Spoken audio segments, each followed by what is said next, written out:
As soon as Sung-yoon returns to Earth from the Tower of Trials, he calls his former coach, the same guy who kicked him out of the Hunter Training Center. Sung-yoon wants to take the Hunter exam one last time. The coach just laughs in his face, reminding him that all his previous results were complete failures. He knows too well that Sung-yoon has zero chance, but Sung-yoon insists, even threatening to demand a refund for 7 years of useless training. When he arrives at the Hunters Association, the coach makes sure this time Sung-yoon's failure will be spectacular. He prepares the most difficult opponent possible, and even damages the sword Sung-yoon will have to fight with, all just to show our MC his place. Sung-yoon is given a choice of opponent levels from 1 to 10. In the past, he always chose a level 1 goblin, and still lost because he was so weak. But this time he shocks his coach by choosing a level 10 opponent, the Phoenix. As soon as the test starts, the Phoenix immediately casts a debuff on him, slowing his movement by 25%, and after the very first clash, the sword breaks exactly as the coach planned. But Sung-yoon doesn't panic. With his insane strength and speed, he stabs the Phoenix in the eye with the broken piece of the blade. Then he rips a tile from the shattered floor and throws it with such force that the Phoenix's head splits open instantly. The tile even almost hits the coach, who's standing there absolutely stunned. He still can't understand what the heck is going on. How did this weakling suddenly become so strong? Just a little while ago, he was nothing but a hopeless loser. 7 years ago, a day came when a mysterious calamity struck. A horrifying disaster called Dungeon Break took place. Countless monsters burst out of that dungeon, and because of this incident, countless people suffered. During the catastrophe, Sung-yoon's parents couldn't escape and passed away. That day, our boy lost everything in an instant, and made a pledge to himself while he cried tears of blood. From that moment on, he swore he would become a hunter, rip monsters apart, and kill them all, or so he thought. 7 years later, on the very same day the disaster occurred, he was kicked out of the Hunter Training Center, left completely hopeless. His trainer didn't hold back in the slightest when telling him how much absolute trash his talent was. Normally, people who awaken get a few months to train in the exclusive training hall before debuting as hunters. But our guy had already gone way past that limit. He had been training for 7 whole years. And his trainer didn't want some so-called trash ruining the Institute's reputation. Despite his constant persistence, the trainer denied him again and again, even beating the crap out of him whenever he came back to his house. All that remained was a broken boy, with only one wish left, which is to somehow get stronger, or awaken an innate trait of his own. While it all seemed over for him, his strong will and burning desire to grow didn't go unnoticed. The Tower of Trials was searching for worthy challengers across the planet, and because of his iron will, our boy earned a spot among them. As he was pulled into the void where the Tower of Trials gave him an option to choose the difficulty level for the trial ahead. The higher the difficulty, the greater the rewards. At that moment, Sung-yoon had no idea what was going on, but his gut told him this was his chance. So, he seized it, choosing the difficulty level he desired. With the level chosen, he was sent straight to the very first stage of the Tower of Trials. He finds himself in a boundless desert, where he has been granted nothing but a sword to defend himself. Now, his goal is to survive this place, and in return, unlock the innate trait he had always dreamed of. Yes, the same trait he had worked his ass off for in the real world, only to get nothing in return. So, seeing this chance handed to him feels unbelievable. But little does he know, this innate trait isn't going to be served on a silver platter. He realizes this the moment a massive sand golem erupts from the ground, hell-bent on crushing him under its weight. His mission now is to survive against the sand golem for the next 10 minutes. And get this, it isn't going to be a piece of cake, because bro had chosen hard mode for his trial difficulty level. And here's the real kicker, if he fails the mission, the penalty is death. Han breaks into a desperate run for survival, but a thought crosses his mind, reckoning if he can really escape the sand golems by scampering like this. The monster chases him in a frantic blur, and our guy infers that this sand golem is faster than it seems because of its size. Our guy theoretically reckons that it's impossible for him to run away for 9 minutes straight with his stamina in this desert biome in the first place. Han runs out of breath as he sprints and ponders that this realm only gave him a sword and told him to survive. But even so, he longs for someone's guidance on what exactly he's supposed to do. Either he dies trying to run away, or he dies fighting. In the meantime, the sand golem is 2 steps away from crushing Sung-yoon, while our guy screams in a frenzy. Our guy finds himself clueless about how the hell he's supposed to win against this monster. In this life-threatening moment, his thoughts take a shift when a vision unfolds, and Han recalls all the mocking faces that made him feel that he's nothing in this world. It's as if he was being trampled under those brutal words, and he wonders if he's going to die a pathetic death just by trying to run away. At that moment, our guy comes back stronger as he refuses to just run away cowardly. 7 years of trying to be a hunter, and now Han can confidently say that he knows better than most hunters on the field when it comes to theory. Our guy, with his heart pounding, knows for sure that there's no answer if he keeps running away, so at the very least, he needs to find a way to survive. That's when Sung-yoon conjectures that monsters like sand golems will stop moving if he destroys their core. However, their cores are usually in places that are hard to reach. Our guy simply decides to make it easier to reach the core, and with that, he drifts his feet through the sand to halt his movements. Just like that, Han impressively takes a leap and slashes the sword across the monster. While he manages to stumble on the sand golem, Sung-yoon takes the golden chance to reach the core as he spots it. He begins to break the big red core with the sword, and while it bears some cracks, the monster gets up, making our guy slip away. A surge of frustration rises as Han was just a second away from destroying the core. As our guy attempts to hit it one more time, he's grabbed by the sand golem, who squeezes the poor fella to death. Our guy shrieks in pain as he's on the brink of death while his thoughts circle around the echoes of humiliating words, belittling and breaking him. That's when our guy breaks through those voices in his head. At that moment, Han hurls his sword with unyielding fury, aimed straight for the heart of the enemy's core. Fortunately, the sword clashes with the core, and our guy succeeds in destroying the core of the sand golem. The monster withers away, and Han Sung-yoon plummets as the sand showers upon him. He sits in disbelief, wondering if he really killed the monster by himself. But even so, he barely won against it. With that, Han clears the first floor of the Tower of Trials, and with blood dripping from his body, he couldn't be happier that he survived. As a reward, he unlocks unique traits, obtains 1,000 points, and earns a skill, Fast Recovery, as a bonus. The rewards leave Han bewildered because it all seems so surreal. He never got a reward even after 7 years of grinding efforts. Instead, the only things that he got in return were scorn and mockery. After that, he unlocks a unique trait, and Sung-yoon is titled with the trait Necromancy. That's when it occurs to our guy that he can become a hunter too. But all of this is possible if he survives. Suddenly, a gust of red aura reappears, and Han notices that it's the fog where the sand golem died. It turns out that his new skill, Necromancy, gets activated, and now he can choose to absorb the sand golem's spirit. Our guy processes that this black fog is his unique trait. Nonetheless, he decides to absorb the monster's spirit, and the fog violently hurtles towards Han, making him scared. Han absorbs the spirit of the sand golem, which increases his efficiency by 7%. Strangely, that red orb of energy gets engulfed into our boy's body, making him freak out. Since our guy can feel the spirit inside him, he comes to realize that he can store it if he absorbs it.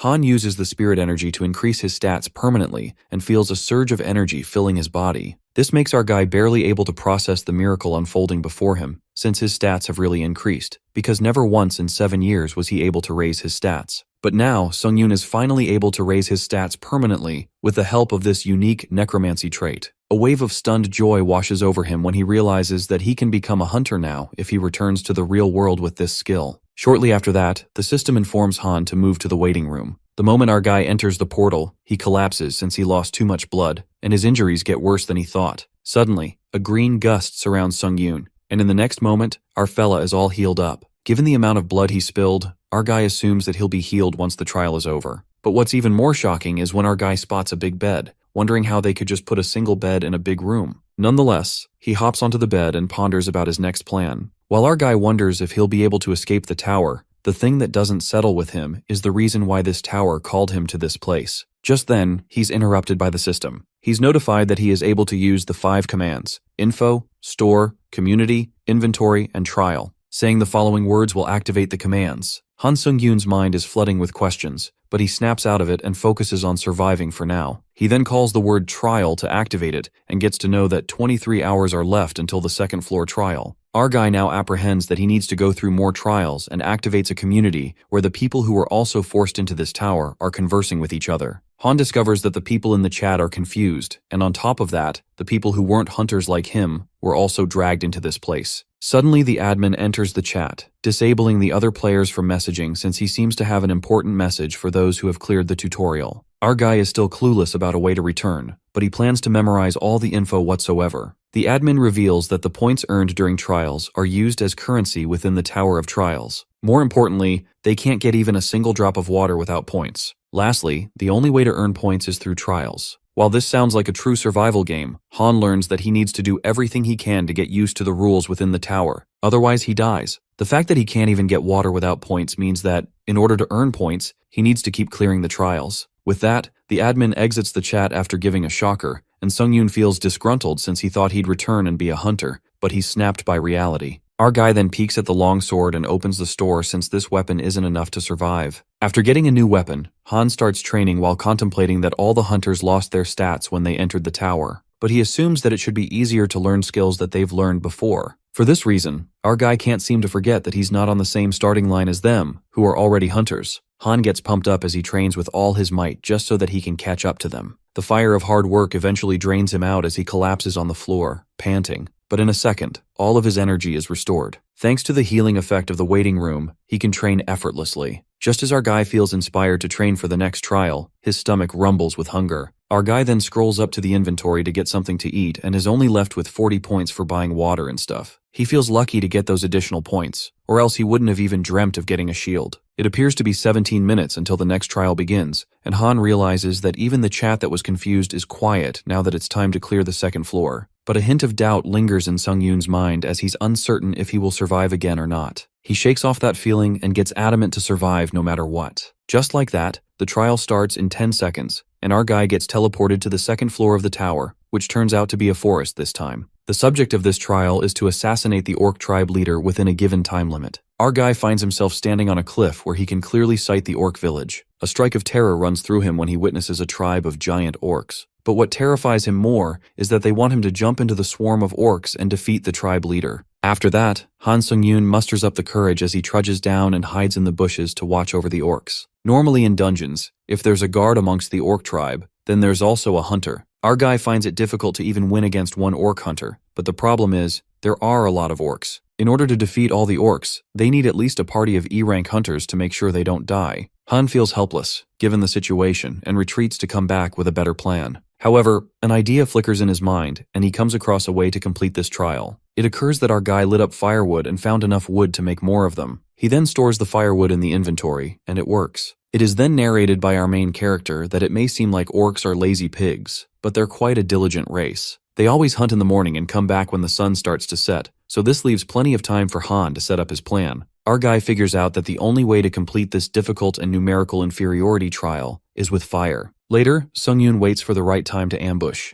According to the Hunter Association, the orc guards aren't always standing and return to the village to eat or take a break. That's when our guy takes the chance and throws the firewood near the orcs' village. The fire spreads, and in mere moments, the forest that cloaks the village sets ablaze. While the chaos erupts among the orcs, our boy scampers for his next move. He plans to close off the village with fire so that he doesn't have to worry about facing orc hunters that are coming back from their hunt. Before that happens, Han needs to kill at least 2 orc workers. Just when the orc workers rush to bring water to quench the fire, our guy sneaks up on them and stabs one of them with his sword. After killing an orc worker, Sung-yoon absorbs its spirit, the moment he'd been waiting for. His proficiency then increases by 9%. Suddenly our guy realizes that a guard orc is standing behind him, and he evades the crushing blow of the orc with his shield. While Han holds up that sword, he uses the stored spirits to increase his stats. Our boy's strength rises, and moments later, he annihilates the guard orc, decapitating it. The skill's fast recovery revitalizes, and our guy learns that absorbing the guard's spirit has increased his stamina. With his stats increasing, Sung-yoon feels confident, because if this continues, the danger of fighting a guard will go down significantly. The determination is apparent, and our boy reckons that there are 3 orc workers, 1 guard, and an old clan head. Our boy knows for sure that if he manages to take down the guard, then he'll have no problem defeating the old clan head. On top of that, Han feels high-spirited after absorbing the guard spirit since wiping out the workers isn't threatening at all. Just like that, our guy attacks the orcs, and after killing the workers, he notices that the guard orc has separated from the clan head, which means it has given up on guarding it. Simply put, this guard orc is the last obstacle he needs to overcome. Our guy slashes through the monsters, tearing them apart, and after killing most of them, he's left with the guard. Suddenly, the clan head creates a fire attack and strikes Sung-yoon. The blaze tears through the air, wild and unstoppable, but Han's shield saves him from the flames that could burn him to a crisp. That fire is stopped by the shield while the head orc is relieved that he's finished off the perpetrator. Promptly, the dust settles, and our guy appears alive with his clothes burnt and his shield bearing marks. It turns out that Han accomplishes an achievement to endure the fire, and with that, the skill fire resistance is created.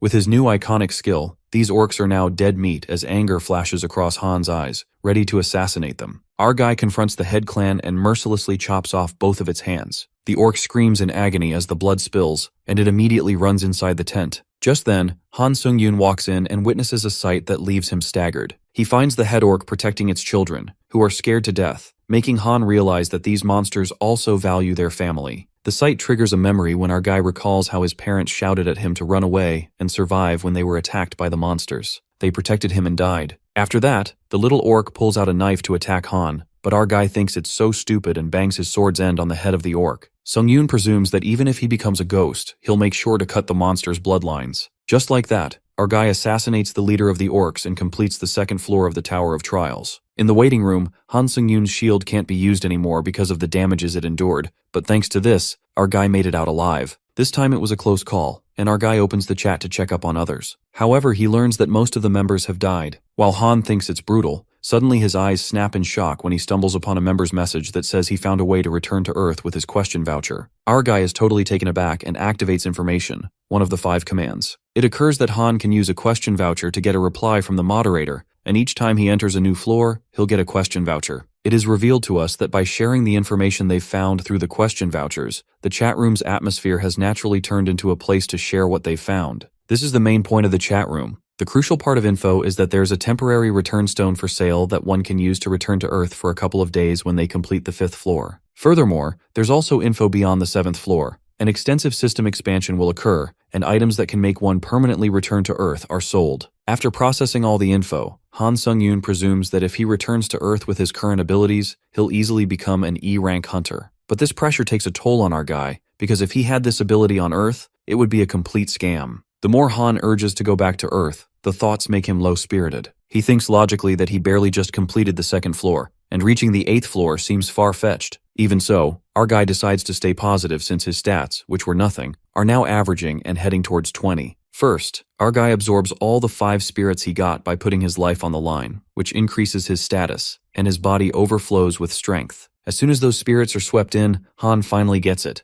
the realm beyond humans they talk about. His strength could be matched to that of a high-ranked monster after he absorbs 5 spirits and runs like a bolt to test it out. Our guy couldn't control his immense speed and bumps into a wall, which makes his nose bleed. It's because of his unexpected growth, so the gap in his physical body is insane. Soon after, Han purchases a big dead tree shield with 2100 points. It's created from a big dead tree, and when Han's stamina drops, the buff is triggered. Our guy thinks it'll be perfect if he uses the reward items from the previous trial from the inventory. He uses the black steel dagger with nice reaction and attack speed, and the assassin's cape that increases all stats by 5 when agility is under 50 and increases speed. Han gets all prepared with his items and plans to get used to them until the next trial begins. With that, he starts relentless training with a strong motive to become strong enough that no one can approach him. Hours later, Sung-yoon enters the 3rd floor of the tower, and the subject of this trial is a duel. Our guy finds himself in a cave and gets notified that the Guardian of Darkness is about to enter. Han braces himself since, like the sand golem, that monster can come from any direction, so better be prepared.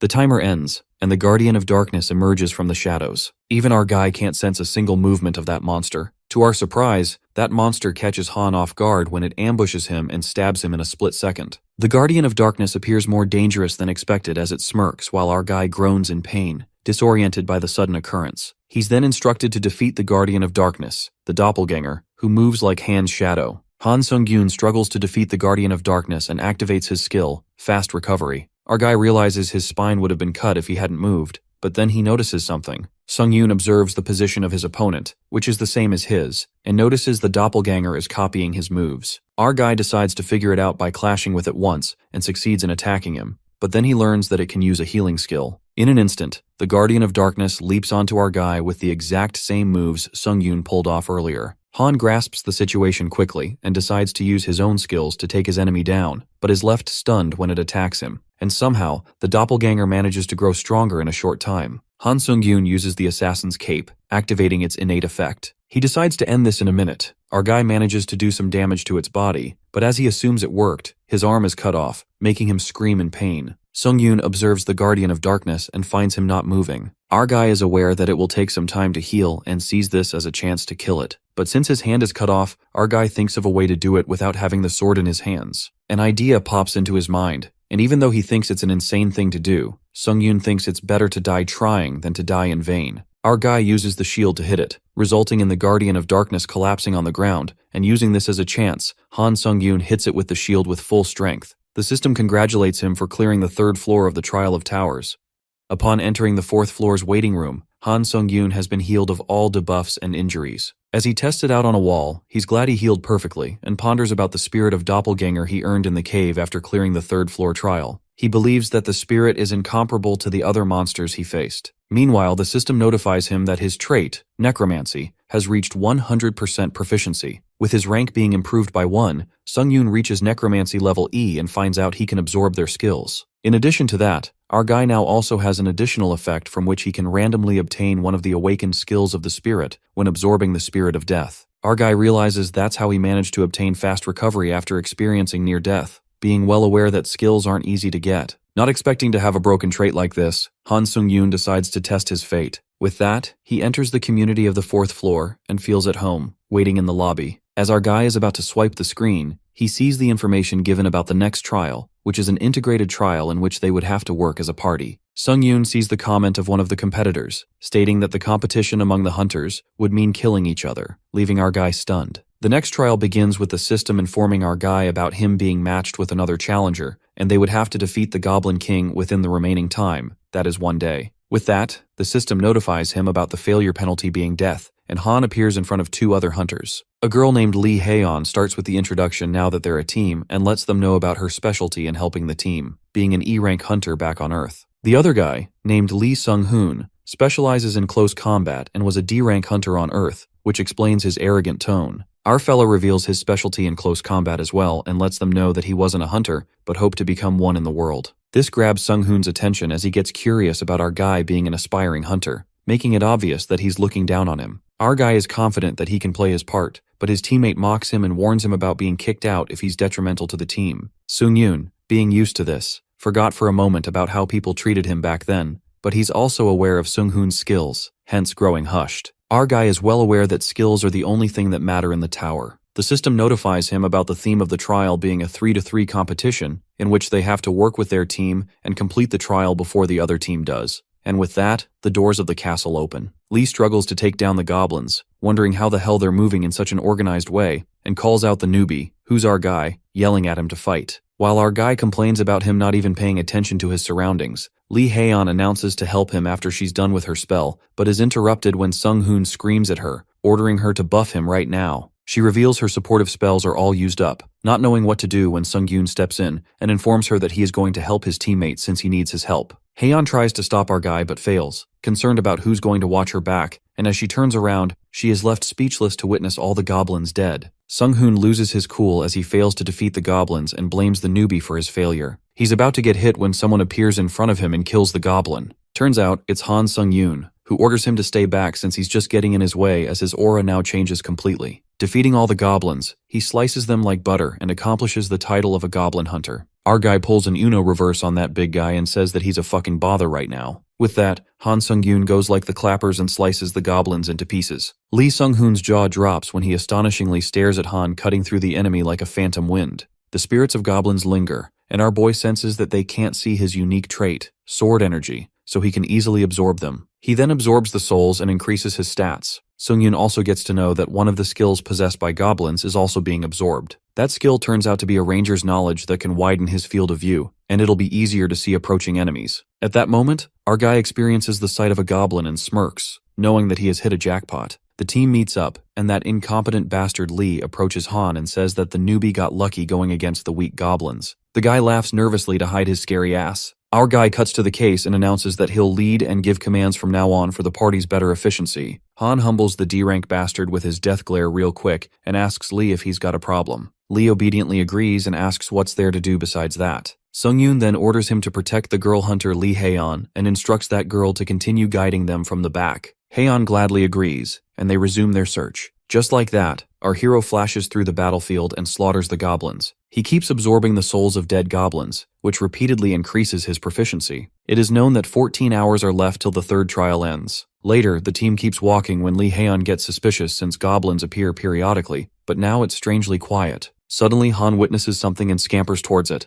They witness other goblins' minions being annihilated before they even came here. Our guy immediately grasps that the other challengers have gone through before them, while Lee Sung-hoon is shocked to think the other team got the enemy pretty quick. Sung-yoon touches the goblin's blood and finds that it's still warm. Urgency presses upon our guy because now they need to hurry and catch up to them. Otherwise, if the other team defeats the goblin's boss, they will receive the penalty. which is death. Han then expresses that they need to hurry. On the contrary, the other team deals with more goblins, and the leader Lee Sion starts gagging at killing monsters. With a sinister smirk, he slices the head off the last goblin. The team member praises the leader for killing all of them, while Lee Sion rants about how he's doing all the fucking hunting by himself. Leader Sion then asks his member Lee Junho if he's having fun because he's carried, and orders him to open the boss's room door so they can go back. Lee Junho scaredly walks up to the door and thinks he's been fucked up. Suddenly, the system notifies that all members of the Challengers team will enter the Goblin King's Spiral Tower, and the boss battle will begin when only one of the two teams remain.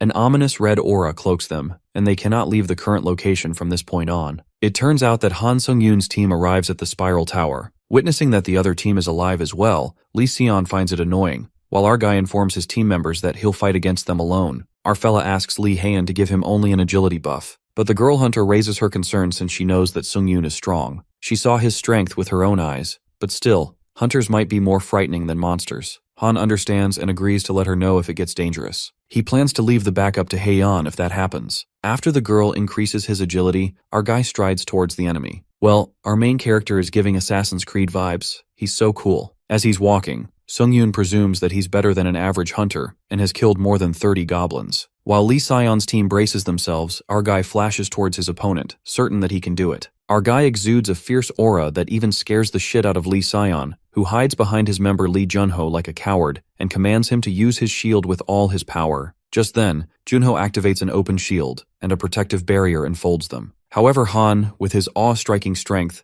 iconically breaks through that barrier with his sword, bursting it open. While the other team is bombarded with the shattered barrier, our guy takes this chance and slashes through two of the guys at once. Now he's left to fight against Lee Sion. A few moments later, the battle continues. Sung-yoon and Sion keep evading the blows and striking each other. As their swords clash, our guy senses something peculiar. Han knows for sure that he's more skilled than Sion, but this guy keeps blocking his strikes in a strange manner. Our guy then plans to use more of his strength to find the mystery behind this and ambushes Sion, attacking from behind to finish him off. However, in a surprising turn of events, that guy senses Han's ambush as if he had eyes on the back when he incredibly dodges the strike with his sword. That's when our guy notices Sion's glowing red eyes and gets to know that he can see the path of his sword. But Sung-yoon comes up with a mind-boggling plan when he throws his shield towards Sion to block his vision so that he can no longer use his skill. Sion's vision gets jammed by the shield, followed up by Han, who attacks him as soon as his vision is clear. However, in that split second, our guy stabs Lee Sion and kills him. With that, our guy accomplishes a special task with additional rewards. After our guy brutally kills the challengers,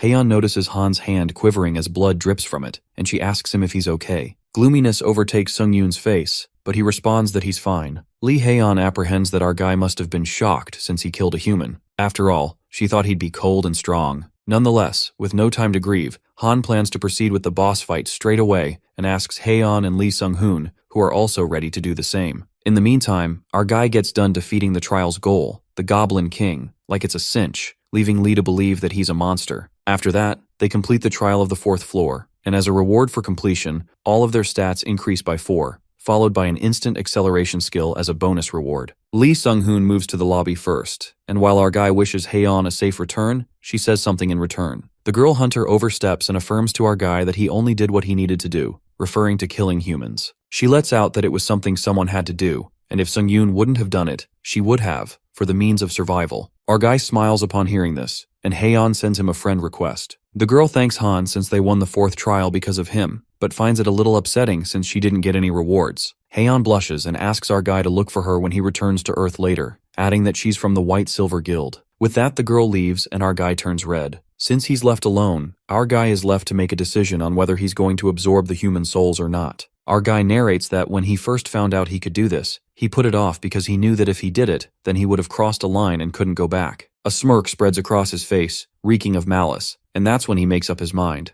Han thinks rationally and concludes that he'll get stronger. He won't kill people to achieve that unless the situation demands him to do it. Han proceeds to absorb the human soul, driven by a fierce motive. It occurs that Sung-yoon's dream of becoming a hunter brought up his other internal desires. The Tower of Trials gave him a chance, so there's no way our guy is letting this chance slip away. Our guy has his burning desire to keep progressing through this tower. After that, Han enters the lobby of the 5th floor where the system expands. Trial Totalization has been created, a system that will grade every challenger's rank. The system asks our guy to enter a username, and he goes with The Hunter. In the challenger's rank panel, the first 5 positions are held by SS rank hunters. Our guy finds it intrusive and wonders if he's also in the rankings. He scrolls up and surprisingly comes across his username that's ranked 16th. Sung-yoon is taken aback by his rank since it's a lot higher than he expected. The system, on the other hand, elaborates that the challengers in the top 50 will be called pioneers. They will obtain benefits on the 8th floor, and if these players remain pioneers until the 8th floor, they will obtain a privilege called Halo. Han wonders if this is some sort of skill and knows that he'll figure out what happens when he gets to it. Our guy absorbs the 3 human souls, and as the energy is howling, Sung-yoon feels like he's really surpassed the limits of a human. Later, Han purchases a return stone that can be used to return where he came from for 3 days. Our guy then decides to test it and see if he can bring equipment with him. Using the stone, Han returns back to Earth, and his powers are now on a whole other level. Player Han's wish to return to Earth gets accepted, and after consuming the return stone, our guy returns to Earth as he plummets into a portal. Our boy comes back to his residence, and he has to return to the Tower of Trials in 3 days. Moments later, Sung-yoon opens his eyes and finds himself in his room. He's left surprised and admits that he's really home. Before anything else, our guy prioritizes his sleep because, comparing this bed to the waiting room, it's heaven. But then a pungent stench crawls up his nose, and Han realizes that he stinks real bad and needs to wash up. As he gets up, our guy discovers the weapons from the tower he brought just in case, and it turns out that bringing weapons from the tower back to Earth really works, which means the other players can also bring their items back to Earth. Our guy then decides to move quickly since he's got a lot of things to do within 3 days. It is then revealed to us that when people start returning to Earth, items will also become plentiful, and the price for the hunter supplies could plummet. Sung-yoon presumes that he needs to sell the dagger before the price drops, and peeking at his notes, he remembers he originally wanted to apply for a hunter exam test and take the exam when he next returned to Earth. It appears he's going to be busier than he thought. In the center, the director of the White Lotus Hunter Training Center, Hwang Manhwa, receives a call from our guy Han Sung-yoon. Han makes the director recall who he is, and there's no way Manhwa would have forgotten him. Manhwa urges to send the membership fees online to Han, but our guy refuses since he doesn't need a refund. While the director corroborates if he can keep the fee, our guy asks him a favor in return. Hwang doesn't permit him to use the training center for practice, but Sung-yoon cuts to the chase and asks assistance in taking the hunter exam.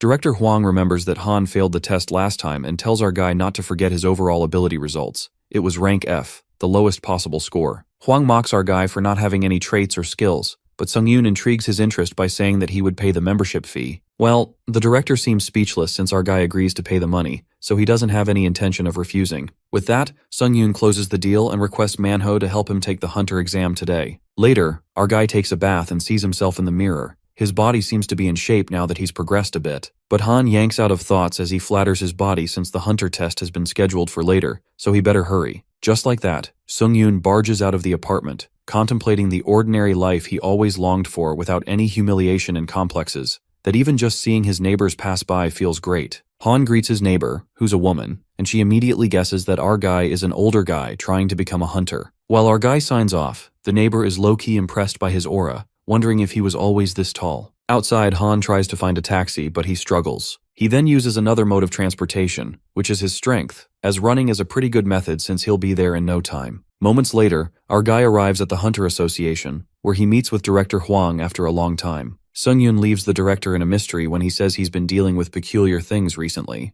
Hwang Manhwa renders speechless, wondering what that boy meant, and in the meantime, Inspector Kim In-hoo informs Han that he'll be responsible for grading the hunter test. Inspector Kim explains that our guy is exempt from theory tests, and the interview due to Hwang being an observer. Since Sung-yoon is already familiar with the test procedures, they proceed with the hunter test. In the test area, Sung-yoon has a sword, and Manhwa asks Inspector Kim to make the test difficult in order to make Han fail. Inspector Kim In-hoo assures the director that he's prepared the most difficult opponent for a sword user. After that, Kim asks our guy to choose the difficulty level between levels 1 to 10. The events replay in his head when Sung-yoon recalls that he always did the level 1 test, and failed a goblin in the previous tests, only because he was weak. Meanwhile, Director Hwang is certain that Han's going to choose one. Things take a drastic turn when our fella chooses level 10 for difficulty, making Hwang's eyes snap in shock, and he calls him a crazy bastard. Soon after, the hunter test begins, and Sung-yoon is put to hunt down the phoenix. As soon as the phoenix roars, Han's movement decreases by 25% due to the ability Predator's Roar. That's when Han also notices that his sword bears cracks, and shortly, we get to know that bastard Hwang Manhwa messed up with his weapon to make sure our guy fails this test. While Hwang is certain that this bastard Han could never win the test, he brutally wants to show Sung-yoon when he doesn't know his place and starts acting out. On the contrary,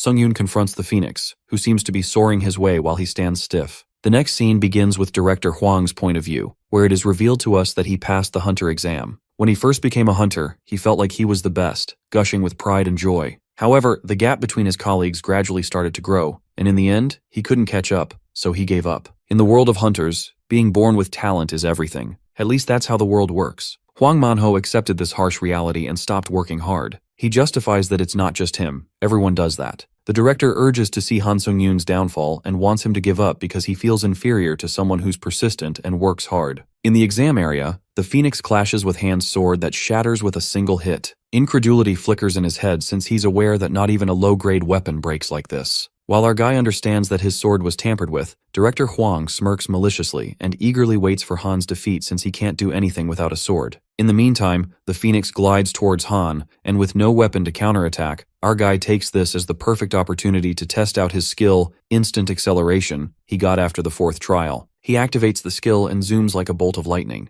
Even our boy is impressed by the skill as he finds it better than the movement speed buff from the assassin's cape. Sung-yoon hits the ceiling with brute force so that it cracks and leaps at the Phoenix to stab the broken sword into its eye. However, the monster remains unaffected since the blade was too short, and Han acts swiftly as he picks up a brick from the broken floor and hurls it at the Phoenix. That brick is pitched at a breakneck speed that slices the Phoenix in half and breaks through the metal where the inspector and director are standing. They nearly get killed by a flying brick that hits the wall. With that, the test gets finished, and our guy apologizes to them and laughs it off, but deep down he aimed to throw it at the exact spot. After that, Han finally becomes an official hunter as he gets registered in the Hunter Association. Now that he's a hunter, our boy can enter a dungeon and sell items as well. On the contrary, director Hwang is boiling with rage as he asks Inspector Kim to explain the recent occurrence, not to mention that he also asked Kim to fail Han in 10 seconds. The inspector finds it funny and affirms they did the best they could. As per Hwang's request, with Han's abilities, they made the test so he couldn't pass. That bastard director persuades Kim In-hoo to at least lower his rank to A.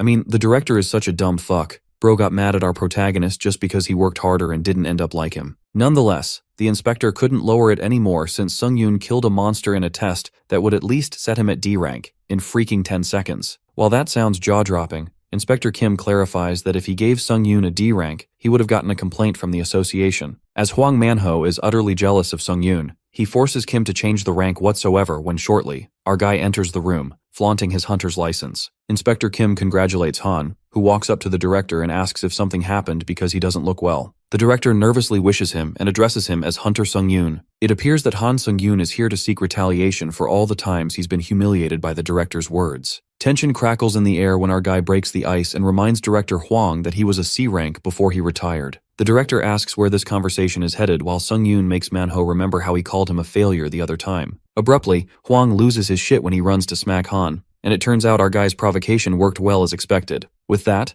Han effortlessly evades the punch coming from the director, and as a counteract, our guy smacks Hwang straight in the gut, calling it self-defense. Han ends it with an iconic slap across the director's face since this was the payback. Hwang got his ass kicked real bad as he bleeds, but he's more stunned to think how a mere C rank can have this much power. After that, Inspector Kim offers Sung-yoon to be an exclusive hunter for the Hunters Association. Kim In-hoo informs Han that the salary is a minimum of 1 million won, persuading that it's an offer that he won't be losing in the end. Our guy is shocked at how high the salary is, and Kim justifies it's because they saw Hunter Sung-yoon's potential. At that moment, Han humbles director Kim real quick when he discovers that he meddled with the test difficulty, leaving the director staggered. Despite that, our guy assures Kim that he won't make a problem out of it, but he clears up that he can't be in a contract with someone he can't trust. Just like that, Han Sung-yoon dramatically tosses Kim In-hoo's card and walks away. 2 days later, in the real world, the rumors about the strange phenomenon, Tower of Trials, spread quickly where hunters have been summoned. Our guy learns that everyone knows about the Tower of Trials. Plus, Han sold the equipment at a decent price and used the 3 days productively. Now that it's almost time, Han will soon return to the Tower of Trials. With that, our guy gets teleported to the tower and is thrilled to feel the pleasure of being able to grow again. Our guy smirks and thinks he'll be busy when he returns. Eventually, Han is back at the tower, and as expected, he is able to use his items freely both in the tower and in the real world. The items brought back from Earth, Han put these in the inventory. Without cutting off some slack, our boy gets warmed up and prepares for the 5th floor trial. Just then, Sung-yoon is welcomed by an achievement known as the First Returner, and the skill Eyes of Truth is created. The skill Eyes of Truth gets activated, exuding purple aura, and using this magic power allows him to view the details of anything,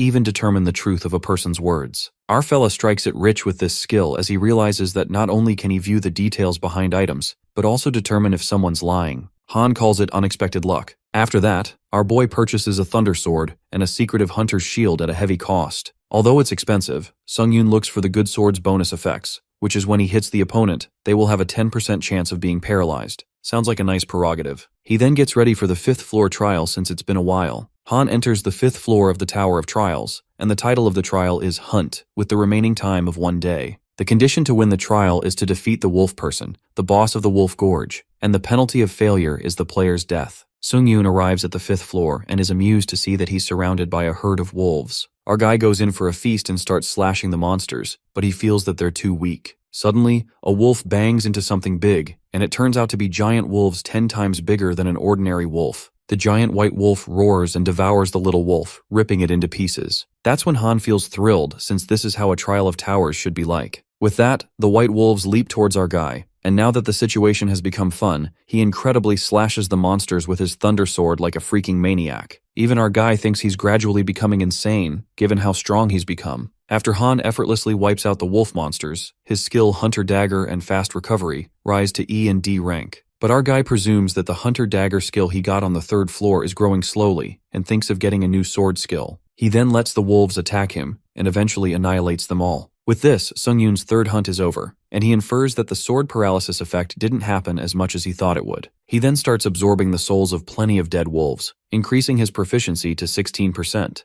Our guy is surprised to see his necromancy skills proficiency increasing nicely, and if he keeps at it, he might be able to grow his unique trait. He then moves forth and senses that he's getting closer to the center of the Wolf Gorge. As he goes deeper, our guy witnesses brutally annihilated white wolves, which makes him wonder if there was a territory fight. But analyzing their injuries, Han supposes they were made by a sword, which means these monsters were killed by someone insanely powerful. He also notices traces carved on walls, and to unravel the truth, our fella activates the skill Eyes of Truth, and learns that these are traces of D-rank aura, made from a very proficient aura which created a clean slice in the wall. However, Han is still baffled since there are many things he's unaware of. Our boy finds it a little unsettling as the ominous aura creeps in, and suddenly, Sung-yoon senses that energy is close by and runs after it. He dashes with full speed to catch up with it, and what he witnesses there leaves him totally astounded. It appears that someone mysterious is fighting the Wolf Gorge. Eventually, that creature defeats the wolf person, hence the passing conditions of the trials have been met. That's when the system analyzes the cause, and Sung-yoon gets to know that an intruder has been detected in his trial. The trial's goal gets modified, and our guy is given a new command to kill the interdimensional intruder. Han now confronts an intruder who's an armor knight that came from the other dimension. Our guy takes a little time to process this, and realizes that the Tower of Trials exists in other dimensions as well. Sung-yoon is left in disbelief by the strange occurrence and wonders what's going on. Unexpectedly, that armor knight speaks to our player in a mocking tone, amused that he's still alive, for a measly barbaric challenger from another dimension. The armor knight assumes that it's because Han Sung-yoon is the owner of the trial and demands an answer from our guy.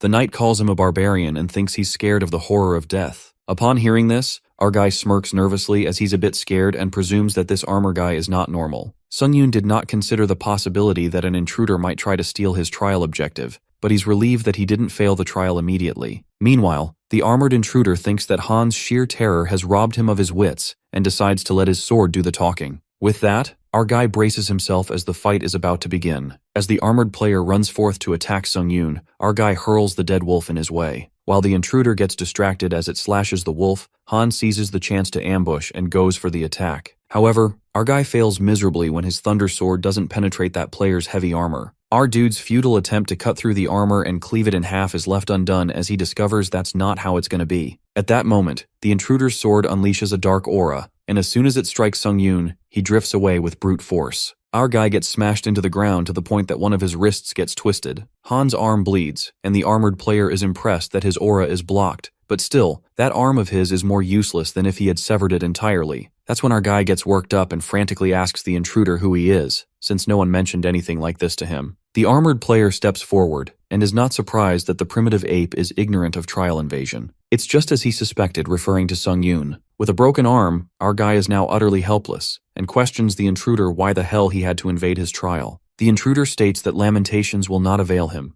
This is simply the way of the tower. He decides to grant mercy to Han Sung-yoon for a swift end to his suffering. Just as the knight aims his sword at Han, Our guy hysterically stops him and asks him to reveal what trial invasion is. The intruder sees no harm in it, seeing as Han's death is inevitable. The armored knight reveals that trial invasions are one of the functions added to the system from level 8 onward. A player may purchase a trial invasion token at the store to interfere in another challenger's trial. That's how the armored guy invaded our fella's trial. Sung-yoon seems to be flooding with questions and asks the knight to elaborate on what he meant by saying this dimension is more primitive than theirs. Our guy conjectures that the intruder player is from another world, and the armored guy agrees with it. Suddenly, our boy rises and activates his skill Eyes of Truth to see if this intruder is lying or not. Well, it turns out that the armored guy's statement is entirely truthful. After Han confirms the truth, abruptly, the intruder directs the sword at him and gets enraged at Sung-yoon for daring to suspect him of dishonesty. He is not happy at Han's lack of manners, calling him an ape.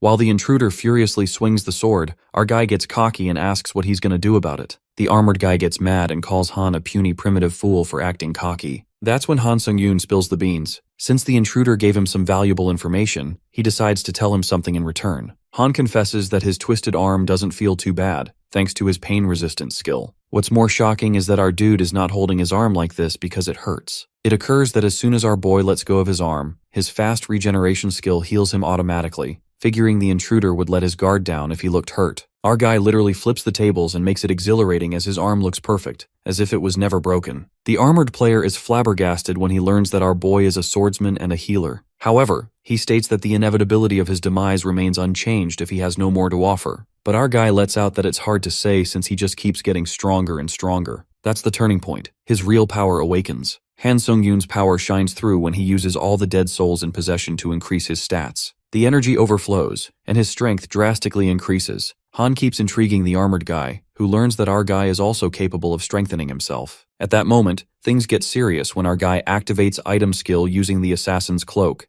Instant Acceleration, which increases his movement speed by 15%. This leaves the intruder in absolute shambles when he wonders how a freaking level 5 player can possess so many skills, calling it nonsense. With that, Sung-yoon fights with the armored guy as their swords keep clanking. The fight seems intense as none of them back down easily. However, the intruder player meets a stumbling block since the difference in dimensions is limiting his true stats. Our guy witnesses that the armored guy is using his dark aura again, and he dodges the sword strike from an inch as it nearly hits Han. The intruder makes an insanely strong comeback as he dashes with crazy speed, while our guy senses that this aura skill is a high-level ability that could do some serious damage. But luckily, Sung-yoon's stats are certainly higher than his now, and he knows he can avoid any killing blows. But the problem is that damn armor on his sword. Han infers that it's a rare item that he can't even cut through at his current level. Having said that, our guy plans to relentlessly strike the armor with his thunder sword and keep chipping away at it. Suddenly that dark aura vanishes when our guy smartly clashes his sword with the armor to create lightning. That's when the real game begins, and the intruder's armor gets struck by the lightning.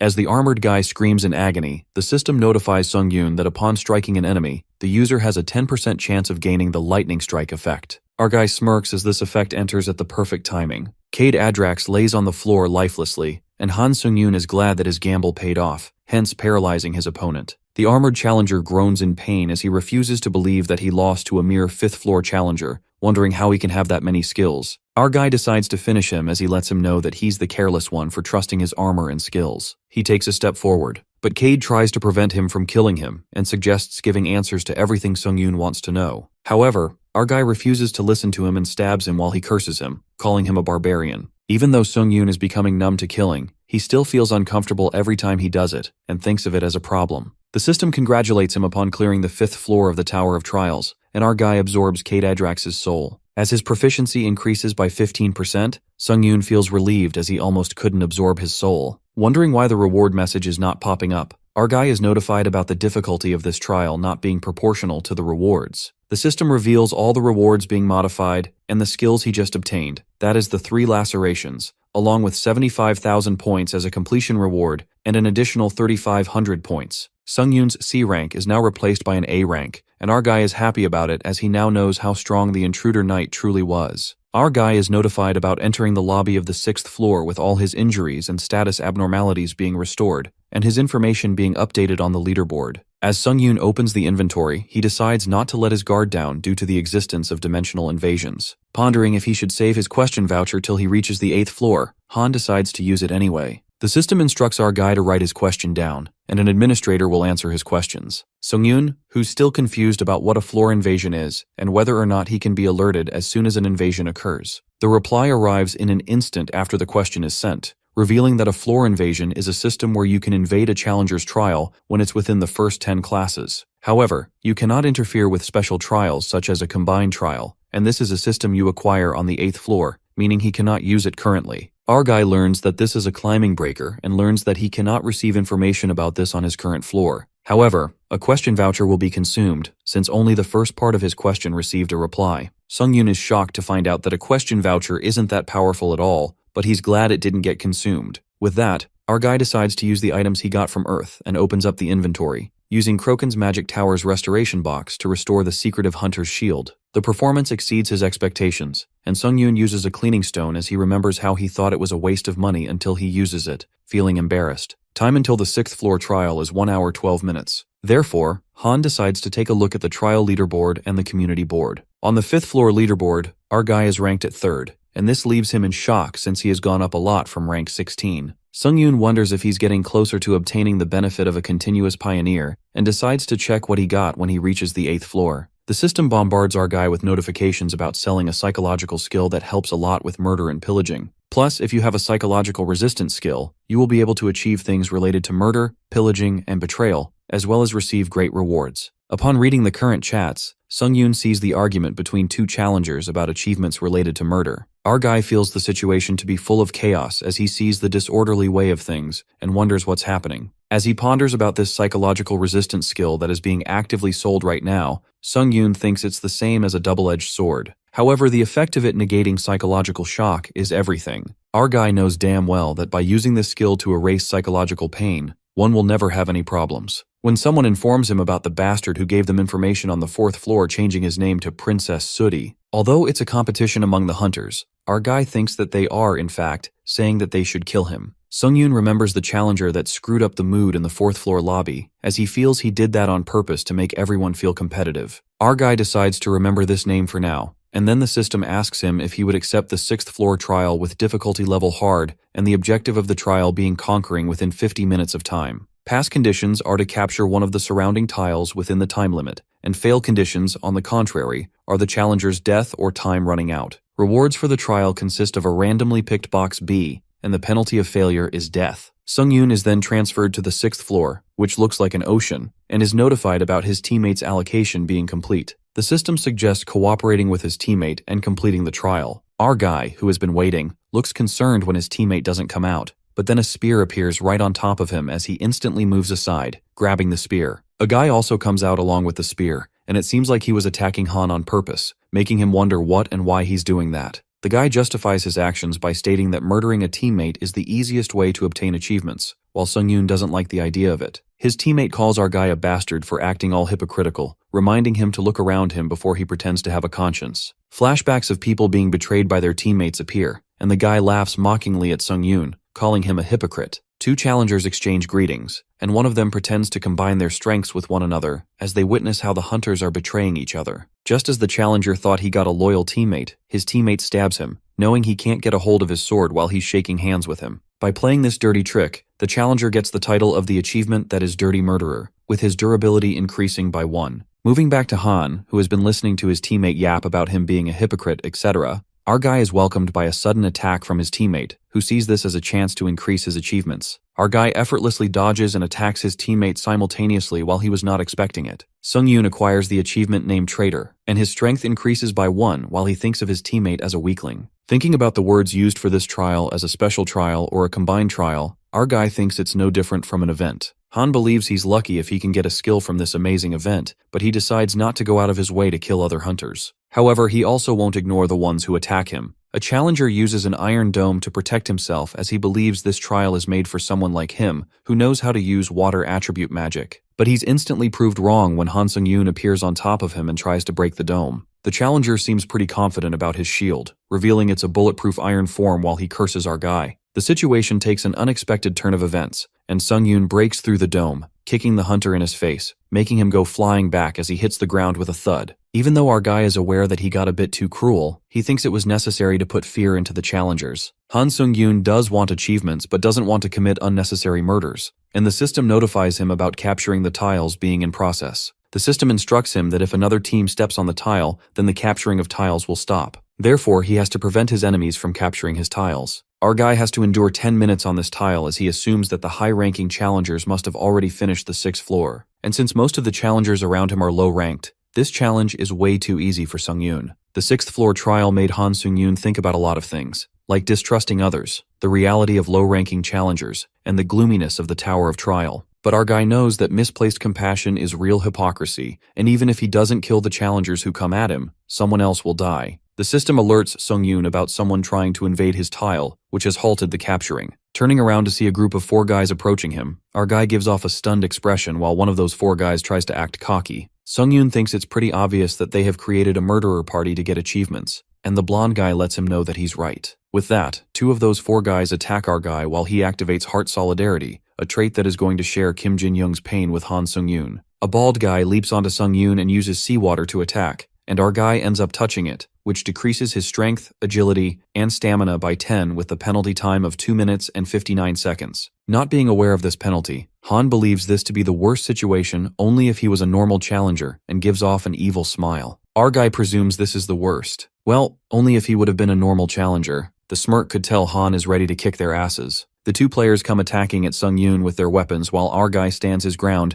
and does appreciate their plan of stealing weapons to lower their opponent's stats as much as possible. However, he makes them realize their grave mistake, which is choosing the wrong opponent. With that, our guy grabs his enemy by the face and smashes him on the ground with deadly strength. The guy's head literally rips to pieces as the blood sheds, leaving all the other Han's opponents terrified as fuck. Sung-yoon acquires the skill 1 hit, 1 kill, and Extinction of the Weak. The skill, Extinction of the Weak, as the name suggests, is rather amusing since if any of the user's stats are higher than the opponent's, the user's strength will increase proportionally. Shortly, a bald opponent attacks Han, calling him son of a bitch. However, that player calls upon death because his stats are lower than the user's, hence activating Han's new skill, Extinction of the Weak. The opponent strikes, but the terror kicks in when our boy evades the attack and drops a kick right into that fatso's face, making his nose bleed. He then ends the opponent by landing a fierce kick on his bald head, crushing him. This blow lands Sung-yoon to acquire the achievement Merciless Murderer. With only 2 opponents left, our guy strides towards them. The other guy suggests to the blonde player that they should attack Sung-yoon together. However, that blonde bastard mercilessly chops off one of his legs, making him slump in sheer pain. As the player screams in pain, our guy could also feel it since they're sharing the pain, but fortunately, it doesn't deal him actual damage. The only issue appears that this pain is hindering Sung-yoon's movements. Meanwhile, the poor boy shrieks in suffering and calls that blondie a fucking bastard, questioning if he still calls himself a bloody human. That blonde player brutally stabs that boy in the gut. Since they share the pain, our guy could feel it too and struggles to move forth. The blonde bastard warns Sung-yoon to go away, threatening him to go away, or else he's going to slit the idiot's throat, the one who got his leg cut off. On the other hand,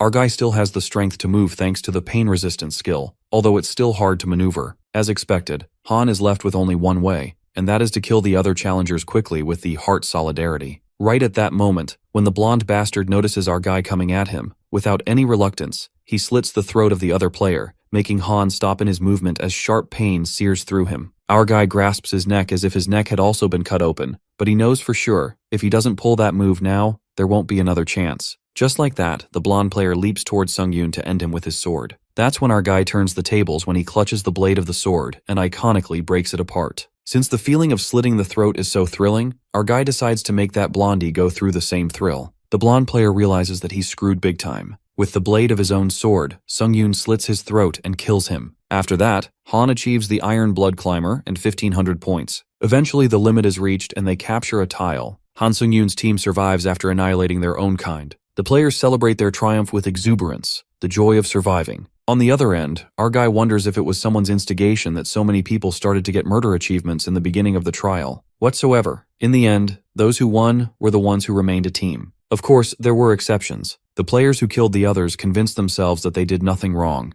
Instead, the ones at fault were the bastards that got killed. Quite ironic, isn't it? Our guy glares at his hand drenched in blood and believes that in other people's eyes, he must be looking like a monster for killing humans so ruthlessly. With that, they complete the trial of the 6th floor, and a random gacha box is sent in the inventory as a reward followed by 8,000 points. As the player moves to the lobby, Sung-yoon absorbs the souls of dead players, making his unique trait necromancy reach 100% in proficiency. Our guy's trait then upranks to D. Just like that, Han moves to the lobby of the 7th floor and gets to know that he can view his achievements. In the panel, he's able to see all the achievements he has acquired in different ranks. Our guy realizes that the S-rank achievement, which is the first returner, wasn't an ordinary achievement after all. He then decides to look into the details, and under each achievement, he gets rewarded differently. That's when Han learns that murdering people did get him a lot of achievements, and on top of that, when he gets them, he also receives a variety of rewards like skills, stats, and points. Just then, our guy stumbles upon the random gacha box and is taken aback, thinking the reward from the 6th floor is quite ambiguous. He does not get too carried away since he assumes the item will be in the range from F to B rank. Nonetheless, Han decides to get whatever there is in the box and proceed to absorbing the souls. But what happens is totally unexpected. The light flashes from a box, and a little green creature jumps out of it. Our guy is left baffled and wonders if he has to catch this little thing. Without much thought, Sung-yoon begins the catch hunt and chases after the green little monster. After struggling a bit, he manages to grasp the monster.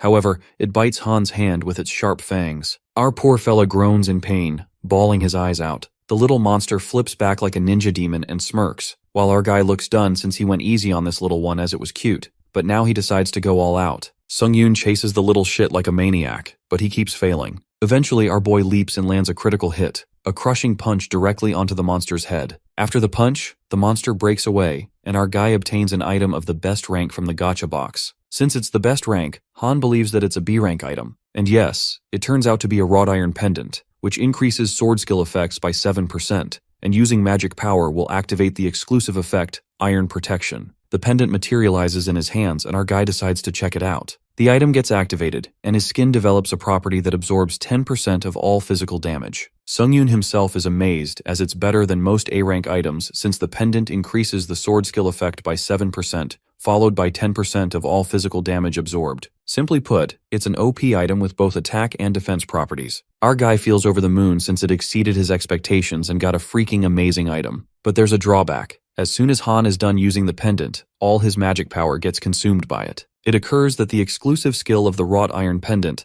Iron Protection, gets deactivated and drains our guy's magic power like crazy. He then decides to save his magic power to only use the pendant during important moments. Han proceeds to check out his trait necromancy that advanced to D rank when suddenly he's interrupted by the panel materializing before him, asking if he wants to enter the trial of the 7th floor. This leaves him confused since they need to wait in order to challenge the next trial. Han whatsoever is all for it. However, he wonders if this is the same for everyone. He then opens up the community where the players are discussing the sudden removal of the waiting time for the trial. But surprisingly, the players, instead of causing mayhem, think about the benefits that will be doubled if they enter the tower faster with no prep time, since it's useless. Sung-yoon discovers that everyone's wait time has disappeared, and no one really fussed about the fact that it had been removed. They aren't really interested in the pioneer benefits, and just seem to want to go home. Our guy presumes that's maybe because they're all low-rank challengers, so it changes nothing for them. Besides, what surprises him more is the atmosphere that's completely shifted from the 6th floor. Sung-yoon believes that the murdering maniacs are all staying quiet since the next trial is an individual one, so there's nothing to gain by standing out. Nonetheless, our fella decides to be more cautious of these murdering maniacs, given that they killed their teammates without hesitation, which just shows they're heartless fuckers. More importantly, Han gets determined to increase his unwavering skill and takes a peek at his necromancy trait status. He notices that the basic effect becomes a little more specific. Previously, it felt like only Sung-yoon's basic stats were being enhanced, but now he can also use souls for magic power restoration, or a shield. Our guy gets a bit disappointed as he was expecting the probability of absorbing a skill to increase, but it didn't happen. However, he did get a defense ability, which he needed. Sung-yoon gets curious as he really wants to test out how great the soul shield is. He tosses the sword in the air and cuts off his own arm, since he still has the lobby recovering effect. With that, the sword cuts through his arm, but in that split second, the soul absorbs the user's injury. The soul of player Song Jin-wook disappears, and our guy absorbs 3 possessed souls. Meanwhile, Han is utterly astonished by the soul shield, thinking it's better than he thought. He thinks he shouldn't absorb all the souls since it's better to leave some to use as shields. Opening up the 6th trial scoreboard, our guy finds himself in the 4th position and thinks it's a shame as he is ranked down by 1. but he remembers that he just needs to be within the top 50 to be a pioneer. That's what is important. Things get a bit boring in the lobby, and now that the wait time is also gone, our guy goes on to the next trial. The trial of the 7th floor begins with the subject being verification. The completion conditions for the players are that they need to complete 3 trials before the time is up, which is 40 minutes. The reward for the trial is a skill, wins grace, and the penalty for failing it is death. Next, Han Sung-yoon enters the place of the 7th trial and is shocked to see a corridor, given that it's completely different from other trials. In the corridor, Han feels annoyed since he can't feel anything, but then he witnesses a bright light at the end of the corridor. Suddenly, he's seeped into that light and enters the area of the first trial, which was the desert. The player is asked to prove that they've overcome their fears. Our guy then enters the desert, the place where it all started, when promptly, a humongous sand golem materializes from within the sand. Han realizes that his gut feeling was right all along. This area is a reproduction of the tutorial trial, which means that this trial is making him go through 3 trials he's already passed. Confident that now he can defeat the sand golem with eyes closed, our guy anticipates that he'll be able to go to the 8th floor quickly if he passes this. In the meantime, the monster emerges, and our fella smirks as the trial has been leveled up. The sand golem appears 3 times bigger than it was before. The giant sand golem attacks Sung-yoon, who's thrilled to fight the big fella. Our boy leaps around the monster, but strangely enough, he doesn't see a core stone, which is the vital point of the sand golem. He ponders on the possibility that the core stone must be deeper in its body because of the size, but these thoughts disrupt Han's focus as the sand golem catches him off guard,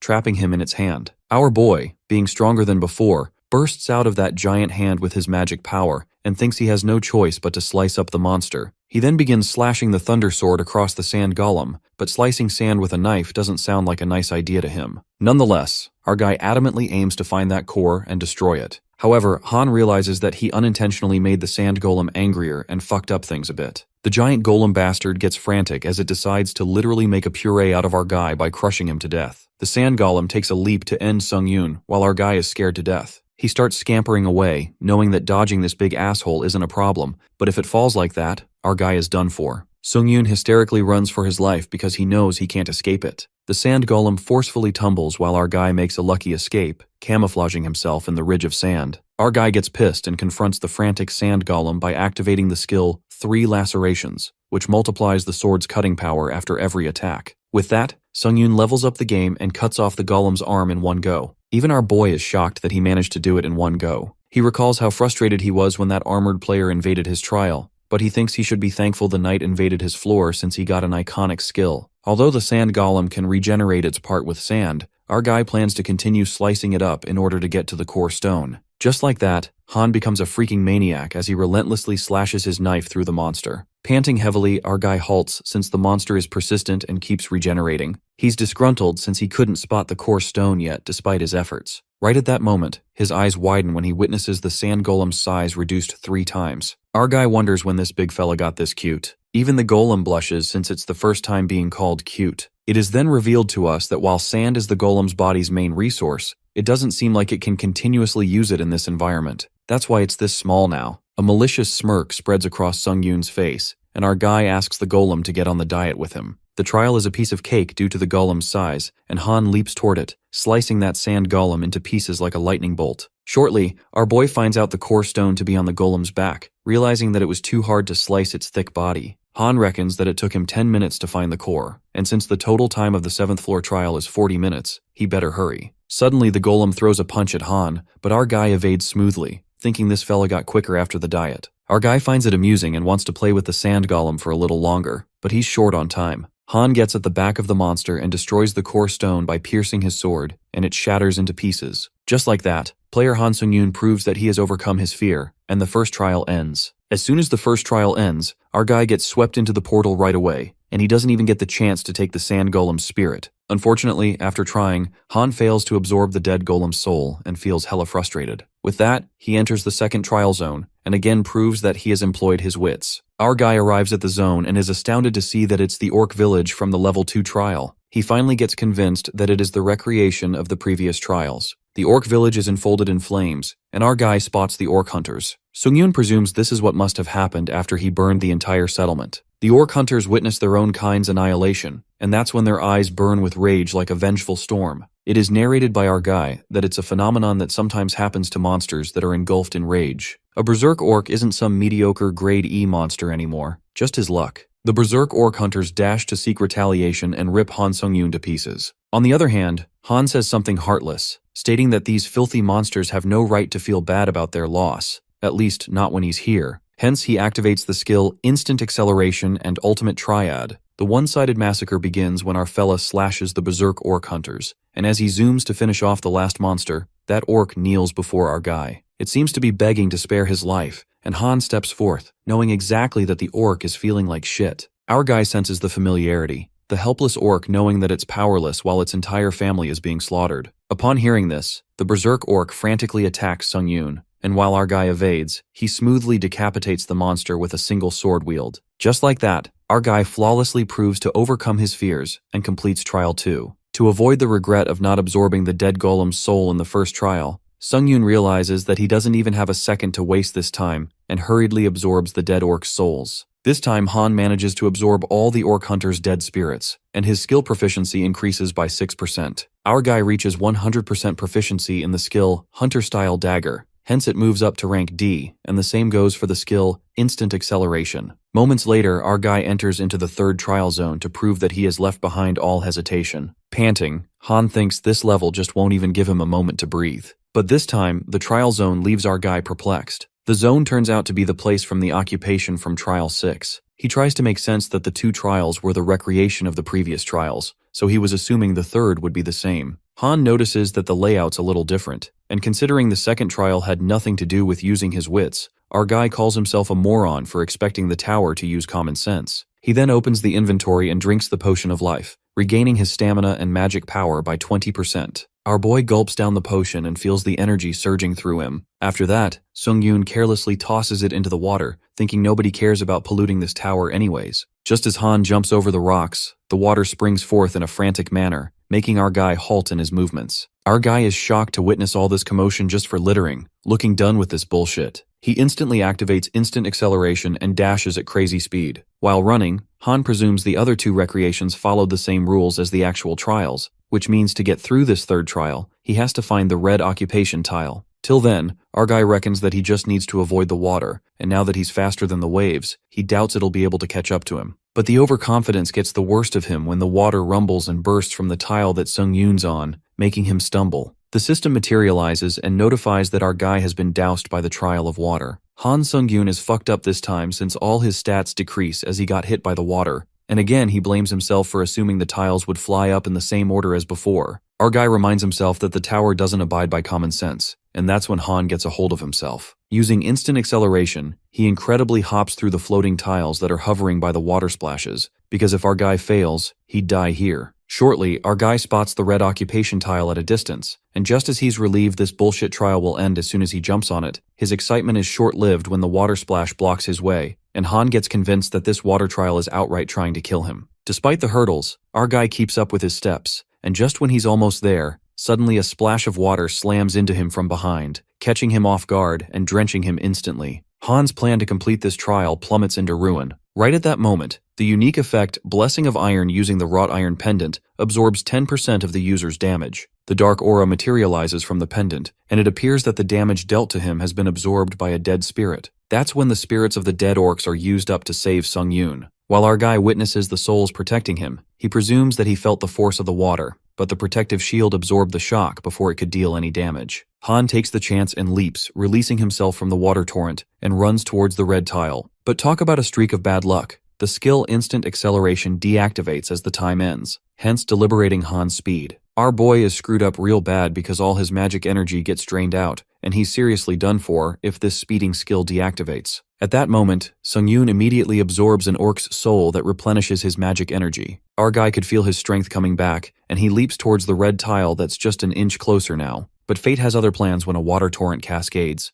But this time, our guy does not back down. He's done with this shit and slashes his way through the water. He then takes the leap and jumps across that stream of water. But instead, he's sent soaring into the air right onto the top of the red tile. Our guy screams at the top of his lungs as he's experiencing a fearful plummet. He then crashes onto the red tile and gets his ass saved, thanks to the soul's shield. Our guy gives a deadly stare to the water torrent since he nearly got fucked and died. Finally, this hell of a trial comes to an end, and our boy completes the third trial. But the water seems to have some personal issues with our fella, as it bids him farewell with a last splash of water that soaks him wet. Sung-yoon looks done with everything and curses this ludicrous trial, not to mention it's messing with him all the way to the end. With that, our boy completes the 7th floor trial and obtains the skill Winds of Grace, along with 15,000 points. As Han moves forth to the lobby, he looks disappointed. He contemplates this trial was a total failure. At this rate, he's nowhere near ready to take on the next one. Plus, there's no guarantee that he'll keep getting lucky either, just like he did in this trial. Suddenly, the rumbling ceiling interrupts Han's thoughts. It turns out that the number of players who cleared the 7th floor trial exceeded 1,000. For this reason, the 8th floor is commencing the system expansion, followed by unlocking the skill store, enabling branching choices in trial, enabling permanent returns. This means that Sung-yoon can now access the skill store and even permanently return to Earth. Our guy has been looking forward to these new options. But most important of all, relief washes over him when he's notified that he's selected as a pioneer in all previous levels. Thus, he can select a halo as a bonus. At least something good happened with our main character. It is revealed to us that a halo is a perk that's only given to players who were selected as a pioneer in all previous levels. Moreover, Han learns that each halo can affect the player's innate trait or skills, so they are instructed to choose carefully. This makes our guy realize that the decision about choosing a halo is extremely crucial, given that he's never seen the Tower of Trials ever giving him advice like this. Shortly, Sung-yoon is asked to choose one of the halos, Ruler, Hunter, or Monk. He proceeds to read their descriptions, and the Ruler Halo is the most suitable for him since it's closely linked to the user's innate trait and greatly enhances the user's potential. On top of that, the Tower of Trials is outright telling our guy that it's the most suitable Halo for him. But getting curious, Han looks at the two others, and the Hunter Halo doesn't sound so bad either, as it's closely related to increasing skills and stats, followed by effects which greatly accelerate the growth of stats and skill proficiency. But the Monk one sounds like a dud. So Han respectfully passes on this one and is left to choose between either Hunter or Ruler Halo. It seems that our boy had already made up his mind when he chose the Ruler Halo that evolves his innate trait based on this Halo's unique effect. The options are based on the player's current abilities. There's a summoner that allows the user to expand absorbed dead spirits to raise powerful undead warriors, and the two other options are Sword Mage and Artisan. Our guy simply chooses the summoner since it suits him the best, and it's added to his innate trait Necromancy. After that, the unique power Skill Synthesis gets created, and a new status window materializes before Sung-yoon. At last, our guy gained a halo and feels overwhelmed as the dark aura seeps in. Han then checks out what Skill Synthesis is and learns that he can combine two skills as desired to make new ones, finding it totally incredible. This doesn't end here when our guy is given to select two skills from the opening list, and Han gives it a thought, believing that he should fuse those skills he doesn't use very often. Our boy then chooses Elitism and Swift Charge and synthesizes these two skills. After it gets completed, a light flashes from the panel, and our guy is left stunned as his eyes snap open in shock. The skill Juggernaut is created and is granted to Han Sung-yoon. It allows the user to break the invisible restraints, such as those imposed by a skill or an innate trait, on a condition that a user's magic power must be higher than the caster who cast the invisible restraint. Our guy gasps in disbelief and gets to know this is what Skill Synthesis actually does. He thought he'd be lucky to get a grade E skill, but instead, he ended up with a grade D skill that's seriously overpowered. Sung-yoon finds this power very amusing, so he gives it another try, and this time, he selects Ranger Aptitude and Burn Resistance. He synthesizes the two skills and wonders what it'll be this time. To his surprise, Han is granted a grade E skill Powerful Sight that allows the user to partially see in dark environments and enhance the user's eyesight. This time, the skill grade was raised only by 1,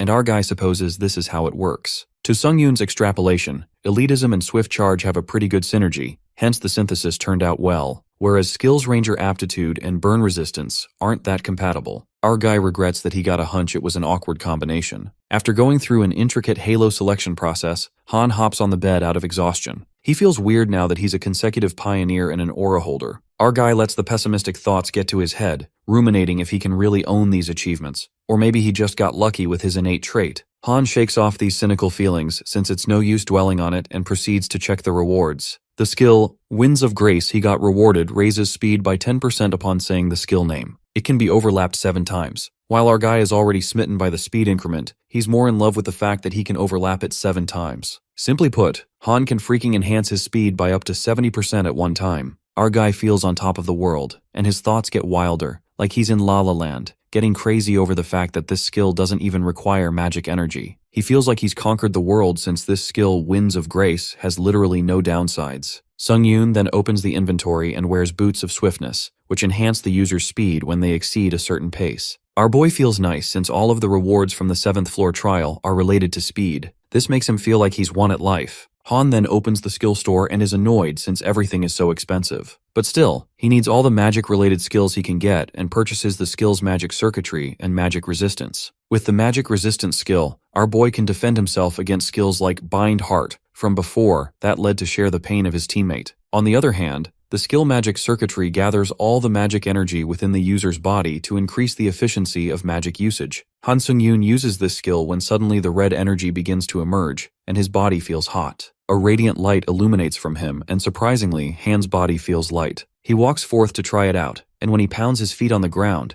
a majestic rumble of power reverberates across the room. He conjectures that he wasn't able to control his magic energy before, but now that his body has these magic circuitry pathways, his magic energy seems to have enhanced his physical abilities too. Our guy smiles at his other smart purchase. After that, Han gets curious to learn more about the Summon Undead, the skill he's gained, but he then leaves it for the next trial. Our guy takes a deep breath and decides whether he should take the next trial right away or return to Earth. The next scene takes us to a guy, Cheolwan Lee, who's put up a party recruitment board for a sudden gate appearance. However, no hunters seem to volunteer. Lee is anxious since nobody has signed up yet, and shortly he's approached by a bunch of hunters who snicker at him for having no luck finding party members. The Phaetas hunter suggests Cheolwan hand them the gate entry permit. Unless he starts exploring the dungeon before the limit, his entry will be automatically withdrawn. Lee is done with these assholes, but he remains persistent and refuses to give the entry card. The bully hunter tells him not to be a moron and shows how many hunters are waiting to enter the dungeon, but none of them wants to join his party. The bully hunter gives Lee a reality check, revealing that he is grade E, so no one would form a party with a low-level riffraff like him. The other hunters also scoff at the boy, muttering it's a real punch in the gut, and agree with the bully hunter. Suddenly, someone asks that boy if he's still looking for party members. Well, that guy turns out to be our boy Han Sung-yoon, a C-grade hunter. Our guy asks Lee if he's qualified to join, and the boy happily nods. Meanwhile, the Phaetas hunter doesn't like the sudden interference of Han and grabs his shoulder. He asks our fella if he's cutting the queue, but our boy smirks and straight up tells that bully hunter to join Mr. Cheolwan Lee's party if he's got a problem. The hunter gets pissed off and tells Han he can't talk down to him like this, calling him an asshole. Our guy gives off a deadly stare and warns that hunter to take his hand off his shoulder or else he'll break it. Suddenly, our guy emits a dark aura that scares the shit out of that fat hunter. The aura sends shudders down his spine as the fat hunter wonders what this aura really is. The sidekick of the bully hunter assumes that it's his aura and he's scared the boy away. But the bully hunter sweats and in his head calls his sidekicks morons cause this aura ain't his. After getting scared to his wits, the hunter decides to let it slide since the Hunter Association officials are watching them. The fat guy, along with his sidekicks, strides away quietly. The boy Lee scratches his head in worry since everything is screwed up already. Our guy then calls Lee out and suggests that they should head on since it doesn't look like he's gonna get anyone to join. Lee asks him in disbelief if he's suggesting that just the two of them should enter the dungeon.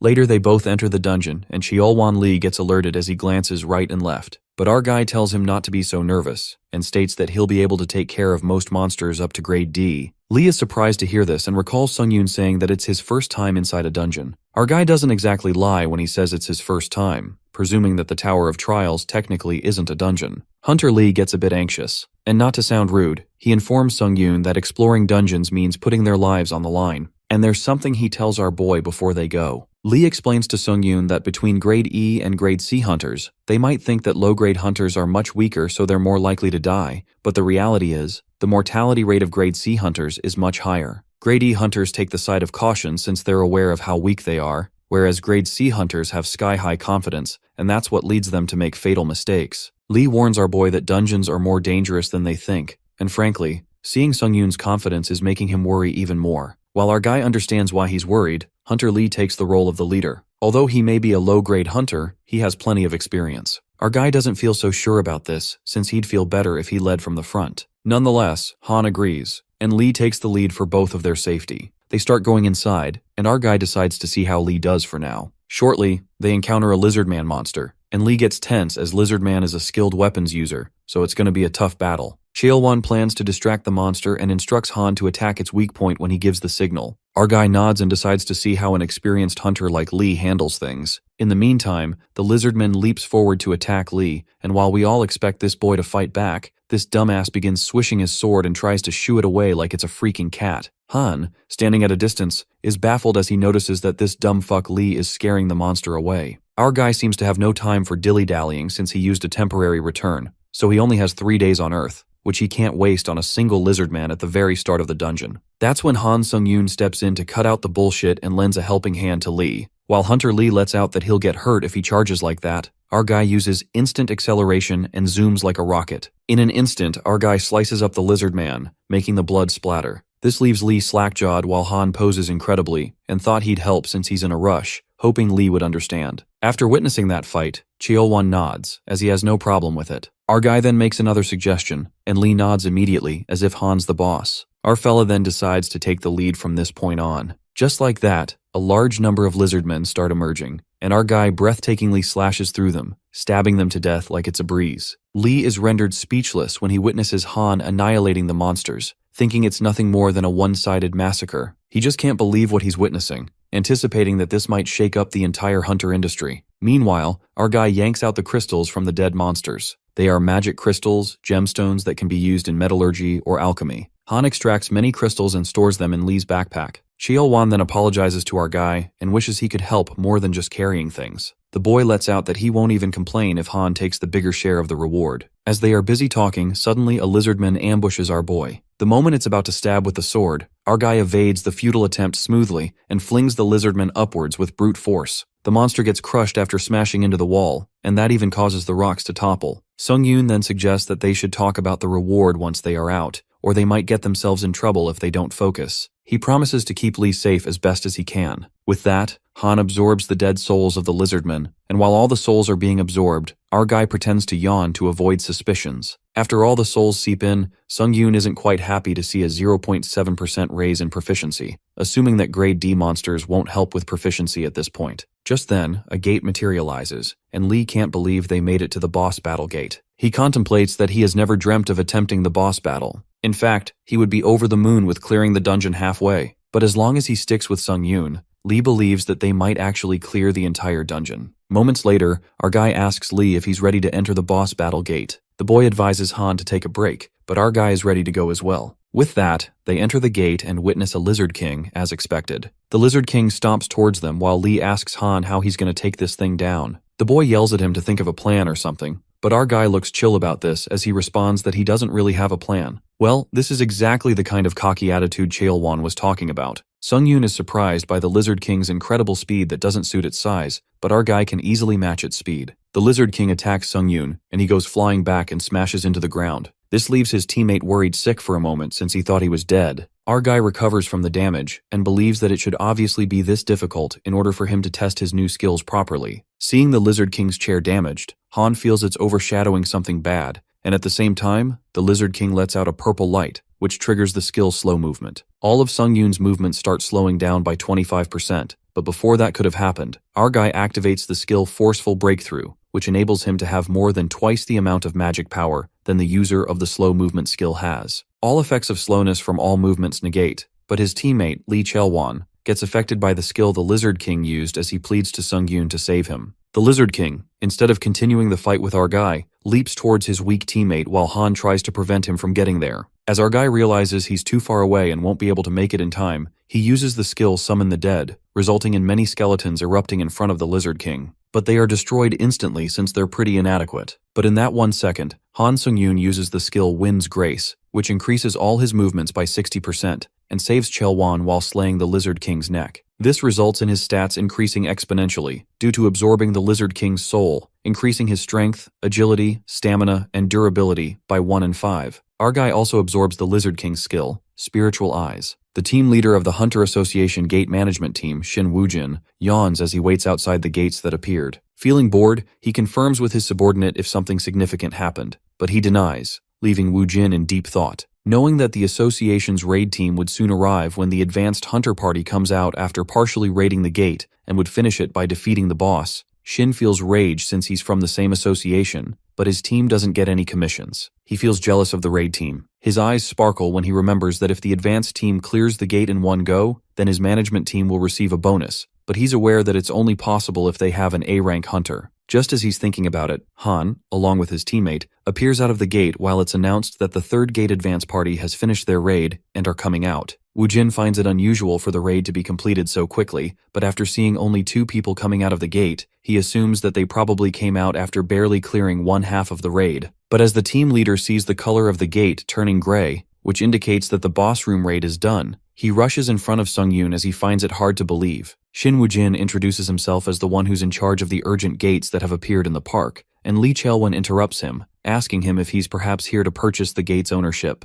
Agreeing with Lee, Shin decides to make an offer to the two of them, but Chae-won backs off as he knows that's something he can't decide since our boy raided the dungeon all by himself. This leaves the team leader speechless for a moment, and he believes that if he raided the dungeon all by himself, then he must be an A rank. But our guy interrupts him, letting him know that he's a C rank. Our guy believes that's not important and decides to get to the point, asking Woo-jin how much he wants for the gate's ownership. The team leader calculates in his head and announces that the team management would like to purchase it for 1.2 billion won, and this leaves Sung-yoon in utter shock. On the other hand, team leader Lee Hae-yeon exhaustingly keeps the pile of books and papers on the ground, feeling tired due to working non-stop as soon as she returns from the tower. Suddenly her phone rings while she wonders who must be calling her at this time, and as she looks at her phone, she's left in shock. Lee Hae-yeon, from the management team for the challengers of the Tower of Trials, is certain that this will bring an innovative change. She remembers the higher-ups making a big deal out of it, as she didn't think winning over challengers would be such a difficult task. Hae-yeon is well aware that she couldn't even get 10 people who chose easy difficulty, and this was enough to satisfy her superiors.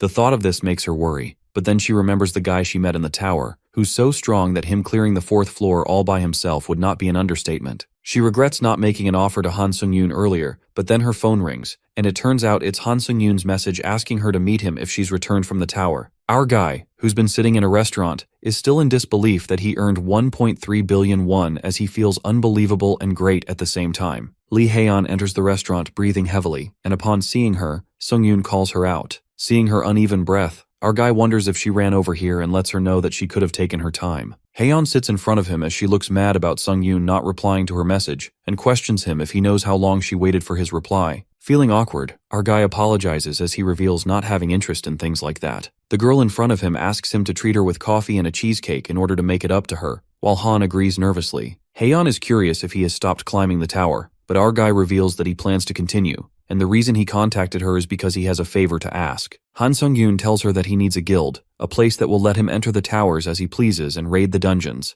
but he has some conditions. The first condition is the authority to decline summons from the guild. The second condition is the guild's non-involvement in his activity inside the tower. And the third and last is the authority to use the guild's dungeon whenever he pleases. After putting his conditions on the table, our guy asks her if there's a guild that can agree to these conditions, while he feels the mood change in the environment, which makes him wonder if he asked for too much. Hae-yeon states that the conditions our fella told her are impossible because if he looks from the guild's perspective, they don't gain anything. Just as he believed that he asked for too much, Hae-yeon holds his hand and offers him to join her White-Silver Guild, and she will make his impossible conditions possible. We see Han Sung-yoon lying over a moving truck as he remembers raiding dungeons, selling items, and joining a guild all in one day, feeling productive about it. He thinks about the one thing that's left in order to join the guild, and that is to clear a C-rank dungeon by himself in order to prove that he's skilled enough for Hae-yeon's superior to accept him. She explains that the authority to freely use the guild's dungeons can't be just given to anyone. This leaves our guy deeply unsettled as he processes her words and realizes that only a minority of people can reap the benefits of the White-Silver Guild's dungeons,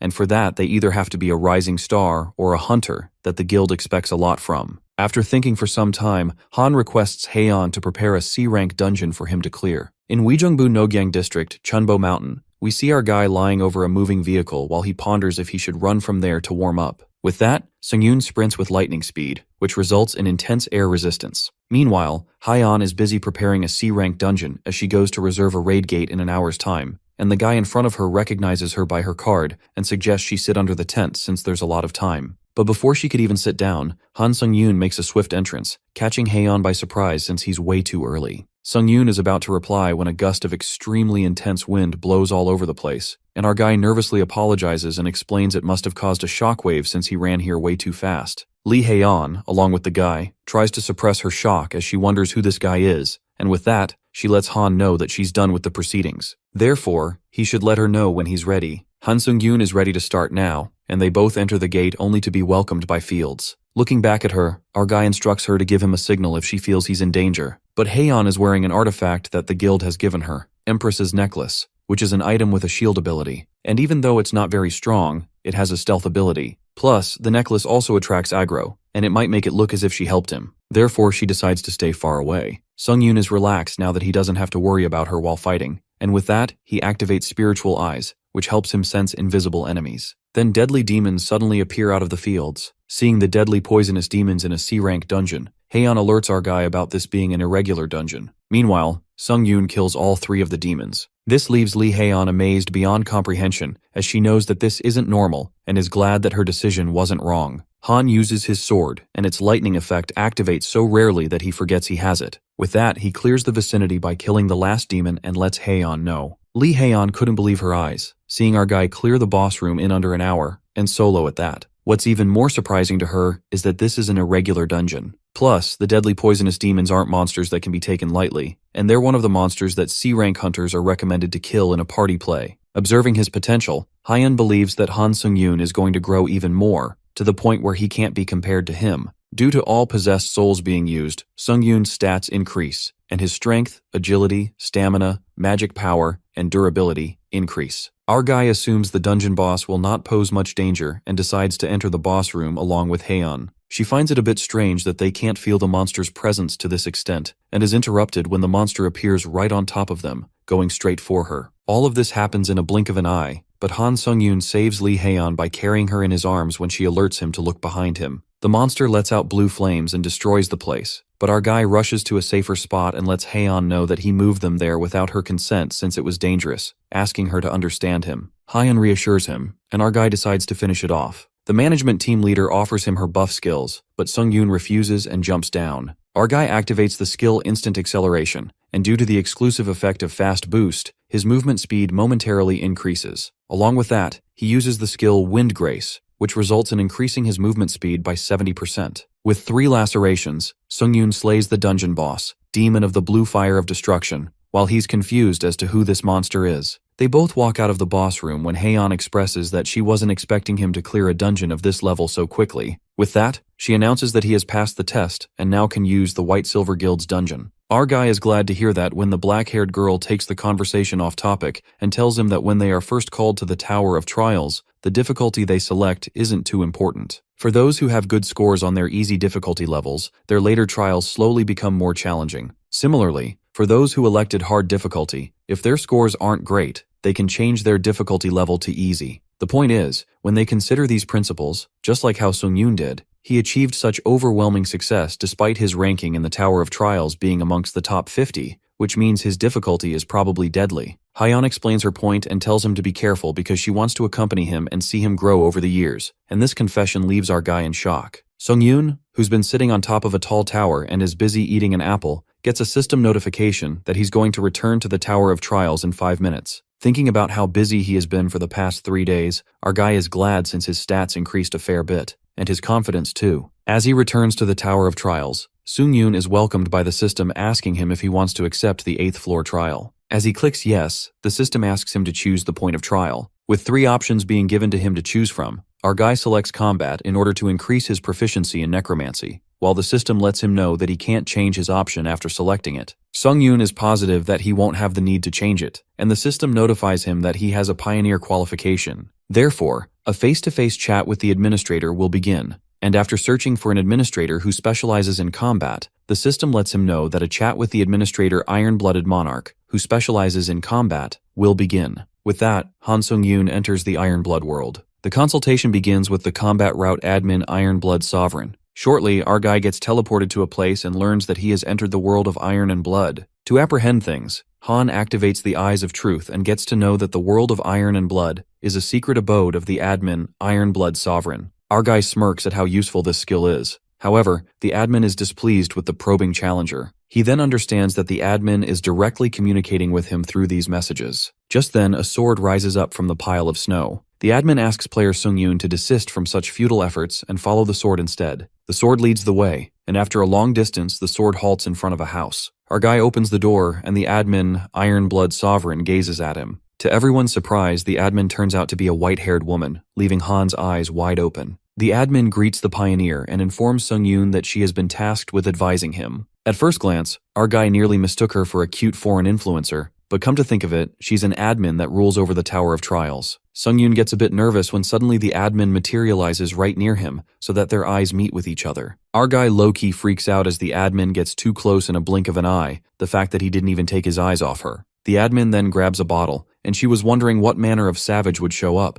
but she's surprised to see our guy who seems as normal as they come. While Han asks her if she knows who he is, the woman reveals that she knows him indeed, and compliments his feats during the level 4 trial. As she pours the drink into the glass, Han curiously asks her if she's been watching his trials this entire time. But the admin confesses that she only watches it through the leaderboard, since they have no way of directly observing the challenger trials below level 8. Upon hearing this, our guy appears shocked, and judging by his face, the admin assumes that Sung-yoon is under a misconception of sorts. She clarifies that administrators of the tower are neither gods with the power to do as they wish, nor the absolute rulers of the tower. It would be more accurate to describe them as servants of the tower. As such, Sung-yoon has nothing to fear from her. Since she serves the tower, she cannot harm him in any way. Now, putting the idle chit-chat aside, the admin tells him that this consultation is a perk provided for his benefit, and he can ask anything that piques his curiosity. Han figures out that it's the truth since he doesn't feel any hostile intent from the admin. In that case, our boy asks her what this consultation is about exactly. The admin answers that it's a perk granted to pioneers to satisfy their curiosity directly with an admin. Han then asks that during the level 5 trial, he was almost killed by an invader from another world. He expresses curiosity and asks why he came to him specifically when he could have invaded someone from his world. The admin feels that answer might disappoint him and proceeds to reveal that upon invading a trial level taking place in another world, a challenger may steal the reward from the trial and receive a superior reward. These invaders may hail from worlds where a tower has already existed for decades. As such, they understand the high reward association with defeating challengers from other worlds. Moreover,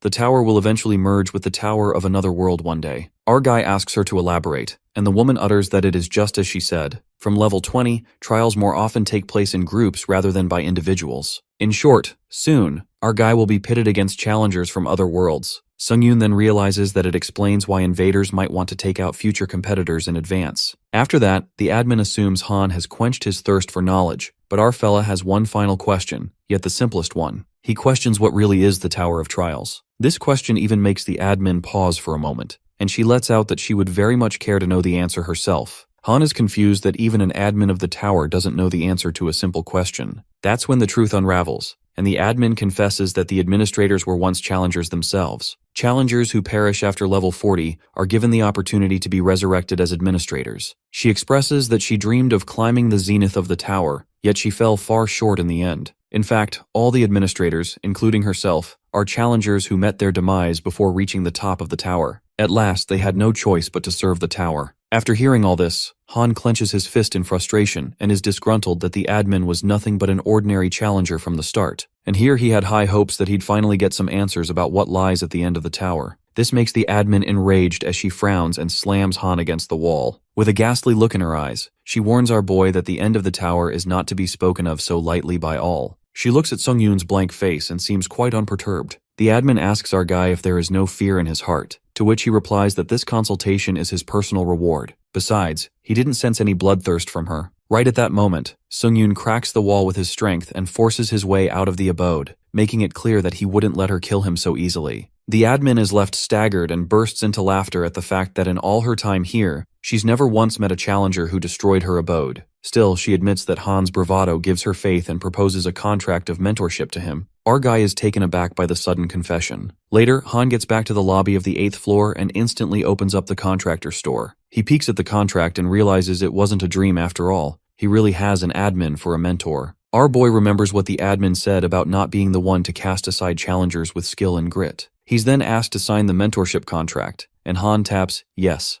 Our guy now has access to the contractor store and the use of the special points. All his stats increase by 1 as a special contractor reward. The admin enjoyed their time and wished to meet Pioneer Han again. Han then opens up the category powers in the store and sees the list of 3 powers. Our guy wonders if these powers are different from the unique power he got from level 8. But first, he decides to check the other pages and is denied access. He will be permitted access from the level 10 lobby. This means Sung-yoon can only see the 3 powers for now. The power, Iron Spirit, an A-grade skill that increases proficiency growth rate by 2.32 for all weapon skills. Power Lord of Winter, which temporarily increases stats in cold environments. And lastly, Power Clear-Headed, that allows the user to make rational decisions under all circumstances. Our guy doesn't see anything special and thinks he should just gain more SP for the time being. Whatsoever, he decides to purchase the power Clear-Headed, since this power will help him think clearly even at the worst times. He hopes the power lives up to its name, and it's probably best that he raises his chance of survival by even a little bit instead of biding his time. After all, who knows, he might face another invader trial. After that, Han proceeds to go for the 8th trial, and its subject is eradication. The trial objective is to defeat the lich responsible for summoning the skeletons. With that, our guy enters the trial and is left flabbergasted when he witnesses himself standing on a cliff with countless skeletons in his sight. Han tries to process, and it's obvious that the skeletons have outnumbered him. But this doesn't really affect him as he's ready to take them all out. With that, our guy plummets into the sea of skeletons, and is more relieved when he figures out these skeletons can't even put a dent in his armor. Then begins the skeletons' massacre when Sung-Yoon slashes their heads off and their bones scatter. While our guy slices his way through these skeleton bastards, he thinks they'll need something stronger than skeletons to beat him. But Han gasps with disappointment at the fact that his skill proficiency only increases by 0.08 when he kills a skeleton. The crumbling continues, and our guy is convinced that he won't be raising his skills in this trial, so he just gets it over with. Suddenly, a voice reverberates, asking who dares to wreak havoc in his sanctuary. Han senses that it's coming from a distance,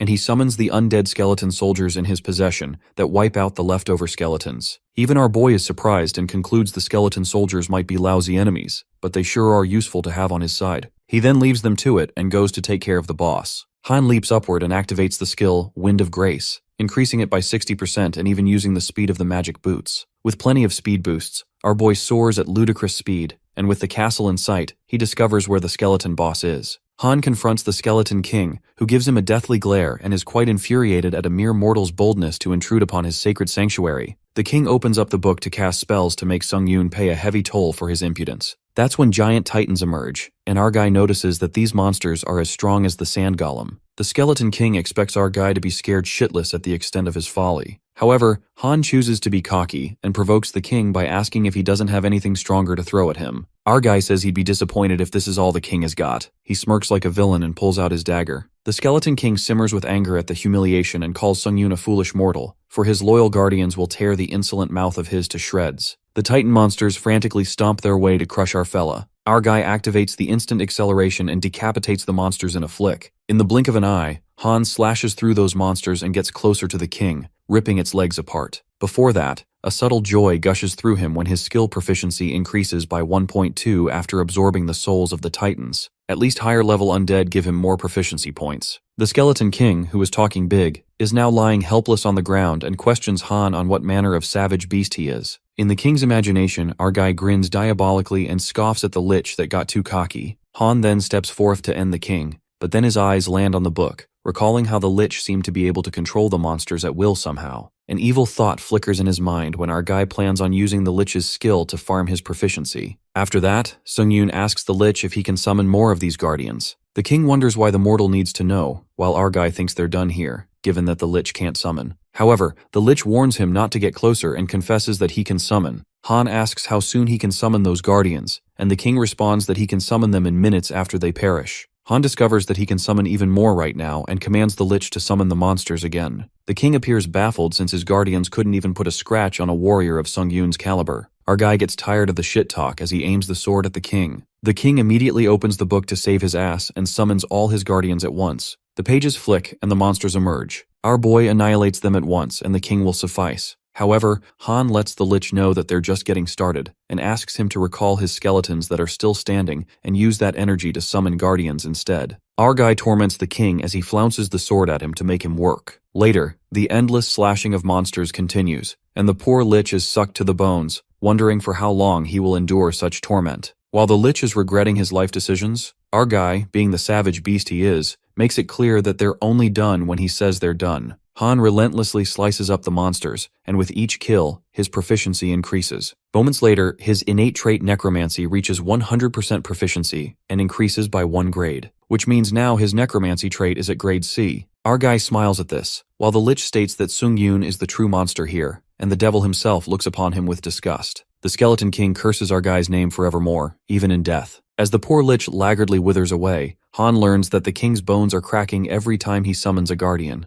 Hence, he's on the brink of death. With that, our guy strides closer, hoping the lich would last a bit longer, But unfortunately, it's time that he wraps things up. The king calls him a repugnant human, and Han chops its head off, killing it instantly. He then receives an achievement, The Devil May Weep, and absorbs the Lich's dead spirit. Just like that, Sung-yoon completes the 8th floor trial and obtains 30,000 points along with 700 special points. Our player enters the level 9 lobby and is informed that the trials may now be observed by administrators. Moreover, they can now purchase grade C skills from the skill store. After that, Han opens his status window and learns that absorbing skills is not overpowering. Instead, he can now even absorb skill proficiency. On top of that, upon absorbing a dead spirit, our guy gets to know that the exact chances of absorbing a skill from a spirit are 20%. About the level 8 trial, Han felt like it was pretty anticlimactic, but there's no telling what level 9 will be like. So he decides to be ready for whatever comes next. Han then looks at his dagger that will last him a while longer, but the problem is his shield and weapon skill. It turns out that our guy has reached his limit with hunter-style dagger and needs a new sword-fighting skill to switch to. For that reason, he enters the skill store and doesn't find any decent sword-fighting skills. Well, if he can't buy one, Sung-yoon decides to make one. He purchases basic sword-fighting skills that raise his ability to use all types of blades. Soon after, he thinks of leveling up the hunter-style dagger using skill synthesis. But first, he needs to consider which skills it's compatible with. Out of all the skills he has available right now, basic sword fighting is probably the best fit. Han uses the 2 skills, hunter-style dagger and basic sword fighting, to synthesize, and since these 2 skills are not the same grade, the grade D skill hunter-style dagger will become the focal point. Plus, there's a 75% chance of synthesizing a high-grade skill. Moments later, the magic happens, and our guy hits the jackpot when the skill Demon Slayer style is created, not to mention it's a C grade. The Demon Slayer style skill increases the cutting effect by 3 times when wielding the sword, and increases attack speed by 2 times when facing non-human enemies. Our guy apprehends that it'll be faster when he fights non-human enemies, and it's evident that this skill was designed by a hunter to kill monsters. Han then decides to try synthesizing some of the skills he has left, but the tension creeps in. But our fella tries to tell himself that gambling is a vice, and looks up at the skill compatibility and skill rate first. After testing out the skills, Sung-yoon stumbles upon Ashen Blood and is amazed that it raises his regen ability 3-fold, and it feels like cheating already. Plus, it even reduces 40% pain whenever he takes damage. But unfortunately, he can't test this skill in the lobby since the lobby heals the damage anyway. Our boy then ponders that he's come a long way from when 100 points was a lot to spend. With that, he lifts the lobby's automatic healing function by deducting 50 points. Now that he's used up all the dead spirits in the 8th trial, Han supposes the protective shield shouldn't kick in. He raises his sword and pierces it into his hand multiple times. Thanks to the skill Ashen Blood, Han's arm heals up in no time, and our boy is amazed because he basically has a way of recovering from physical damage without needing to go back to the lobby now. In addition to his new healing ability, he still has his dead spirit shield, which means he doesn't need a shield anymore. But our guy still keeps the shield since it's got sentimental value. He then opens the community, but finds nothing worth reading from the looks of it. Now that Han doesn't even have time to wait, he thinks there's no time for dilly-dallying and goes on to the next trial. The level 9 trial theme is Arena, and the objective is to kill all the monsters inside the arena within the time limit. The reward for the trial is the skill Call of the Wild. Suddenly, a notification alerts Han Sung-yoon that the 9th floor is currently unsafe, and reveals that this trial has been invaded by a challenger from the martial arts world. The invader has seized the objective of the trial. Our guy ends up at the 9th floor trial and encounters the martial arts invader who seems to have wiped out all the monsters. The old man introduces himself as Seonhak Bayek, a senior elder of the Great Martial Alliance, and asks Han to introduce himself. In the meantime, the Tower of Trials changes the objective of the trial, which is to kill Seonhak Bayek from the martial arts world. Han asks Invader Bayek why he wants to know his name, to which he responds that it's simply good etiquette to reveal one's name and title before a match. Our fella frowns and bluntly mutters that he doubts the old man invaded this level with good intentions, so there's no point in introducing themselves. Seonhak thinks the boy is so small-minded to not know anything of honor between martial artists. In his mind, Sung-yoon is done with this bullshit and wonders why the hell there aren't normal people who invade from other worlds. Nonetheless, the martial artist Bayek tells Han to have it his way since he refused to observe proper etiquette, leaving him with no choice. The invader swishes the sword, and the old man soars towards his opponent. Our guy activates the skill Grace in the Wind and increases it by 30%. Han then fights back with awe-striking speed. It's like 3 Hans are in the battlefield. As the old man drifts back with brute force, he's rather amazed since he thought such martial prowess a rarity in this dimension. Beck apologizes to Han for underestimating his skills, but our boy doesn't have it and asks him to shove it with the gentleman act. After all, he came here to kill Sung-yoon and steal his reward. He doesn't beat around the bush and tells Beck that this isn't an etiquette class but a fucking trial. Anger flashes across Han's eyes when he tells the invader to stop pretending there are rules to whatever they're doing,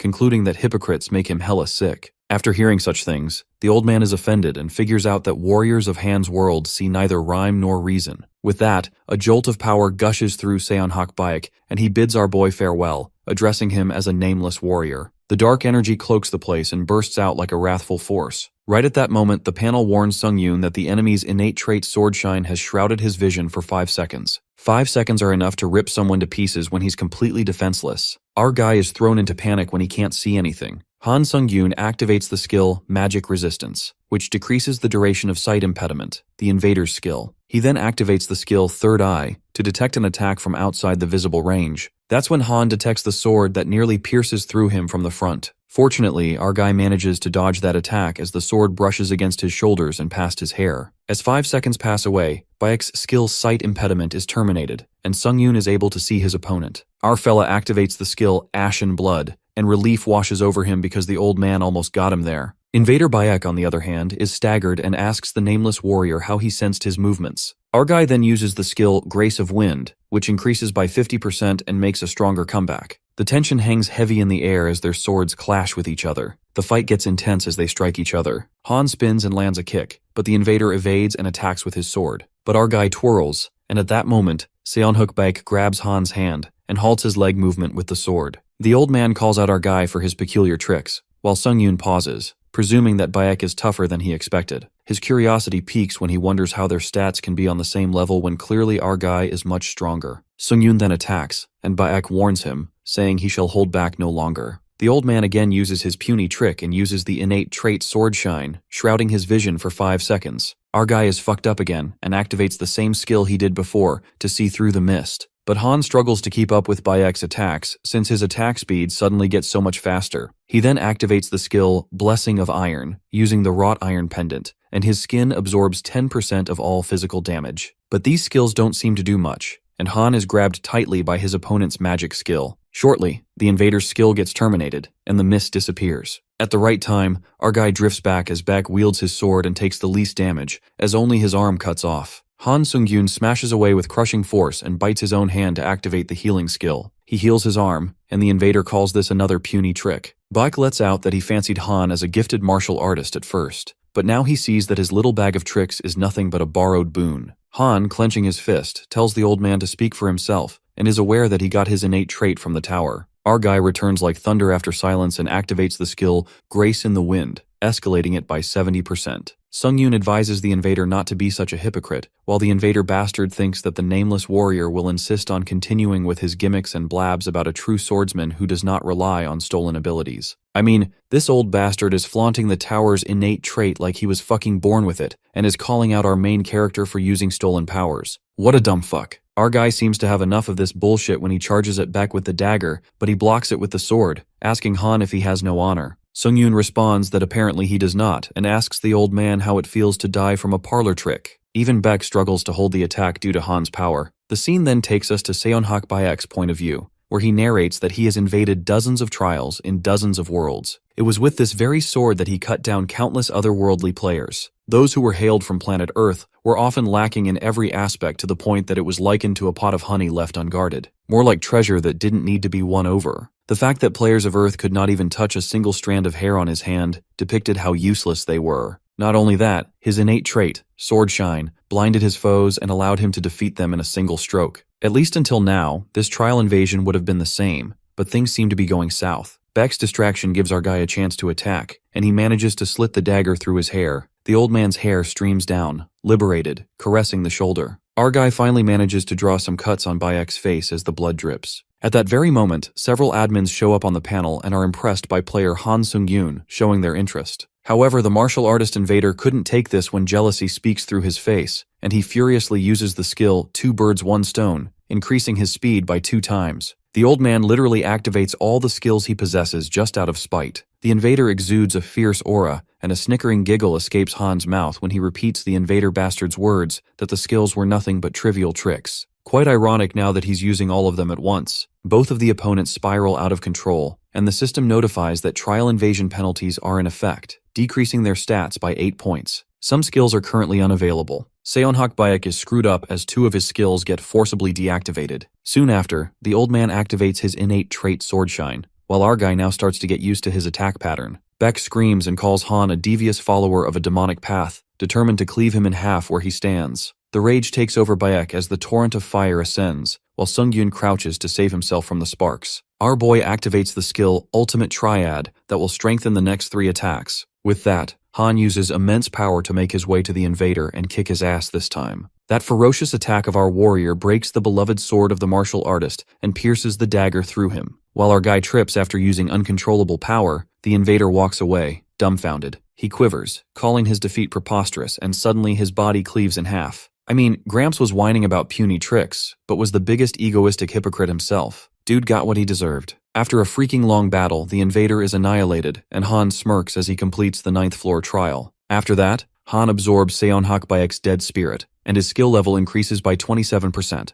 which is impressive. He then gets rewarded for completing the trial, but for some reason, the reward he received does not match his difficulty level. Hence, the rewards get adjusted. Our guy almost forgot that rewards can change, wondering what he'll get this time. It turns out to be a C-grade skill, 6th Sense, as the trial clearance reward, and he even receives 35,000 points. Han ponders about the skill 6th Sense. That's a slightly higher grade skill than the original reward, Call of the Wild. Our boy then proceeds to move to the lobby of the 10th floor to look more into it, when his path gets blocked as multiple panels materialize before him. The admins of the tower applaud his performance. Han then stumbles upon the message about his trials being observed by admins, and to sum it up, he managed to impress a bunch of admins in that last fight. Since it's about as much recognition, our guy feels like he deserves to feel some pride at least. Just then, the admin, Lord of Iron and Blood, is displeased by the excessive attention showered upon their contractor, Han Sung-yoon. She also advises her contractor to refrain from hubris. Unexpectedly, the admin, White Crane, shows up and wishes to add power to his contractor-only store. Han's eyes widen with shock as he couldn't believe that White Crane was giving him free power. That's when the admin, Lord of Iron and Blood, her contractor, begrudgingly allows our guy to accept the power. Han hopes there are no strings attached, but his admin advises him that the other admins may gift contractors with powers to earn their power. This raises suspicions in our fella's mind. Come to think of it, why would an admin want to get in his good books and earn his favor when he already has a contract? Han then asks if he'll have run-ins with other admins, to which the White Crane smiles bashfully and remarks that he will meet quite a few. Sung-yoon's contractor, Lord of Iron and Blood, remarks that gifts from other admins are mediocre and hardly worth any of his trouble. Our guy, upon hearing this, is even more confused about the admins giving him mediocre gifts just to earn his favor, which certainly means they want something in return. Still, he doesn't need to look a gift horse in the mouth and takes what he can get. The White Crane admin adds the power Intense Aura Sword in Han's contractor store. The admin smiles and bids the player to remember this favor. Our guy promises to use it well. With that, Han moves to the lobby of the 10th floor, the new common area, and wonders if admins can see while he's in the lobby. To confirm it, he calls them out to ask if anyone's watching, but nobody answers. At that moment, our guy feels flattered as he couldn't keep his calm and opens the contractor store. He witnesses the White Crane's skill and learns that he can inject magic energy into his sword to create a sword aura. Here our boy thought it was some kind of mediocre power, but he's amazed by it. Sung-yoon also says that he's got access to a list of new skills. Han gets some OP skills this time. Power Total Rejuvenation can strengthen the user's skeletal structure into combat force. Power Iron Blood Sword allows the user to summon a magical sword of iron and blood without using the user's magic energy. Lastly, Power Touch of Death raises the effectiveness of necromancy and black magic twofold and mildly decomposes the enemy's body. Even our guy agrees that these skills are serious game changers. But sadly, since he's low on SP, for the moment the only power he can buy is either Bodily Rejuvenation or Intense Sword Aura. Our guy thinks hard whether he should buy it or collect more SP. He ruminates that the old man Seonhak Baek from level 9 was an absolute beast to fight against, so if he wants to survive enemies like him, he needs as many powers as he can. With that, our guy purchases the skill Intense Sword Aura and activates it to test it out immediately. Han wields the sword, and his ultimate triad skill infuses magic energy into the sword as well. But this feels completely different. Our boy surmises that the ultimate triad forces an explosive wave of magic through the sword, whereas a sword aura allows energy magic aura to flow gently through the sword like a river. He uses the skill for quite a time, and learns this intense sword skill raises the magic exhaustion rate by 2% every minute,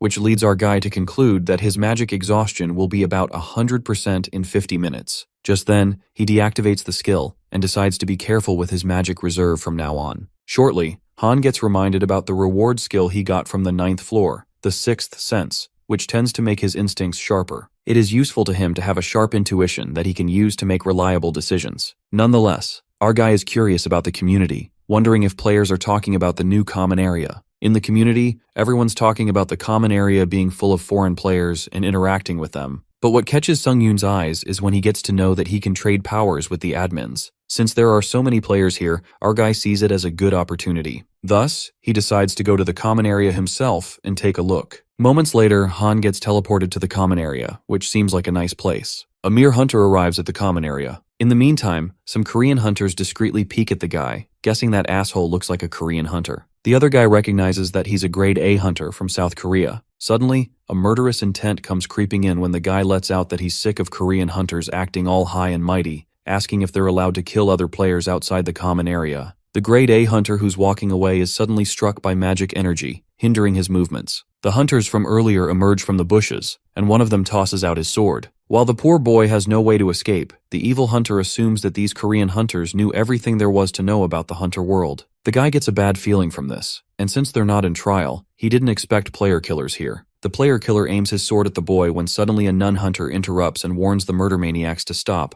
or else she'll use the community chat room to expose them to everyone. The bastard player rises up and agrees on one condition. He asks that girl hunter to take her clothes off, ending it with a malicious smirk. This killer bastard tells them to put down every item they have and do as they say, so they might let one of them live. The murder maniac's preposterous intentions are obvious, while the girl hunter freaks out at their obscene demand. The guy decides to do it forcibly, and just as he approaches his hand to take off her clothes, someone comes walking from behind. It turns out to be our boy, who doesn't care to bother with what's happening around him. As he's walking away, the killer bastard gets curious to see Han in a cloak and calls him out. Our guy takes off the hood, and the killer guy supposes that Sung-yoon is a Korean too. Right at that moment, the evilness drips from their faces, and they make their life's biggest mistake. They attack Han all at once. Well, Han hoped to pass by quietly, but he's got no choice now. With that, our guy uses the skill Juggernaut, and surprisingly, he uses his new skill Intense Sword Aura, and a magic sword emerges out of the blue. Sung-yoon then tells the killer guys to remember they're the ones who started this mess and gets ready to kick their ass. Our guy loses his cool and activates instant acceleration. He dashes at the speed of light, and by the next second, he slashes the killer player's sidekicks across the neck with his dagger like a freaking child's play. Han smirks like a true villain and bolts towards the killer freak, who hides his ass by drawing an ice shield. Our guy whacks the ice shield to break through it and shatters it instantly. A strike of terror runs through that coward killer player, who begs for mercy and asks Han to spare his life. But our guy doesn't spare a useless life and stabs that dagger through his throat. After killing the 3 bastards,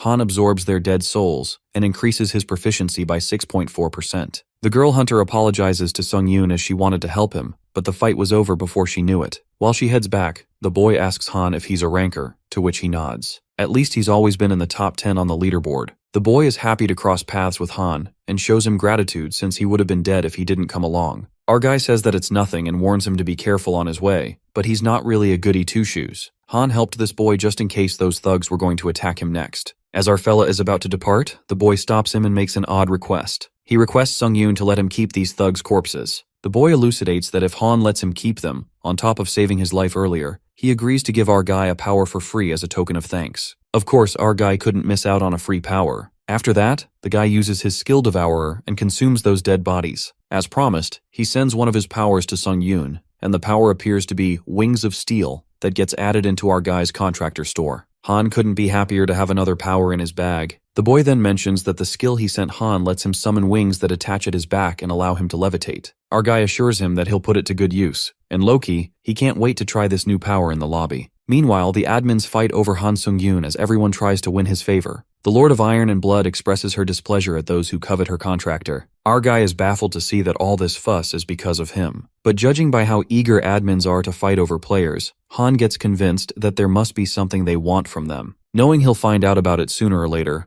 our fella proceeds walking to the common area along with the hunter guy. On the way, the boy explains to Han how the common area is divided into an arena, an auction house, and the casino. He further reveals that so far there are 3 other worlds that have invaded trials in their world, called Ares, Murim, and Kallion. Challengers from Ares seem to follow some kind of knightly code. Challengers from Murim are similar, but they're a little more aggressive. Whereas Kallion is home to different species such as elves, fairies, and beastkin. Upon hearing this, it occurs to Han about the 2 invaders he encountered. The Black Knight was from Ares and White Crane was from Murim. While our guy is surprised by his information on the other worlds, the boy smiles and reveals that he used his questions to find out as much as he could. Later, they arrive at the common area and the boy hands Han his business card just in case. But our guy is utterly shocked to find out that this guy is a team leader under the Association Challenger Management Team. With that, they enter the common area, which seems to be bustling, and the boy looks kinda hyped up. He informs Sung-yoon that he's headed to the auction room, while our guy smirks, revealing that he's heading to the arena. Moments later, our boy enters the arena, which looks more like arcade games, and there's a sense of thrill that fills the place. The admins fondly reminisce about the past when they see the arena, and are deeply excited by the passionate energy filling the arena. Sung-yoon then finds himself a seat and the arena system gets activated. Our guy is asked to select either bets or duels, and he presses the help button. It is revealed that the arena is divided into bets menu and duels menu. Upon selecting bets, the players can bet points on duels between other players. They may win or lose points, depending on the outcome of each duel. Our guy then apprehends that the people earlier were watching their bets unfold. On the contrary, upon selecting duels, they may engage in combat against other challengers for a prize. Each player is notified of their opponent's leaderboard and real name once they agree on the duel. Lastly, a duel can be held with a prize on the line, such as a power or a skill. It is also known that players will be teleported to the Colosseum for a mutual combat once the duel is made. Simply put, the arena system is all about the prize on the line for the duel. In that case, our guy looks up to the players to see if anything catches his eye.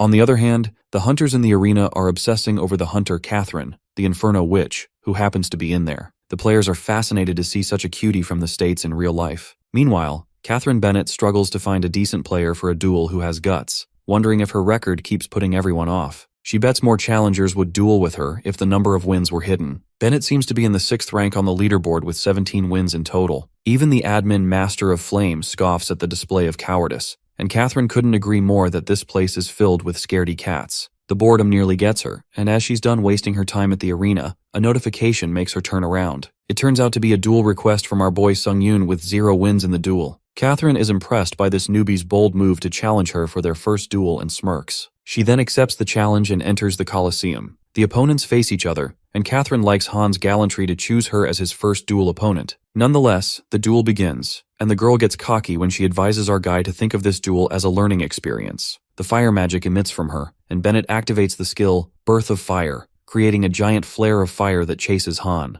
Our guy evades the blazing attack, and while Catherine acts arrogantly, thinking it's over, Sung-yoon flips things 360 degrees when he activates the skill Sword Chi Master, and jaw-dropping, it slashes that giant fireball in a split second. Catherine is staggered by the sight, while our guy scoffs at her words for calling this duel a learning experience. Now Han shows who's the real boss, and is the one who gives her the learning. The next scene takes us to a serene place where we see an administrator observing Han Sung-yoon's fight through her water mirror. She's amused to see that our guy has already become adept with the sword aura. She smiles and thinks it was a stroke of genius to grant Sung-yoon rather efficacious power, and from this point on, she ought to build a rapport with him faster than the other administrators. She covets that maybe player Han is perhaps the one who could remedy her failures and fulfill her dream at last. In the Colosseum, Catherine attacks our guy with multiple blazing balls soaring his way as Han evades, using instant acceleration. He flings upward and slashes the fireballs. As our boy soars away, his assassin cloak gets caught in the fire and nearly burns his entire cloak. With that, Han plummets to the ground and presumes that without skill, grace, and the wind, the special effect from the cloak was barely enough to keep him afloat. But the trouble doesn't end here when Catherine gets well prepared with her power of flames, determined to see how long he'll last. Meanwhile, the Lord of Iron and Blood watches Catherine's encroaching flames in amusement. The other admins are also fascinated by her flame power. Our guy, on the contrary, wields his dagger to slash the flares of fires with the power of intense sword aura. By every minute, the magic exhaustion increases as Han utilizes this skill. He feels like this fight will get tougher if it keeps dragging on. At that moment, our guy absorbs Seonhakbaek's dead spirit that increases all his stats. He absorbs the electric sword aura skill from the old man. This skill imbues the user's sword aura with electric charge and lightning damage, along with allowing the user to strike with a sword wave. Our guy is confused about what sword wave really is, supposing it's referring to the fact that he can use a long-range attack with his sword aura. While our guy is distracted, Catherine disrupts his thoughts and tells him to quit daydreaming. Sung-yoon yanks out of his thoughts and witnesses blazing arrows above him that are waiting for a signal to attack him. The encroaching fire arrows follow Han like shadows while our boy keeps running away to dodge them. They strike him from all directions. Just then, our fella activates the skill Ashen Blood and takes the risk of making this work the first time. Nonetheless, Han decides to do it since it'll be a good practice. He holds his sword upward that faces the flames and activates 2 swords aura power at once. The dagger enfolds in the powerful aura, and when Han wields his weapon, a radiant yet violent power breaks free that tears through that blazing orb majestically. While Catherine is too busy gasping at the terrifying yet breathtaking sight, she realizes that the magic aura is about to hit her. She immediately forms a fire shield to protect herself and plans to strike back. But our guy ruins her sweet plans when he emerges from behind and aims the sword at her neck. Catherine Bennett is scared shitless and accepts her defeat. Just like that, the player Catherine concedes defeat and Han wins the duel along with a grade C skill, Gale Force. Our guy then returns to the arena and is amused since he took Catherine on as a light practice for using his sword aura, but she turned out better than he expected, not to mention she burned his cloak to a crisp. He then decides to make note of her name and peeks at the new skill he's got. But it appears that our guy gets scammed since the skill Gale Force is only for stabbing. Our guy peeks at his score and gains a win, but he's only getting started. Sung-yoon goes on to his next duel with Yuji Uwaki, who's 11th on the Japanese server leaderboard. As the duel commences, Yuji lets out that he was looking forward to facing the 3rd best player in Korea, but he mocks our guy real bad, calling him a weakling dressed like a bum. But Han scoffs at his foolish words and Yuji appears pissed. Our guy finds it hilarious that they both were thinking the same thing, and the Japanese player twitches and abruptly attacks Han with the spear, calling him an asshole. Sung-yoon nearly gets killed by the unpremeditated attack and apprehends that it's the standard on the Japanese server. Inside his mind, Han Sung-yoon chuckles as he boasts that he's become pretty overpowered. He low-key ridicules Yuji Uwaki for being the 11th best player in Japan, proudly admitting that this feels like a cakewalk to him. And to our surprise, his condescending aura gets the best of him, and Han takes it too far when he purposely pierces his dagger through Yuji as blood spills. The guy suffers from an untenable amount of damage. Just like that, our guy wins the duel like a walk in the park. The smirk says it all, and Han welcomes his opponents to the skills buffet. One by one, our guy relentlessly defeats his opponents like swatting flies. This even earns him a title of Master Duelist. The scene then switches to the Murim, Central Plains, the world of the martial artists. There the servant informs his young master about the demise of Great Elder Seonhak Baek. According to the last update from the Great Elder, he discovered a new connection to a dimension called Earth, to which he was intent on mounting a trial invasion. Abruptly, they are interrupted by something that dashes towards them frantically, and the stomping echoes nearer. That's when a dragon-like creature emerges. The young master who was meditating confesses that it's been 5 years since he suspended his ascent of the tower. The sword moves into the owner's hand like a tamed pet, and the young master flips smoothly. In a single move, he pierces his sword onto the monster's head, killing the giant beast instantly. The servant is taken aback to see how his master made easy work of a divine beast with such might, concluding that the young master's martial prowess truly is terrifyingly powerful. The swordmaster yanks out his sword from the beast's head and finds this world Earth intriguing. He then orders his servant to spare no means or methods in finding out against whom he should avenge Elder Beck's death. Well, it looks like another prey will soon fall into our main character's skills buffet. Later, Han gets back to the lobby and feels relieved after his fatigue washes away. He feels overwhelmed about the power he unexpectedly stumbled into, the Wings of Steel, a power that lets him fly through the air. Even the thought of it makes Han feel giddy. Unfortunately, this skill costs 500 special points, and it's a shame that our guy is out of SP right now. So he proceeds with his next thing, which is synthesizing some skills. This time, Sung-yoon synthesized the skills after an hour of careful planning. The skills he created include Defense Shield of Retribution, Movement Speed, Silent Shadow Steps, and Attack Speed Wild Sword Flurry. Besides getting 2 C-grade skills, our guy managed to nab a B-grade skill, Shield of Retribution. Our guy activates the B-grade skill, only to find out how remarkable it is. Soon after, Sung-yoon enters the 10th floor trial, and the trial's objective is to prevent the resurrection of the Abyss-stricken Lord within the time limit of 3 hours. The reward for clearance is a skill proficiency potion, and the penalty for failure is death. This trial turns out to be a team assignment, and the system assigns teammates based on leaderboard rankings. It unfolds that the top 4 players in the leaderboard are merged into a single team, entailing rank 1 player, Kim Seung-hoon, rank 2 player, Chun-seok-oh, rank 3 player, Han Sung-yoon, and rank 4 player, Suda Princess. The pre-trial period of 30 minutes starts. The Tower of Trials gives this pre-trial to foster teamwork and coordinate to defeat the boss monster. The rank 1 player Seung is intimidated by a group trial, and Chun-seok, who's the second in the leaderboard, is excited to see him since he's back to taking on trials again. Meanwhile, our guy now gets to know the top 2 players, assuming they must have met each other before in another trial. While Kim and Chun-seok are chattering, suddenly the blonde player, ranked 4, frantically gestures at our guy, revealing that he saw him in level 4. Kim Sung-eun figures out that rank 3 and 4 have met each other before, and judging from the blonde guy's reaction, he gathered that it wasn't pleasant. Strangely, the blonde player quivers in fear and confesses that Sung-yoon is the huntsman they met in the group trial on level 4. He also remarks that our guy is a murderer who uses killing achievements to gain power. It is then revealed to us that Seungjun Kim, also known as Pseudopwincess, is a compulsive liar, so deceiving others was simply second nature to him. This guy stirred up fights using any means possible and reaped the rewards amid the chaos. So he basically stole the rewards by tangling everyone into a fight. That was his chosen method for survival. Even in the unfamiliar world of the tower, he found his propensity for deception to be just as effective. Nonetheless, the admin False Clown grins and guffaws at contractor Seungjun Kim's conceit. The admin's vibe surely goes well with the evil, conceitful Pseudopwincess. While our guy could sense the devilish intent from that guy, Pseudopwincess presumes that he's caught Han off guard, given his reaction, and plans to push them a little more. The blonde guy, using his devious means, accuses Han Sung-yoon of slaughtering his own teammates in cold blood. Our boy finds this ridiculous, and as he tries to speak something in his defense, Kim Seung-hoon summons his weapon and accentuates that a solid team of 3 is better than a divided group of 4. Rank 1 player makes it clear the trial can't be taken lightly and asks which one of them is telling the truth. Kim concludes that the one who lied will be eliminated. The tension crackles in the air, and our guy surmises that if things go sideways, in the worst-case scenario, he'll have to fight all 3 of them at once. Right at that moment, Chunsoko steps in as a real game-changer. He acts as the only sensible player, and given that Pseudopwincess has met ranked 3 hunters on level 4, Chunsok switches it up on him and infers that Seungjun must know the huntsman's real name. Rank 2 guy is a literal genius when he traps Pseudopwincess in his own deceitful game and makes him recall that the nickname system only came into effect at the level 5 lobby. In that case, as long as Seungjun knows the hunter's real name, they can be sure they've met before. But Pseudopwincess's cockiness kicks in, and he confidently reveals the hunter's name to be Cheolmin Lee.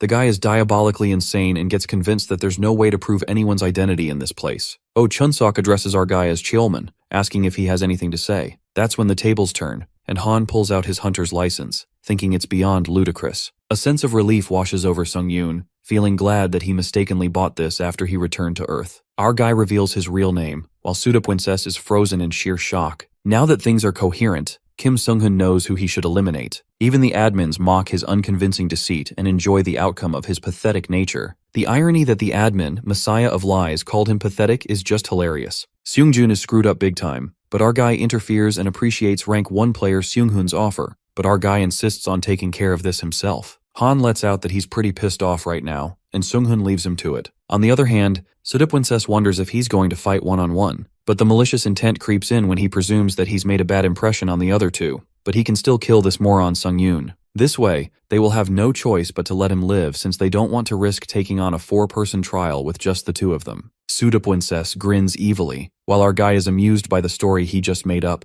and assumes that Seungjun will take accountability for his words. But the cocky blonde guy doesn't take this shit and lets out that all he has to do is survive. Pseudopwincess opens his magic book to use the powers and clarifies that Sung-yoon's not the only one here who can fight. The blonde guy uses Swamp Spirit's tendrils to coil around Han's feet that slither up his legs. However, our guy breaks through them in an instant with the magic resistance skill. As our boy soars towards that bastard, rank 4 player finds it annoying that Han had an anti-magic skill. Pseudopwincess activates a shield, and as it clashes with Sung-yoon's sword energy, the ground rumbles and bears crack. The fight looks intense, and the first-ranked player thinks it's best to keep their distance, while Chunsok is fascinated by the good view of the fight. But Sung-hoon has enough of his whining and drags poor Chunsok away from the fight, who bawls his eyes out. On the other side, rank 4 player shoots multiple encroaching magic orbs at his opponent. Our boy evades them flawlessly and lands a deserving punch right into Blondie's guts. The boy drifts away, but he snickers and deviously makes the huntsman become his prey. Our guy then looks behind him and witnesses charged magical orbs, making him wonder if they are the orbs Seungjun shot at him earlier. Right at that moment, those magical orbs descend in a torrent of lightning that strikes directly at Han, while rank 4 dude gets his hopes up high, thinking it serves that asshole right. However, his eyes snap open in shock when Han appears unaffected and activates the red shield, the new skill, Shield of Retribution. The shield takes the damage, and our boy asks Pseudopwincess what's the matter since they just got started. Well, our bro really bout to hit him with the Uno reverse card.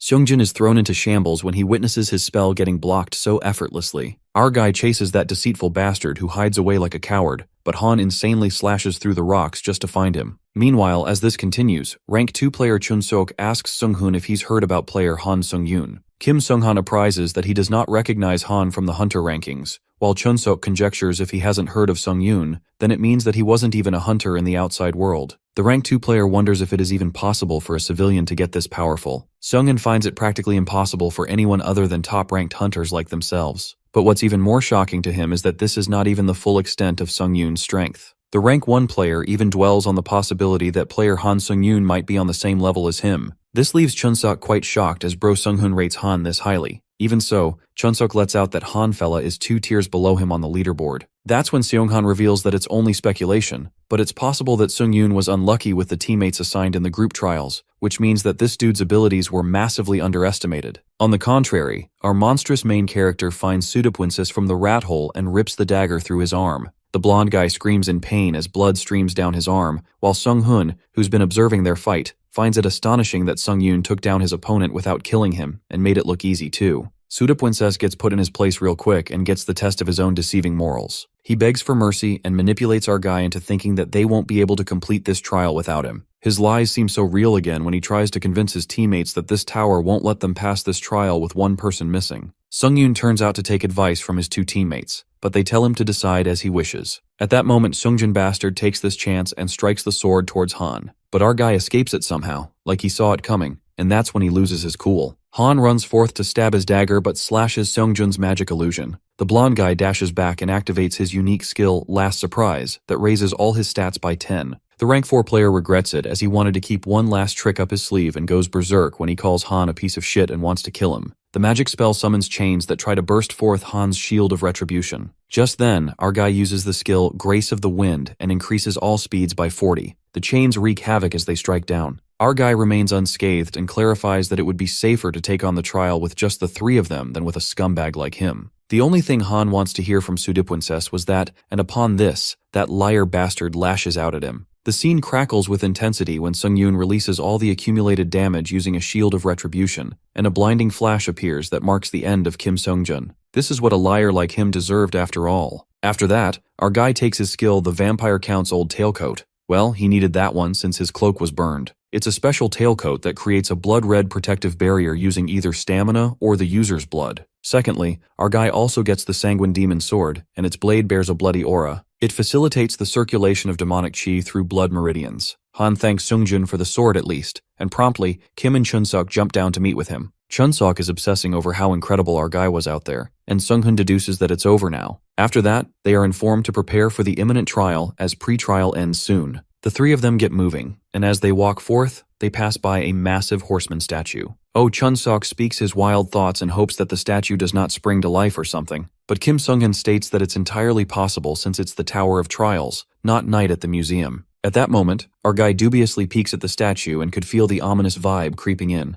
Later, they arrive at the place of trial that's lightened up by blue crystals, where they witness 3 more creepy statues tied by chains. They find themselves standing in front of a headless armor statue and believe that it's the abyss-stricken Lord himself. That's when the 10th trial begins, and the system alerts that the abyssal guards will spawn. The players must stop the resurrection of the abyss-stricken Lord. Suddenly, the place begins to rumble, and the abyssal guards come to life as they break through the chains and surround the 3 of them. Sung-hoon is all up for a nice warm-up while our guy advises them to aim for the guards' heads. Han elaborates his logic that they need to stop the guards from reaching their lord with the head that they are carrying on their backs. Since this sounds easy and simple, player 1 suggests they each take 1 guard, and with that, the 3 strongest hunters confront the statue guards. The guards stomp with their heavy steps and a big-ass sword. Sung-yoon plans to take the guard in one go with his sword aura and swishes his sword towards the enemy. However, the guard makes our guy drift back when it swings its sword. Our guy suspiciously glares at the abyssal guard and realizes they're not exactly walkovers. He then wonders how the others are doing. Kim Seong-han is fighting a guard which seems to have a similar weapon as him. This dude is also smashed by the statue's brute force. As the guard scampers towards the Abyss Lord, a loud exploding sound is heard, and rank 1 player makes a comeback as he bursts out of the rubble with his magic weapon. Kim Seung-han figures out that all these guards are boss-level monsters and warns his teammates not to let their guard down. Oh, Chun-sok speaks through the hat and makes fun of Kim as he got caught by the guard just now. Chun-sok settles that hat on his head, and he doesn't want to pull it out because it cramps his style. This guy appears serious for the very first time, and now that the guard made him wear this ridiculous thing, it's good as dead. The second rank dude creates an iconic magic bow and arrow. He shoots 3 arrows that burst like bathing bombs, but the guard evades them and leaps towards him. Oh, Chunsook guesses that charging long-range caster is the textbook tactic, at least if he was just an ordinary mage. Watching the first 2 players in their element, Han Sung-yoon gets to know that they're like the weak challengers, and this gets him all fired up to fight even more fiercely. Finally, our boy can just focus on his fight. With that, Han dodges the sword strike of the guard that hits the ground. The rocks fling upwards, and our guy spins in a classic way to kick those rocks directly in the guard's direction. Sung-yoon activates the Wind Grace skill and increases all speed by 50%. But strangely, he runs past the guard, and it turns out that he steps on the guard's shadow. He uses the skill Silent Shadow Steps to increase attack speed for blade weapons by 10%. Just like that, Sung-yoon jumps high and slashes his dagger charged with electric aura, tearing apart the guard's mask. On the contrary, player Kim Seung-han uses lightning strikes to destroy the guard's mask, and Oh Chun-sok incredibly pierces his weapon that cleaves the guard's head in half. Unexpectedly, those 3 statues get away, and Sung-hoon infers that it's because their lord's head has been smashed to pieces, so they won't be able to revive it anytime soon. They seize the chance to strike while the iron's hot and leap towards the statues. As they sprint after those guards, suddenly a rumbling sound distracts our guy. It turns out that those cunning abyssal guards were running towards the statue from the entrance that was riding on the horse. To everyone's imagination, that statue comes to life, and with the help of the guards, it makes a leap to reach the Abyss Lord. That horse guard flips the tables when it jumps from the horse with a mask to put on the Lord's head, while Sung-hoon runs as fast as he could, and our boy gets too late since he won't be able to reach on foot. At that crucial moment, our guy uses the last card up his sleeve, and using all his strength, Han yanks that dagger with crushing force that hits the mask, breaking it into pieces. Chunsook calls it a nice shot, while the horse knight shouts in disbelief and wears the crown that had fallen from the mask. The horse knight appears enraged and puts on the crown. What it does next leaves everyone in absolute shambles. The horse knight slits its own throat, and the players scamper to stop this disaster. They get too late as the knight tears its head apart and puts it on the Lord's head. As the hunters jump in for an attack, a violent cascade of energy hits them, and the conditions get fulfilled when the Abyss Lord gets resurrected. Our guy is left speechless, and now their special objective of the trial is to defeat the Abyss-stricken Lord. The system nullifies all the damage with the power of invulnerability. They also get to know that this boss monster can only be hurt by a challenger with higher average stats than itself. Han Sung-yoon wonders what kind of power the boss monster even possesses. Meanwhile, the Abyss Lord summons a sword and exudes a dangerous aura when it holds the sword. The Lord's sword strikes the ground that literally could rip one to pieces since the ground breaks apart, and all 3 of them drift away to escape the deadly power. Our guy is utterly staggered, and he's really curious to know what kind of overpowered ability it is. The fact that they can't even hurt it makes Han question himself. How the hell are they supposed to take it down? In the meantime, the boss monster leans closer to Sung-yoon. While our guy tries to run for his life, the Lord swishes his sword that nearly pierces him, but our boy gets away with the least damage. Han blames himself for dragging his feet, and when he peeks at the abyssal guards, something clicks in his mind. After that, Kim and Chun-sook come running to Han, asking if he's alright. The first-rank guy briefs that they need to find a way to take down the boss monster and plan to take out the guards first. Out of the blue, Han asks for a favor, and asks his teammates if they can keep the boss busy for a while. But Seung-han finds it illogical since the boss will be impervious to damage,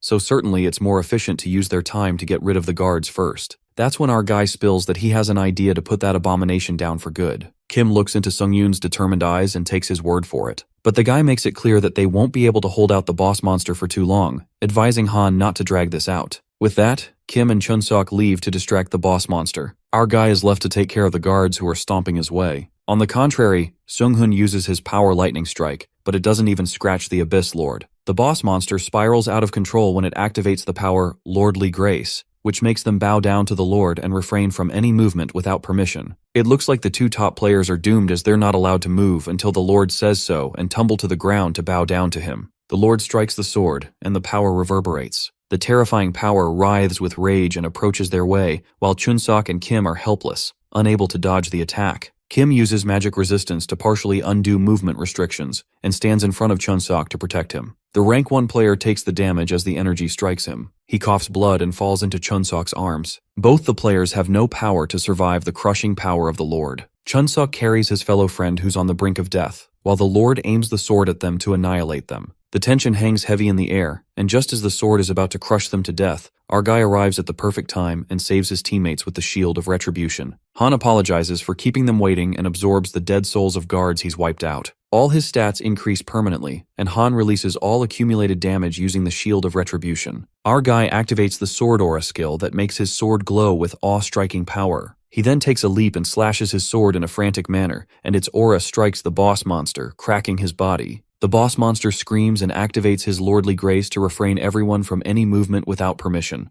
Our guy surrenders under the Lord's power as he bows down. He grits his teeth in anger and activates two skills, Juggernaut and Magic Resistance. His skill fully undoes all movement restrictions. Our guy incredibly breaks through the Lord's power, and this alone makes 3 of his skills, Juggernaut, Magic Circulation, and Magic Circulation, increase to a higher grade. The Lord counterattacks with his sword, and our guy grins like a psycho as he saves himself with the shield. Even he himself thinks that he's in actual danger for once, and yet he can't stop smiling. Actually, Han knows the reason for that. It's because he wants to win. Just like that, our guy fearfully jumps into the mouth of danger and relishes the challenge of becoming stronger. It's a primal desire that burns inside his soul. Meanwhile, Chunsook is talking with brother Kim and asks if he's watching Sung-yoon fight because that dude might be the real deal. Kim Sung-hun, being the top ranker, feels odd to be watching the battle from the sidelines for once, but still they ought to congratulate Han. Kim admits that our guy has certainly earned his way to the top of the rankings. On the battlefield, the vibe is intense as the Lord's deadly power tries to burst forth the Shield of Retribution, but it's all part of Han's plan when the Shield of Retribution reaches the maximum damage accumulation. Our guy risks his life as he plans to shrink the shield blast's range so that the damage output will be as concentrated as possible. That's when our guy releases all the accumulated damage using his shield. Han Sung-yoon grins diabolically when he uses the skill Grace of the Wind and increases all speed by 70%, completing the overlapping status. The skill fully overlaps, and along with that, Han increases his speed for blade weapons by 10% using the skill Wild Sword Flurry. Just like a true monster, our guy slashes the sword across the boss monster's head, decapitating it in an instant. Finally, Han destroys the abyss-stricken Lord, the target of the trial. It appears the admin, Lord of Iron and Blood, is smitten as she watches her player's potential, and believes that it may be boundless. It is then revealed to us that ordinary players who dare to ascend the tower prepare themselves so stringently as if to eliminate even the mere hint of danger, and painstakingly climb the levels one by one while wasting their precious time. Player Han Sung-yoon, on the other hand, is the total opposite. He embodies an extraordinary talent that would be a rarity in any dimension. It's as if he's possessed by some preternatural will to become stronger. Well, that's exactly it.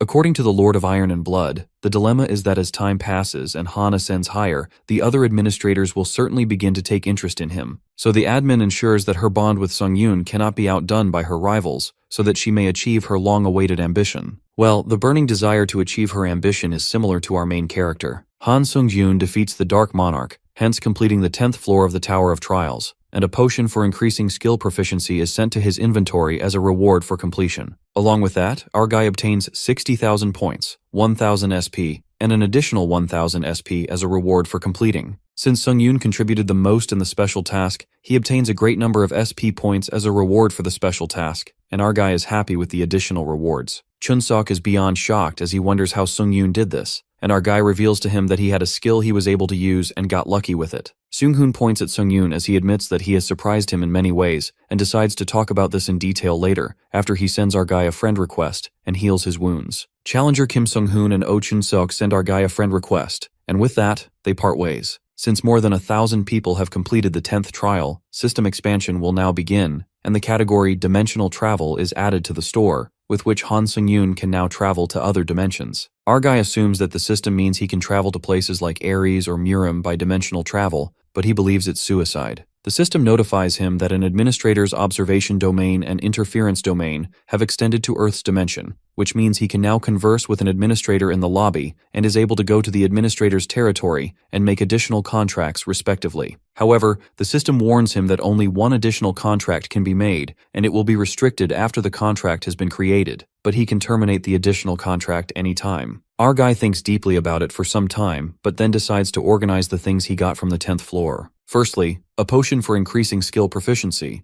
and upon consumption, it can increase the proficiency of the skills by 20%. As our boy consumes the potion, it is asked of him about the skill he would like to choose to increase his proficiency in, and our guy chooses Wind's Grace without another thought. The system confirms his choice, and the proficiency of skill wins grace increases by 20% and reaches 100%, hence increasing its rank by 1. After that, Sung-yoon absorbs the soul of the Dark Monarch, and his stats increase permanently with his strength, agility, stamina, magic power, and durability. Our guy also obtains a new skill, mana management, which is an amazing skill. Han Sung-yoon is interrupted when administrators White Crane Swordmaster and Iron-Blooded Monarch invite him to their territory at the same time, and this leaves our guy in a tough spot. It sounds more like a double date. Sung-yoon accepts the invitation and arrives at the Iron and Blood territory, where he meets the admin, the Lord of Iron and Blood, who laughs confidently, knowing he would choose her. She reveals that she won a bet because of him, and our guy realizes the reason why he was invited at the same time is just because of a bet. Noticing her clothes, Sung-yoon asks her if she's not cold. Our guy decides to ask her about the mana management skill he obtained, wondering if she should tell him anything about it. The admin believes it's a very good skill, and decides to talk about it briefly before they enter the abode. She instructs him to try bringing up all the magic power within his body as intensely as he can with the new mana management skill. As Sung-yoon does that, his mana circuit is greatly affected due to the activation of the skill mana management and is forcefully increased by it.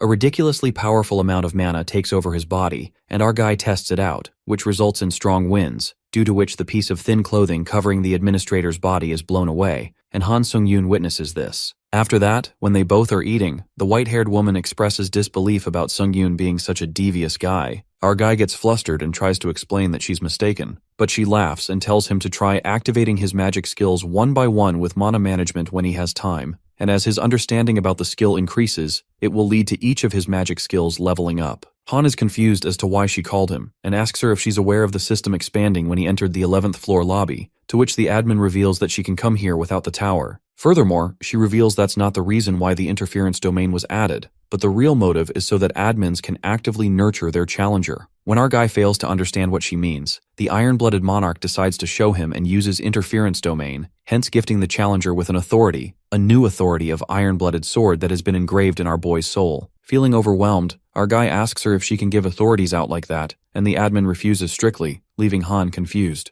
The white-haired monarch believes she's done enough for the tower to do this, but Han fails to understand why she's helping him so much and choosing him. That's when the admin confesses that she sees potential in him and explains that administrators are rewarded for nurturing their challenger. But the motive isn't positive, and they're actually just investing in their challenger because of their own earnest wish. Sung-yoon wonders what an earnest wish is, but before they could continue, the admin White Crane Swordmaster invites him again to his territory, not once but multiple times. The Lord of Iron and Blood decides to end the conversation upon seeing an impatient fellow and bids our guy farewell. Sung-yoon accepts the invitation and is moved to the administrator's territory, the forest. Our guy looks around him and finds the place to be perfect for his training. Since he was curious about the training method the Iron-Blooded Monarch told him about, he decides to test it out now and uses mana management. His proficiency of skill. 3 laceration increases by 8%. Instant acceleration is forcefully increased and ranked up to rank B. And lastly, the proficiency of skill Counter Shield increases by 7% due to mana management as well. With that, Han decides to use Sword Chi too, but it doesn't activate through mana management, which leaves our guy confused as he finds it strange. The system reminds him about the White Crane Swordmaster, who's waiting earnestly for him, and our guy decides to do this and walks ahead. While walking, Han Sung-yoon assumes the admin to be an old man due to the nickname they're using,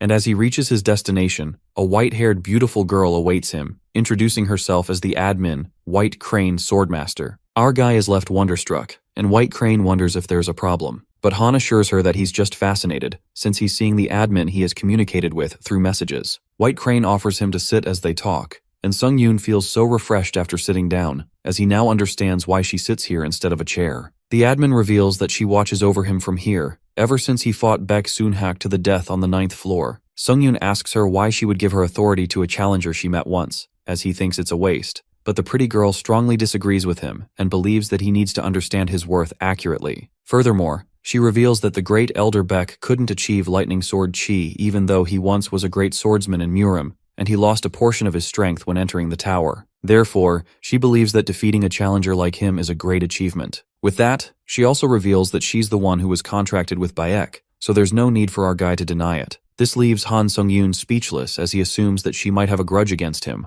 but the White Crane Swordmaster interrupts his thoughts as she tells him not to bring the mood down and that he was just an easy challenger to earn points. The administrator lets him know that she's made contracts with many challengers before, but has never invited a challenger here, except for Sung-yoon. With that, she straightforwardly offers him to make an additional contract with her. Our guy is curious about what benefits he will receive if he does what she says, and she lets him know that if he agrees, she will make him the administrator White Crane Swordmaster's disciple. When Sung-yoon asks her for further elaboration, she explains that an administrator can only appoint one disciple in their life, and being called an administrator's disciple in the tower means you have formed a special contract. Also, challengers who are disciples are able to purchase all authorities of that administrator. Upon hearing this, Han Sung-yoon is shocked as he realizes how important a disciple contract is and thinks about the iron-blooded monarch, who didn't even explain this to him, even though our guy is her disciple. Sung-yoon tells her about the additional contract being terminable anytime, and asks her why she is doing this once-in-a-lifetime contract when it's so disadvantageous to her. The administrator lets him know that she's doing this in order to fulfill her earnest wish, just like the iron-blooded monarch, and it's because she needs the sharpest sword,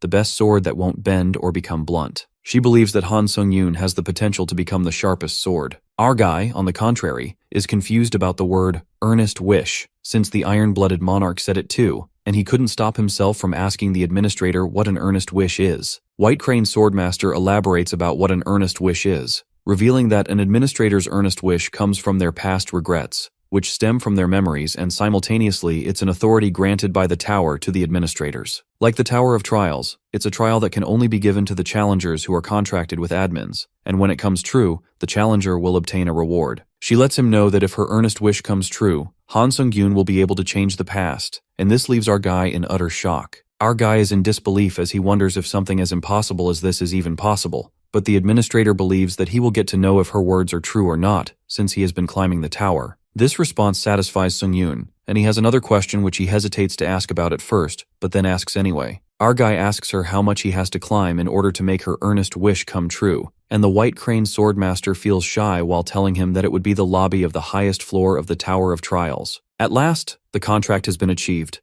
and the administrator is overjoyed over the great decision our guy made, as she claims that he won't regret it. Han Sung-yoon is now acknowledged as Administrator White Crane Swordmaster's true disciple, and due to the disciple's benefit, the effectiveness of authority and skills of the Murim dimension will increase by 10%. Plus, the mana has increased by 3 due to the disciple benefit, and with that, our guy is now acknowledged as a disciple of 2 administrators and as a benefit of being a disciple. Our guy feels like he can't let go of a chance where he can instantly get stronger, but his thoughts are interrupted when the pretty administrator asks him if he's heard anything else from the iron-blooded monarch about the person who is looking for him. Sung-yoon refuses, and the admin's head hurts as she wonders what Ironblood is thinking because it definitely looks like she trusts our guy completely. White Crane Swordmaster states that she trusts him, however, she must tell him something, but it's going to use all of Han Sung-yoon's question vouchers as she asks him if that's okay. Sung-yoon doesn't have a problem with that since he's just been saving them up and doesn't really have a use for them. Challenger Han has used all of his question vouchers, and the administrator reveals that in the Murim dimension, there is a great power called the Murim Alliance, and Bayek, the person our guy killed on the 9th floor, held a high position as a High Elder of the Murim Alliance. Due to that, there is someone who's looking for our guy in the Murim dimension, and this info leaves our hero in denial because he definitely does not want someone from the Murim Alliance looking for him to kill him. But the administrator assures him that instead of that, the Murim Alliance is currently in a clutter because of the battle for the High Elder's vacant position. As our guy wonders who is the person that wants him dead,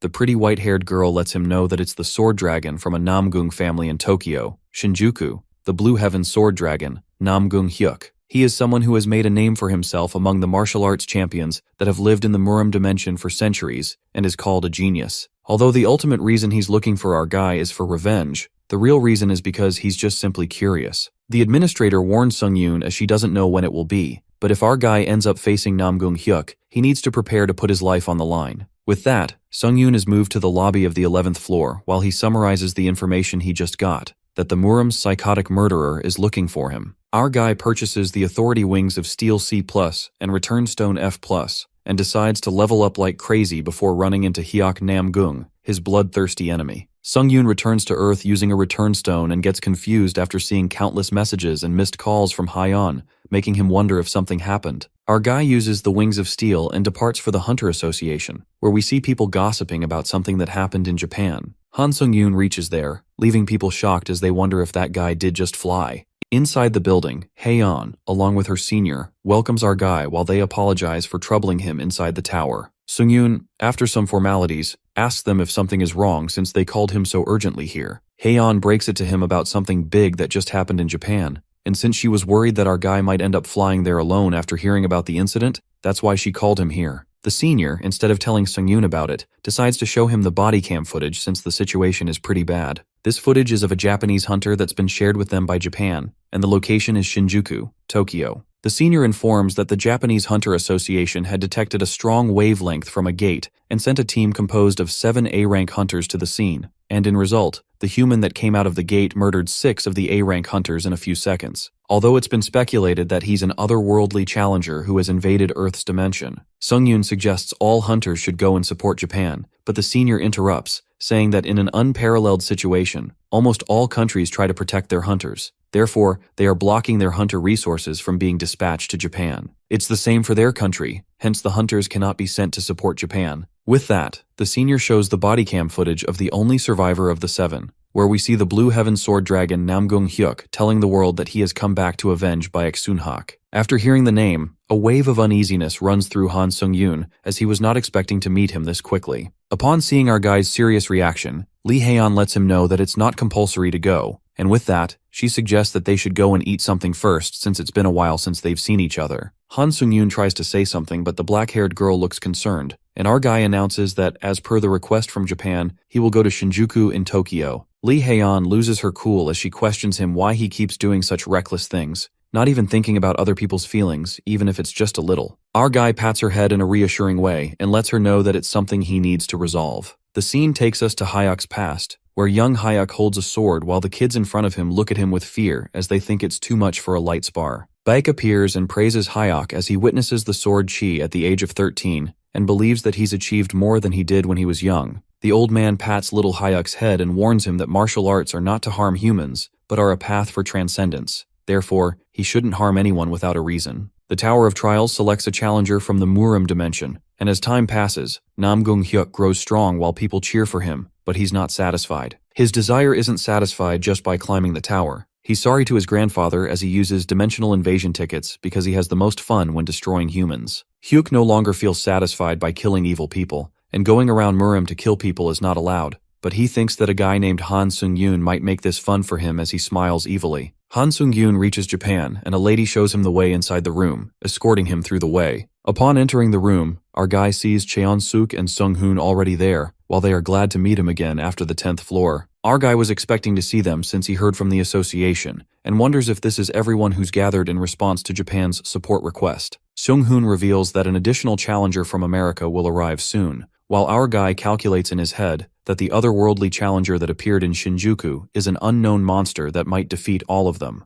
Therefore, it would be great if the challenger from America is strong. Turns out, the challenger from America is Catherine, and Sungyun is speechless to see her for a moment, while the lady wonders if those two have met each other already. Han Sungyun reveals that they met in the tower for a moment, but Catherine sulks, not wanting to meet him like this, while our guy wonders if there's another way she wanted to meet him. Catherine argues that she wanted to meet him in a more normal way, and Sungyun believes if they didn't meet in a normal way in the first place, then how would they meet normally now? As they both argue, Sung-hoon confuses it for a couple fight, but our guy strictly refuses it as he uses the word never, which pisses Catherine off. The lady who showed Sung-yoon the way earlier introduces herself as the president of the Hunter Association in Japan, Ari Chika. Our guy is shocked to hear that she's the president since she came to the airport herself. Therefore, Sung-yoon thought she's just an ordinary employee. Sung-yoon believes that this shows how desperate Japan is but is interrupted when Ari says that no more support for Japan is expected. Since the situation is a lot worse than she thought, she thinks they are regulating hunter support. Chun-suk is beyond shocked as he says that even if they're regulating their hunters, to think that there are only 4 applicants out of everyone in the world is insane.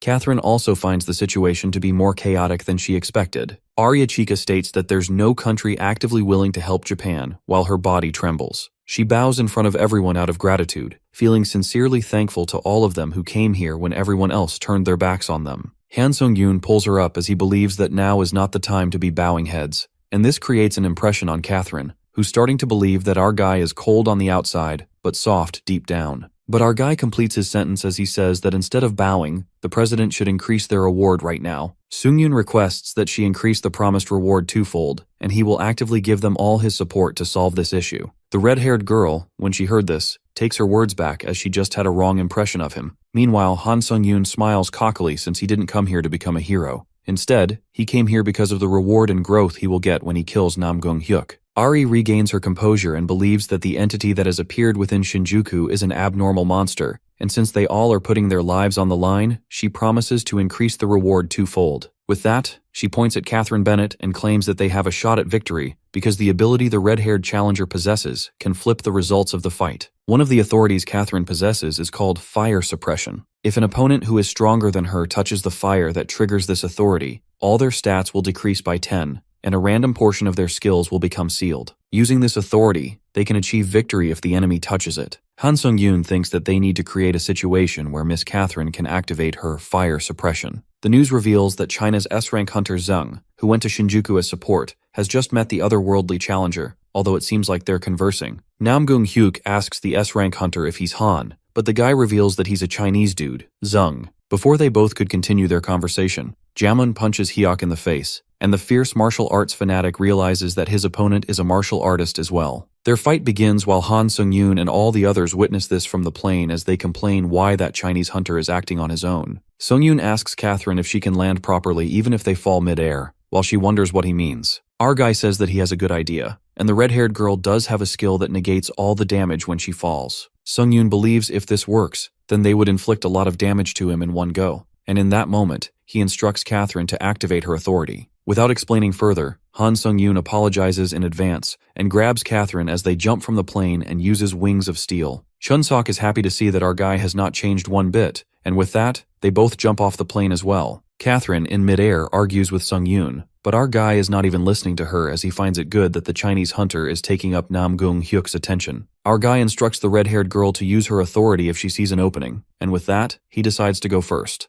Meanwhile, Jamun and Hyuk are busy fighting as Nam-gung wonders what type of martial art that is and pushes the Chinese hunter back as he goes flying. Before Hyuk could take a breather, something hits him with full force, and then we see Han Sung-yoon standing right in front of him. Nam-gung-hyuk gives our guy a sharp look as he questions who he is. Sung-yoon smiles at Hyuk as he says that he was looking for him so much, and now that he's here, he doesn't even know who he is. On the contrary, young Master Hyuk's hands swell and throb with pain while our guy makes a destructive entrance, admitting that it wasn't the best idea to plummet full speed from the sky. While Hyuk asks Han who he is, our guy activates Ashen Blood to reduce all types of pain inflicted on him by 40%. Now that Han is all set, he is surprised that the dude can't recognize him when he's been desperately looking for him. That's when Hyuk realizes that it's the infamous guy he's been searching for. Our guy introduces himself and charges his sword with the Sword Aura skill. Hyuk clenches his fists, eager in anticipation to finally face his quarry. But the young master now figures out that Han is nothing but a fraud who wields a false sword aura. The young master smashes his hands together, bursting the bumps on his hand. His hands bleed, and Hyuk fiercely states that his vexation knows no bounds. But our guy doesn't give a shit about it and dashes towards his enemy since he's unarmed. Han decides to land the first strike, but Hyuk summons his sword in an instant. The sword fight begins as their weapons clash, and our guy gets saved by a thread since a direct hit would have been fatal. Han then uses Ashen Blood to reduce his damage, and for the time being, he hides behind the shield. He expected Hyuk to take a fair bit of damage after his flying attack, but it was in vain. Our guy grows a bit weaker since another counterattack from his opponent broke right through his skill of retribution. At this rate, he won't have any use for the shield's reflection effect. Sung-yoon then witnesses the might of a true sword aura as Hyuk's sword glows. On the other hand, the swordmaster mocks Han for using self-healing skills, calling him a coward who would resort to cheap tricks given by the tower. Our guy then flashes the electric sword aura towards Hyuk, but the guy remains unaffected as if it's nothing. Right at that moment, the young master is bombarded by attacks when Kim Sung-hun and Oh Chusok ambush him, which he impeccably evades. While Hyuk is distracted, Catherine emerges from behind and strikes her curse of flames at him. However, to her surprise, her power doesn't activate, and the young master hops on a street lamp with his sword pointing skyward. The place rumbles when his sword emits a powerful aura, and Hyuk clarifies that he will not have worthless pests spoil his fun. It is known to us that after numerous life-or-death encounters, the hunters all instinctively sense one thing. There is no defense against this attack. Yes, it's Hyuk's sword aura that is terrifyingly powerful, enough to obliterate anything that comes in its path. The young master goes stark raving mad when he launches the deadly attack while the three of them run for their lives. That energy literally cloaks the horizon. The scene takes us to Han's flashback, where the admin White Crane asks Han Sung-yoon to consider the modest teachings a token of her appreciation. She holds his hand and gives him a simple injection of magic energy. This is how one can truly connect with the energy instead of limiting it to a single injection. As the energy is infused into Han, White Crane asks if he feels a difference. The first time, our guy only felt an influx of magic energy, but the second time, it was like the admin had somehow manifested inside him. White Crane smiles briskly and suggests to Han that he apply the energy to a sword, but she warns him to try it after he leaves the place, since he could be penalized for receiving an unfair advantage from an administrator. Coming to the present scene, Hyok's flaring power echoes across the sky, engulfing the horizon. On the contrary, our guy becomes the first self-taught sword aura user through independent enlightenment alone in the Earth dimension. The Tower of Trials applauds Han for his achievement. He receives the achievement Sword Body Unity, and with that, Sung-yoon's sword aura finally completes. Han asks if everyone is alright, and Catherine assures him that everyone's okay thanks to him. Deep down, Catherine ponders how Han neutralized Hyok's sword arc by meeting it with his own in a split second. The realization hits her that these two players are far beyond their level. The young master laughs maliciously since he expected nothing less from Sung-yoon and says that he almost disappointed him. Hyok contemplates that the more work and care that go into a sandcastle, the more satisfying it is to knock it down. Hyok strikes his sword, and as their swords clash, our guy gets pummeled. Han presumes that most of the dimensional invaders he's encountered so far have been a little arrogant, but this Japanese asshole is totally unhinged, and that triggers our guy. Our guy drifts back and requests Catherine and the others to retreat to a safe location. Han can't seem to concentrate since he has to think about protecting them like he did earlier. While Catherine refuses to leave, Sung-hoon does agree. It's hard to swallow, but Sung-yoon is totally right. Deep down, the rank 1 player feels ashamed since it's another trial in which he's of no use. Nonetheless, Kim informs Han that they'll proceed with Operation Blaze the moment they see an opportune chance. With that, Kim, Catherine, and Chuseok leave. Meanwhile, Hyok and Sung-yoon get all the time in the world to fight wholeheartedly. Their energy flashes across the whole city. Loud explosions reverberate, and while the three of them witness the intensity, Chuseok understands why Han wanted them to get away. As Bennett is relieved that our boy can go toe-to-toe with that monster, the masked player infers that it's not the case. It's subtle, but the enemy has read Sung-yoon's moves, and if this continues, our fellow will be cut down. On the contrary, our hero is battling against the odds. He hoped that mastering the sword aura would put him on slightly more equal footing with him. Han recalls what White Crane told him about Hyok Namgung's sword fighting skill being grade A, whereas his skill grade is only C. While it totally builds a huge gap between their powers, our guy presumes this isn't even a skill issue or whatever. To be honest, Hyok's strength is simply overwhelming, almost inhuman. Shortly, our guy tumbles to the ground since he used way too much strength on healing himself. As Hyok approaches him and asks if he's already given up,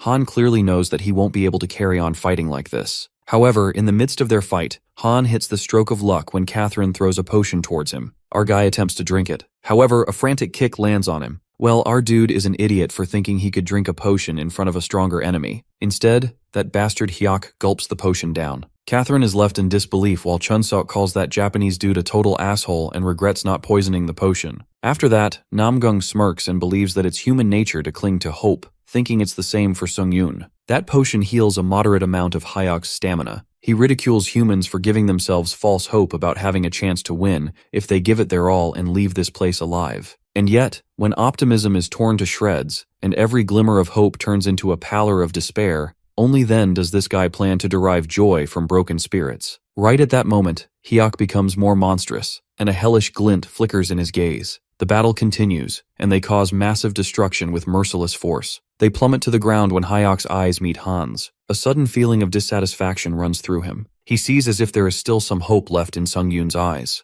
A surge of frustration rises through him, and Hyok attacks him even more fiercely, causing our boy to crash on the ground, quivering. Shortly, Namgung approaches him, presuming that Han barely has any strength left to move. But what annoys him is that his eyes still pierce right through him. This cynical feeling leads Hyok to slash his sword across his eyes, and blood splatters everywhere. Our guy screams in pain and desperately needs stamina to heal, but he's already at his limit. Still, he plans to squeeze even the last bit of strength he has left. Maybe then he can manage one final attack. The Chinese dude monstrously leans in for another strike, while Han's damaged eyes are the major stumbling block, so there's no chance he could finish his opponent with a single strike. Our guy feels anguished about his impuissance and tries to think about what his next move can be. In the meantime, Han's friends come to his rescue and dash towards him. But our guy screams at them to stay back because he knows if they join the fight, they will be slaughtered in no time. That's when the evil sword hunter learns the reason behind Han's repulsive look of hope on his face. It was his little insect companions. Nevertheless, Catherine jumps in with her power of flames, but she fails to keep up with Hyok's unfathomable speed and gets slashed by his sword from behind. The masked player calls out Catherine and fights Hyok with his lightning power. But the inevitable happens, and Namgung attacks Kim with deadly force, slamming him into the ground so hard that it bears cracks. Blood drips from Han's eyes while the young master grabs Catherine by her hair, aiming his sword at her. The monstrous guy slightly caresses the sword on her neck, and while she screams in agony, he asks Sung-yoon if he can smell his companion's burning flesh.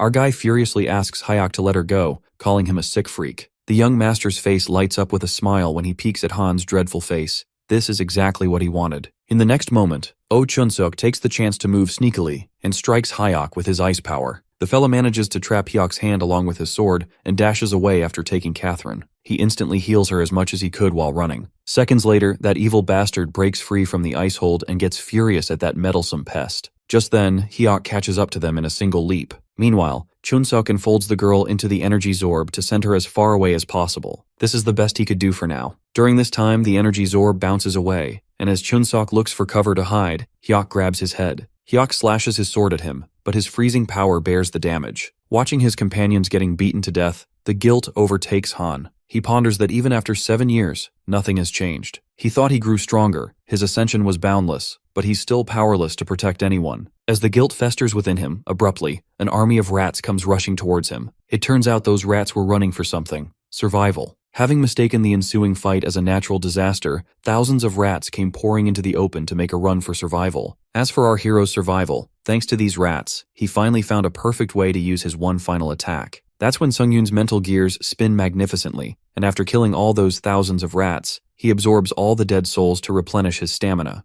On the other hand, the sword hunter cuts off one of Sung-hoon's arms and holds it. Right at that moment, our guy tells Hyok that he's crossed the line, calling him a disgusting Murim freak. The sword hunter snickers, not sensing the imminent danger, and waves Kim's slashed arm around because he's enjoying Han's desperate struggles. In a split second, a violent flaming punch lands directly on Hyok's gut. The use of the power of flames on Hyok seals the use of sword aura for 10 minutes, along with decreasing his stats. That guy turns out to be Ziwen Peng, the hero of China, who lets out that this bastard Hyok failed to take his life. It appears that Ziwen has passed on Catherine's flames and just came to hit Hyok. Now that his part in this fight is done, he leaves. Namgung is hurt badly and is defenseless because his sword aura has been sealed by the curse of flames. Suddenly, the area is surrounded by floating swords, and it happens to be a forced duel. That's when a dueling zone gets established for a radius of 100 feet, using the innate trait, Forced Duel. All other players except Hyok and Sung-yoon are prohibited from entering this zone. Even without his sword aura, Hyok snickers like a maniac since he can use his fist aura. His cocky ass is pretty damn sure that Sung-yoon, bereft of his sight, has no defense against him. While it may seem it's the end for our main character, the plot twist enters.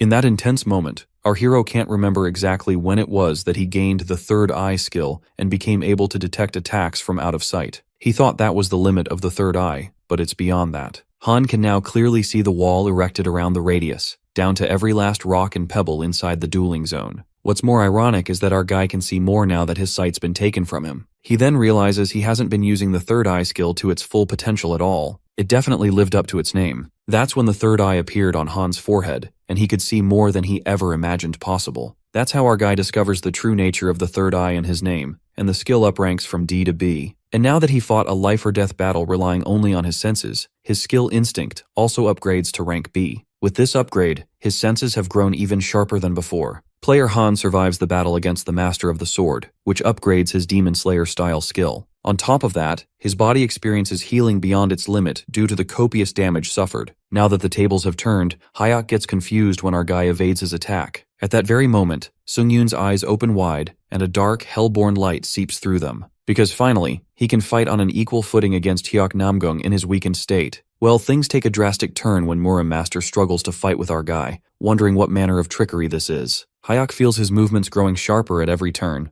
and so does the edge of his blade. Well, it's because our guy activates the skill Silent Shadow, which makes him move in the shadows. Han goes all out when he maximizes all his speed skills, including Grace of the Wind and Instant Acceleration. He moves at the speed of light and increases his attack speed for the blade using the Wild Sword Flurry skill. Our guy launches his sword attack, but Namgung evades impeccably. At that moment, Han ponders that he's using every last ounce of his power, but this is barely an even match. He feels like he can't go on like this. And the thing is, His stamina is going to deplete when Hyok's stat debuffs are lifted in 10 minutes. Simply put, Sung-yoon has to end this while Murim Master is still under the curse of flames. Hence, there's only one thing that can break this stalemate: a wild card. Our hero raises the sword and flings it with overwhelming force. Namgung smirks like a devil and dodges that sword like a breeze. He calls Han's attempt moronic and a foolish gambit born of desperation. The swordmaster's cockiness gets the best of him when he leans in to land a blazing punch, and a chilling stare flashes across Han's eyes when he calls out, "Iron Blood Sword." Right at that moment, the sword materializes out of the blue and, on Han's command, pierces right through Hyok.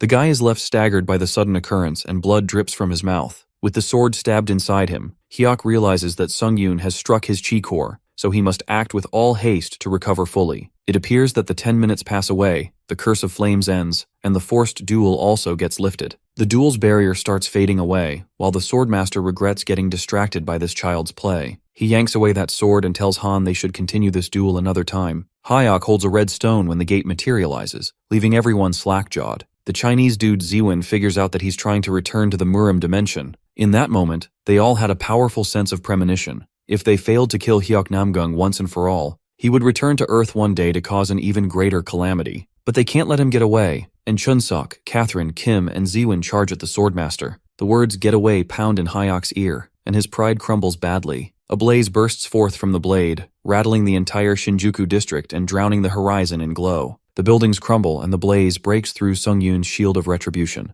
That power burns one of our guy's arms. It withers away like the wind. While Catherine sobs as she witnesses his arm, she shouts, but Han tells her to calm down, reminding them that the enemy is still standing in front of them. At that moment, the swordmaster calls out Han and clarifies that from their very first encounter, he would have slain him in a heartbeat if he desired, asking him if he dares to continue. These words make our guy's blood boil, but he's got nothing to say to that. Murim Master turns back and assures Han not to fret, as he shall come again for him soon. After the guy leaves, Sung-yoon falls to the ground while everyone runs to him. In the Murim dimension, the servants greet their young master who's just returned. But Hyok is in pretty rough condition as he coughs up blood. He simmers with anger, determined to drown Han Sung-yoon in the depths of despair, even if it's the last thing he does. The scene takes us to the hospital near Tokyo, where President Eri rushes to Han, who's finally awake, and his body is wrapped in bandages due to severe injuries. Watching his arm, the president lets out that he has sacrificed so much and expresses gratitude toward our boy. Abruptly, our fella activates the skill Ashen Blood, and his arm regenerates in a split second, leaving Eri slack-jawed. After that, our guy looks for other members and goes to check on Catherine first. Han slid open the curtains only to find Catherine sitting undressed. Our guy is welcomed by a slap. Outside,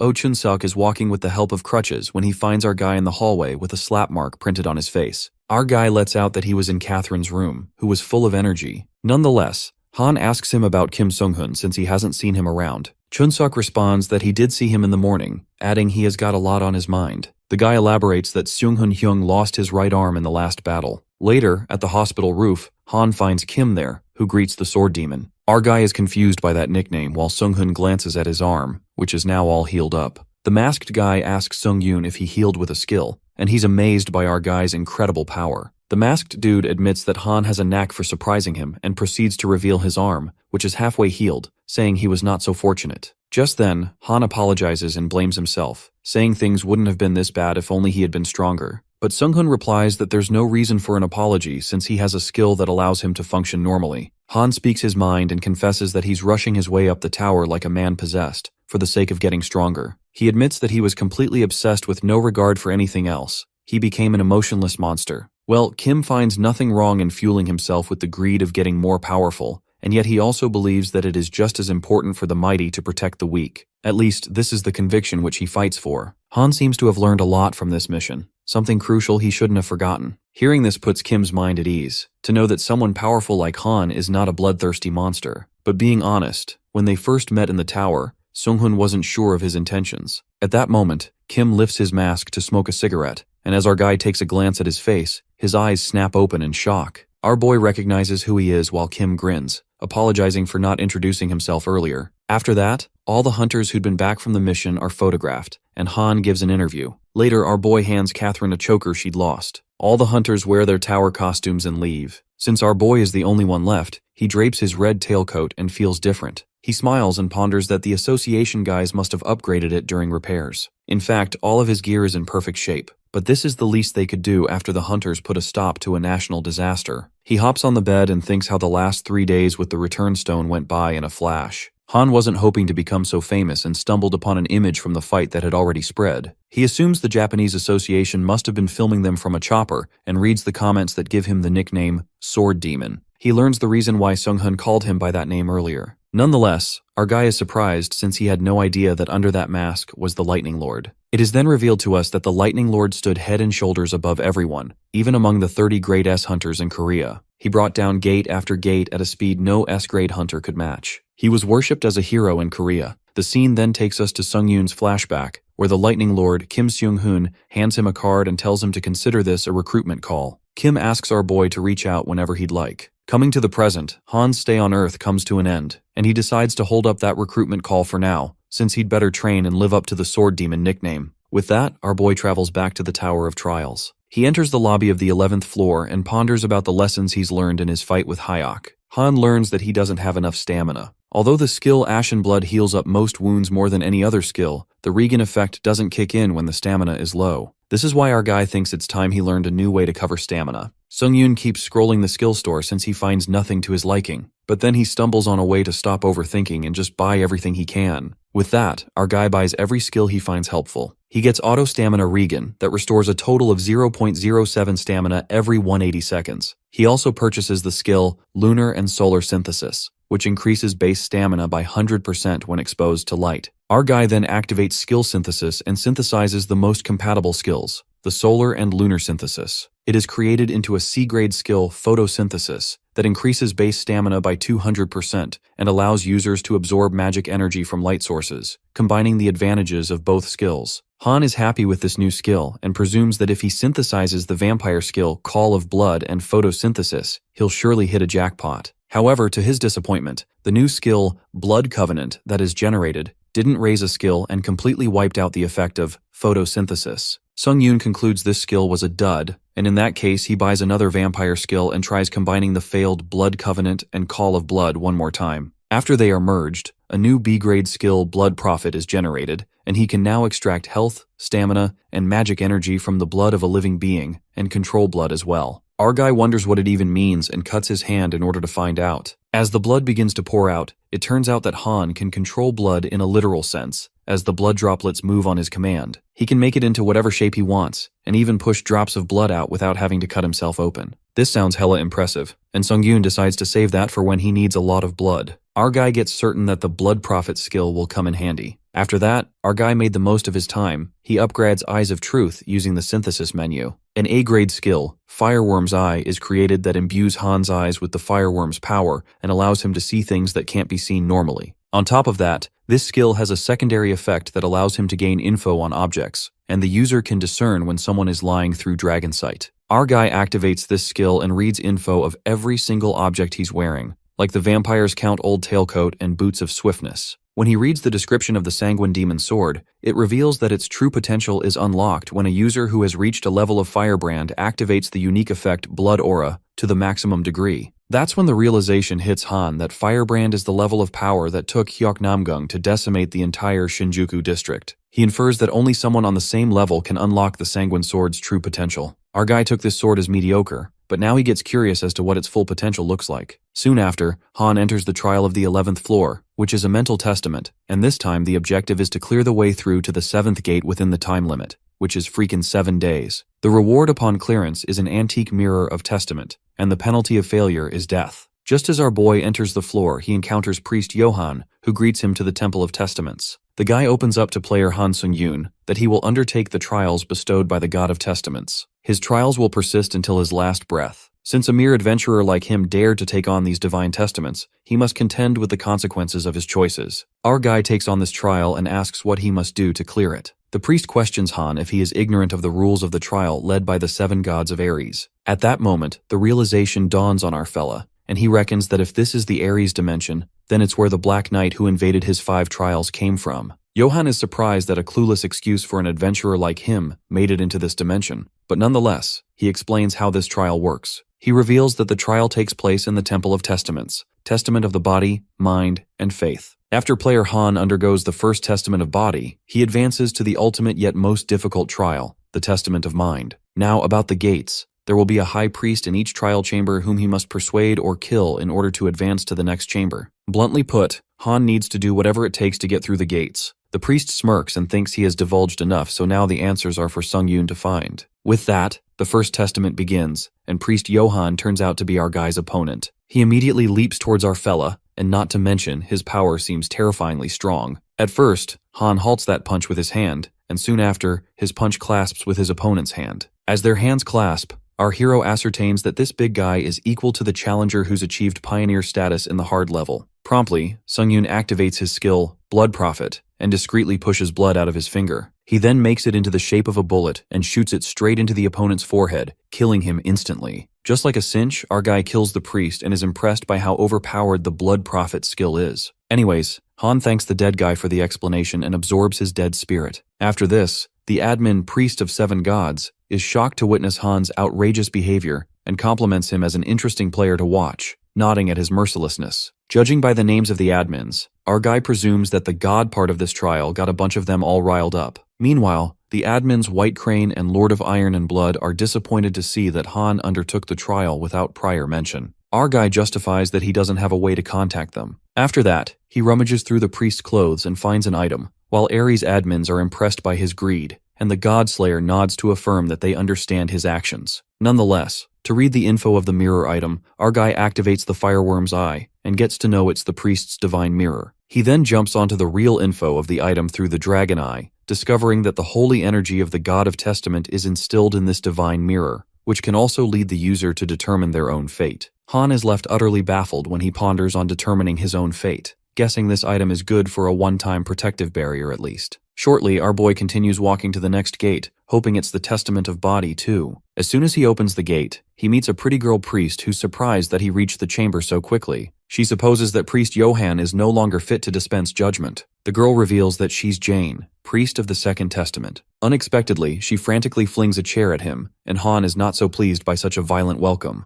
Our guy believes it's another testament of the body, while Jane agrees and aggressively comes flying toward him. She strikes the sword at him, but Han evades it impressively. Whilst dodging, our guy notices that Jane's sword aura is a lot like the one he used to use. Han activates his weapon with 2 sword auras and slashes Jane's arm. She's banged against the wall and is in utter shock to see an aura user. The priest does not find it possible for a mere adventurer to have full command of an aura. Our guy responds that he uses the aura the same way as she does, asking why that surprises her. That's when Jane reveals that their holy energy is bestowed upon them by the God of Testaments, a blessing through which they wield his immense power. So it's only natural she's shocked that a man like Han, entirely devoid of holy energy, could wield a sword aura of such overwhelming force. While Jane heals her arm with holy energy, Sung-yoon presumes that it should have been a fatal wound. Nonetheless, the priest leaps again, while our guy can tell this holy energy is going to be such a pain. Their swords clash, and Han starts questioning in the middle of the fight. He mutters that he was told by the first priest that he could pass the gate without having to kill the priest. But he asks Jane if there's really a way to convince her to let him pass. Jane smirks and assumes that his gift of blabbering will have to be smooth enough to impress a god. Ignoring her bullshit, Sung-yoon asks her how many gates are in the Testament of Body. But our fella's attitude annoys Jane very much, and she gives him a death glare as she sees that he's brimming with pomposity. She bluntly tells Han to save his cliché questions for when the battle is over. Our guy stands stiff and activates instant acceleration. In a blink, he yanks away the priest's sword and slams her against the wall. He grabs her hands and arrogantly says the battle is over. As promised, our guy wishes to hear more about the testament process.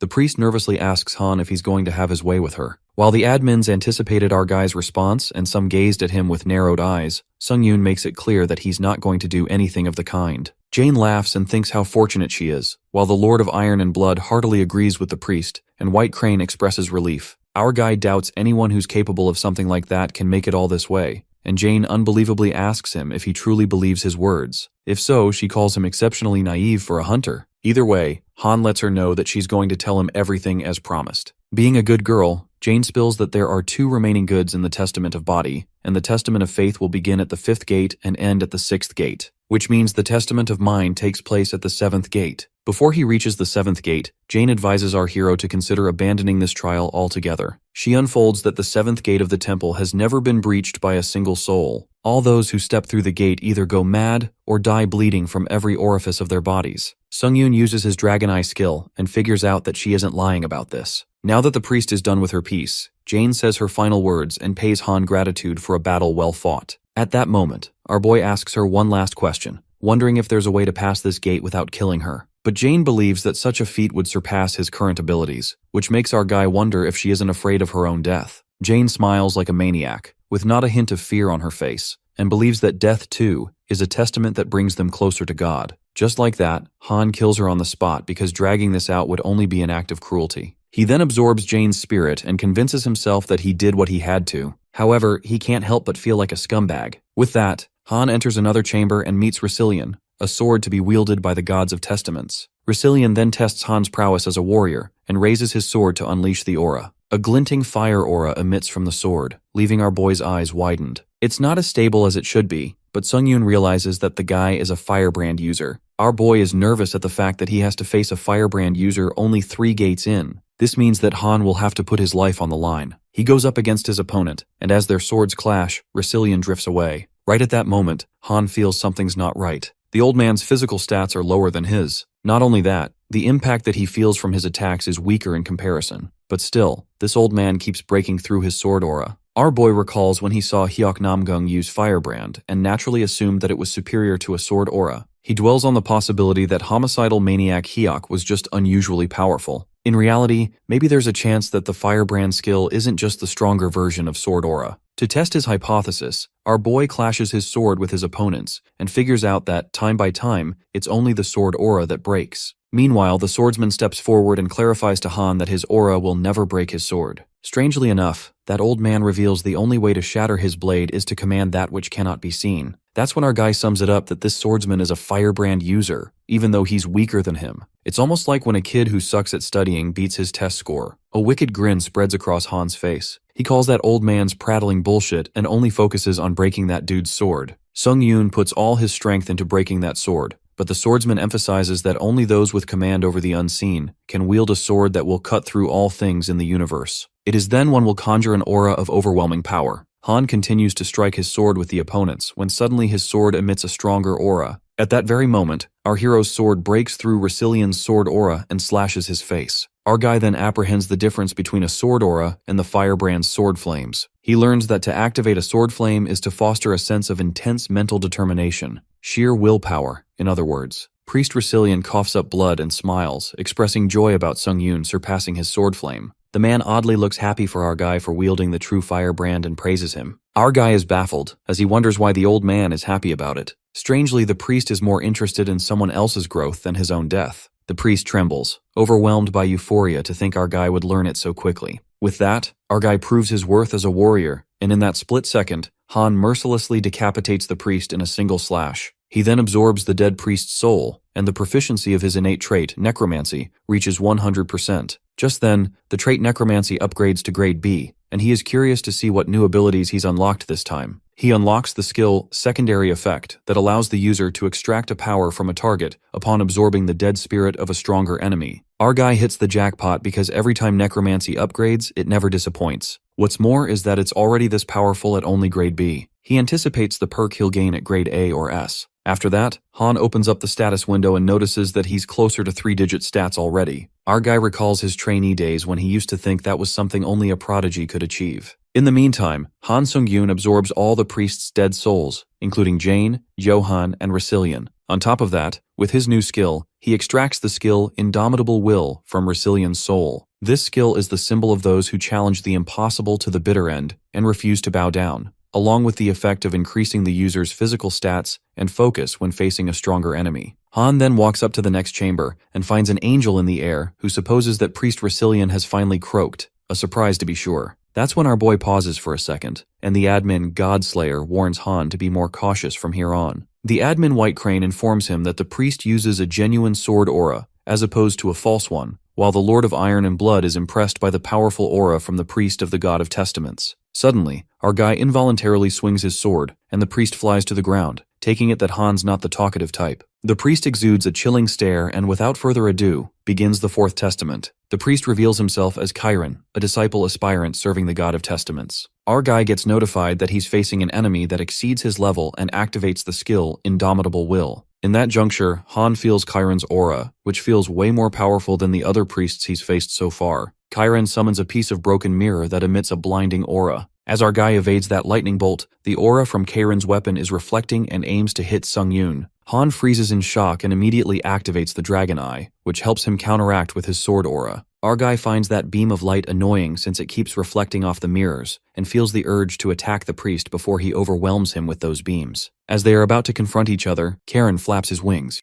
which reverberates a merciless force, making our guy drift away and tumble. Han manages to live as he blocks those beams with his sword as it clashes with the glass. Our boy is shocked to see another sword user. He then witnesses Chiron flying away and is intrigued by the winning strategy he's got, his wings. Han anticipates that at long range, Chiron will use those beams to attack. Even if he dodges the initial blast, it'll be amplified by mirror walls to catch him from out of sight. But when Han manages to close the distance, the priest uses the gust from the wings to break the enemy's balance, counteracting his sword flame. That sounds complicated, but despite that, our guy is amazed since beams and sword flame are one hell of a combination. Han comes to realize that he can't just go and smash those mirrors. If the shards from the broken mirror fragment the beams into countless small beams, there's no way he could dodge every single one of them at the same time. The admins begin to panic and question the difficulty of this trial, while the other admin, Sable Demon, is curious to see how player Han meets his demise. Upon reading this, our guy feels low-key mad, while the admins on Han's side eagerly wait for his next move. Han feels relieved that at least they don't seem to panic much. On the other hand, Priest Chiron emerges with another mirror and clarifies that he won't go easy this time, wondering if Sung-yoon will be able to survive this. Right at that moment, the disciple goes berserk, and the light flashes and reflects from 4 different places, making it impossible for our guy to dodge multiple beams.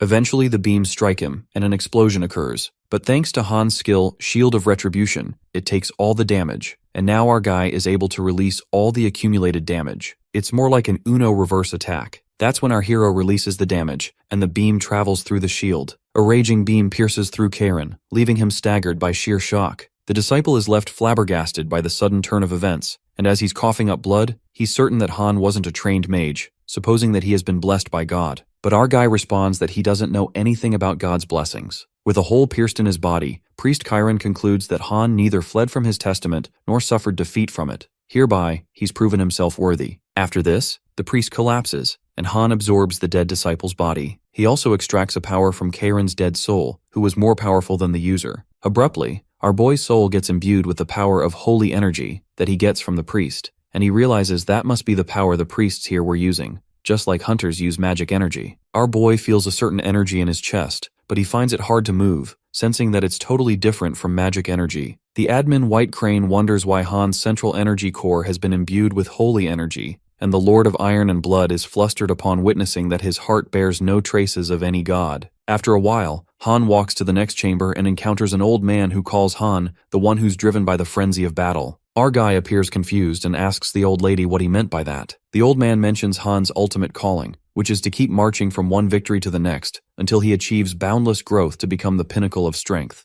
It's as if the old lady spoke to Han's mind, but our guy presumes that wanting to be the pinnacle of strength was an overstatement. Suddenly, the woman walks past him and responds to Han that it's not an overstatement, but rather a conclusion that he'll reach by himself in the end. At that very moment, a strike of terror runs through Han as to how she's reading his mind, and he immediately turns back, wielding his sword. But the old woman tells him to calm his troubled nerves, revealing that it's not the testament of the body, but the testament of faith. Han spirals into panic as the woman switches places in a split second, wondering how the hell one can move like that. That's when it hits our boy, and he's gripped by utter trepidation, assuming that his mind has been compromised. He finds himself trapped in a void where he's grabbed by many hands and a woman chews on him. The old woman is intrigued by the test, and to everyone's surprise, she informs Han that he's passed the test. While our guy is left utterly perplexed, the old lady lets him know that he's worthy of passing the 5th gate. Han asks her how that's even possible, and the old lady reveals that the 5th gate begins with an observation of the player's mind. Only those who possess unfaltering will are granted a glimpse into their own. She confesses that she sensed such strength of will within Han, the will to do violence, ready to cut down anyone who stands in the way of his quest for power. The lady senses the desire of Han to become stronger, even at the cost of killing indiscriminately. It lurks deep within his subconsciousness. Lady Henier tells Han to make it quick if he falls to his ambition, whether it's by his sword or the vicissitude of faith. but our guy makes it clear that he has no desire to kill her since he passed the test already. The lady finds it a rare surprise and provokes our boy, saying that she perhaps ought to unleash the full brunt of the testament of faith. Sung-yoon gets ready to slash her due to her cockiness, but the lady changes her words and passes him. She then grants Han a safe passage and pats him. With that, our fella strides for the next testament and finds himself engulfed in darkness as he goes further. Soon after, he notices the mirrors turning black and finds himself plunged into total darkness. Right at that moment, a woman whispers in his ears, scaring the shit out of him as he swishes his sword. He hopes it's not the same shit again, but the Holy Maiden disappointingly informs Sung-yoon that he's already lost in the prison of his mind. The woman reveals to Sung-yoon that Lady Hanir planted a clever little seed to guide him deeper into his own mind. Our guy realizes that Eileen's talking about the old lady from earlier who patted him on the back, but she actually planted a seed. It appears the Holy Maiden is inside Han's mind. Our guy seems to be trapped by strange strands, and she assures him that she's keeping a very close eye on his mortal shell in the real world. That's what worries Han the most, and Eileen tells him that he's certainly stuck in the mud. She's offended by our guy's conceited attitude. Abruptly, the maiden aims a dagger at his throat and warns Sung-yoon that she could pierce right through his throat with a flick of her wrist. Our guy gets humbled real quick and apologizes to her, justifying that all he wanted to know was how he's supposed to prove his faith. Eileen laughs and finds it adorable how swiftly our guy found his manners. She then proceeds to explain that this world is nothing but a reflection of his own nothing. Here, player Han must learn to gaze inward into the deepest recesses of his mind. Only then will he reach the end of the sixth gate. Eileen elaborates that the mind of a sentient is formed by the core beliefs of each person, and few are aware of an uninhibited view of their own mind. She clarifies that the world is not easy to grasp, just like how he sees impenetrable darkness when he closes his eyes. In other words, she meant that Han must train himself to see his true essence in this world of darkness. The Holy Maiden Eileen then commenced his sixth testament. Suddenly, the water beneath Sung-yoon ripples in a frantic manner until our guy eventually gets drowned in it. Eileen, on the contrary, consoles the poor thing as our boy drowns in the illusion of his mind. She's certain that the pain is just as vivid as the real thing. The Holy Maiden hopes Han finds a solution soon, because if he fails to do so, he'll have the rare experience of drowning on dry land. While she's testing Han, our guy activates the skill Clear-Headed that weakens the effect of mind control and allows him to stay calm. Our guy feels much better and apprehends that he needs to stay calm and breathe for as long as he needs. As Sung-yoon manages to survive in the water, suddenly he feels something on his fingertips. Eileen praises his determination since she was not expecting him to be able to move while his consciousness is still in the mind realm. It turns out that our boy scratches the Holy Maiden's neck with his sword. Flustered, Eileen is in disbelief that a hunter is able to defend himself in the depths of his own subconsciousness. That's the moment she realizes that she's lured a monster into her grasp. The mind realm begins to crumble. In the water, Han moves his muscles and feels relieved that he's getting his bodily senses back. Eileen spirals into panic since Han was supposed to be completely devoid of all senses in the mind realm, wondering how in God's name he regained senses in only 2 hours. She wonders if he is even freaking human. Our guy couldn't believe the Holy Maiden when she said it's been 2 hours because he feels like he's barely been here for a minute. That's when Eileen unveils that time passes quicker in the mind realm. A realization occurs to Han when he thinks he's screwed. Well, thinking perspicaciously, if he wastes most of his remaining 7 days at the sixth gate, he could fail the entire trial and end up getting a death penalty. The pressure begins to sink, and our guy feels the urge to learn to see through the mind realm as fast as he can, given that he's on a time crunch. He acts swiftly and presumes that he was able to regain his senses due to the power Clear-Headed, which leads him to think that he can activate his skills too. Han tries to activate the fireworm's eye, which allows him to see beyond what can't be seen. At that moment, our guy witnesses something implausible. He stares at the ocean of blood cascading. The Holy Maiden freaks out and asks Han how the fuck he saw through the mind realm so quickly. Well, it's all thanks to his skills buffet. Suddenly, Eileen gets startled and asks our guy if he is even human, because from her knowledge, a normal human doesn't tend to sprout iron wings from their back. It appears that Sung-yoon activates the power Wings of Steel and soars through the ocean. Our guy narrates that when the fireworm's eye exposed the world of his mind, he could hardly guess the meaning of the vision he was confronted with, not to mention that he felt twisted and dark in an ominous way. After that, Han flashes through his mind realm in an instant and makes a destructive appearance when he grabs his sword, asking the Holy Maiden if he made a mess. Eileen falters when she looks at Han, her worst nightmare. She justifies that it wasn't her doing, while the admins breathe a sigh of relief to see our boy regaining his consciousness. Our boy then curiously asks the maiden if this really was the testament of faith, and Eileen responds that the testament of faith is to face and accept one's deepest self. She explains that human beings go through life with little faith in their core beliefs, unaware of what they strive for or believe in. What one thinks, believes, and acts on comprise their mind realm, And this is what Han came face to face with in this testament. Eileen then reveals what she saw in Han's mind realm. He seeks to overcome his pitiful past and gain even greater power, but not at the cost of humanity. She then bids the inhuman might a farewell with an end note, saying that sometimes remaining faithful to one's desires, as he does, is the most honest path of all. With that, Sung-yoon enters the 7th gate, where he comes across a light that instills fear into him. The light crackles, and it turns out to be an eye.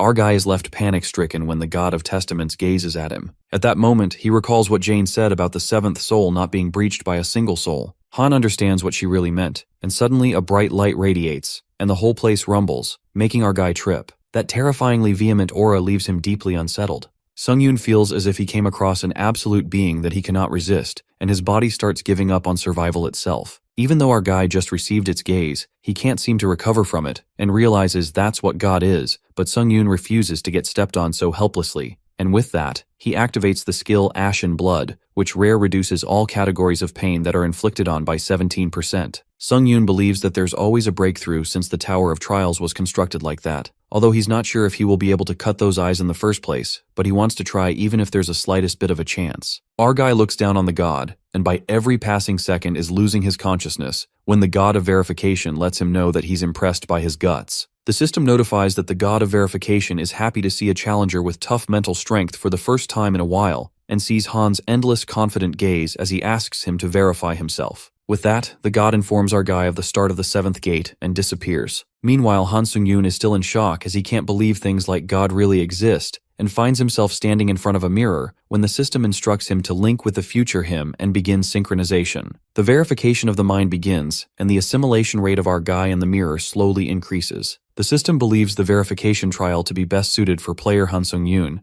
and wants him to verify that his beliefs won't change even in the future. We see Han Sung-yoon move to a place where he finds Johan from Gate 1, who's looking for his mirror while crying. Our guy finds the place around him to be Korea, where he sees his future self, making him wonder what he's trying to do. His future self kills many innocent people while Han Sung-yoon tries to stop him, and the assimilation rate between him in the mirror and his real self forcefully increases by 10%. Sung-yoon feels as if his chest is being torn apart into many pieces while he feels mixed emotions like guilt, madness, and rage. Suddenly, Johan appears behind him and asks him if he's the one who took his mirror, and with that, he does something to our guy which seals all the skills that interfere with Challenger Han's mind. Our guy tries to fight back, knowing that mental protection is especially important in the verification of the mind, and wonders what should he do if his skill, Serene Mind, is blocked. The assimilation rate between our guy and his mirror self increases forcefully to 20%, and due to unbearable mental shock, Han Sung-yoon gets the status Abnormality QI Deviation. Han, with his mind now trapped, wonders why his future self is doing something so cruel, even though he obsesses over strength, but there's just no way he would do that. With our boy's status abnormality being QI deviation if our guy does not resolve this proficiency, the system notifies that the skill Mana Circuit can drop by at most 10%.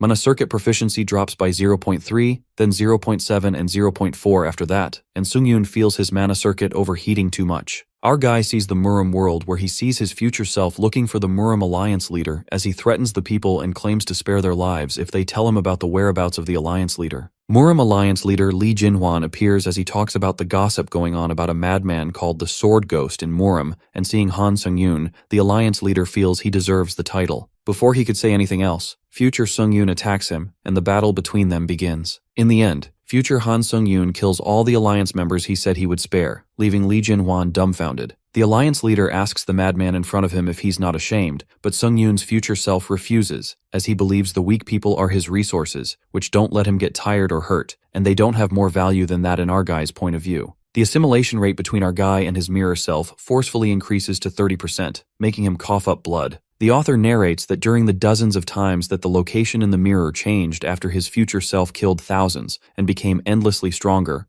our guy was in a state similar to a monster, enveloped in madness and only looking to become stronger. A crazy monster that never loses. The assimilation between Han and his future self forcefully increases up to 40 and then 50%. If the assimilation rate keeps increasing like that, it would be bad. But our guy wonders what kind of feeling this is and why he's feeling pleasured by it. We see Challenger Sung-hoon angrily entering the place while asking Han Sung-yoon if he thought he could get away after doing something this shitty. Ari Chika is still in disbelief to witness the sight in front of her where future Sung-yoon is holding a dead Cheon-suk after killing him mercilessly. The president of the Leader Association questions our guy the reason he's willing to kill innocent people for the sake of getting stronger, But our guy finds the question rather silly, as he states that he's simply killing others for him to get stronger. Kim Sung-hoon reminds our guy that he can control lightning and furiously warns him to be prepared to die as he attacks him. Sung-yoon considers the fact that Sung-hoon is not an opponent to be underestimated and smiles as he kills Sung-hoon by splitting him in half. Ari is traumatized to witness this while she screams at Han Sung-yoon,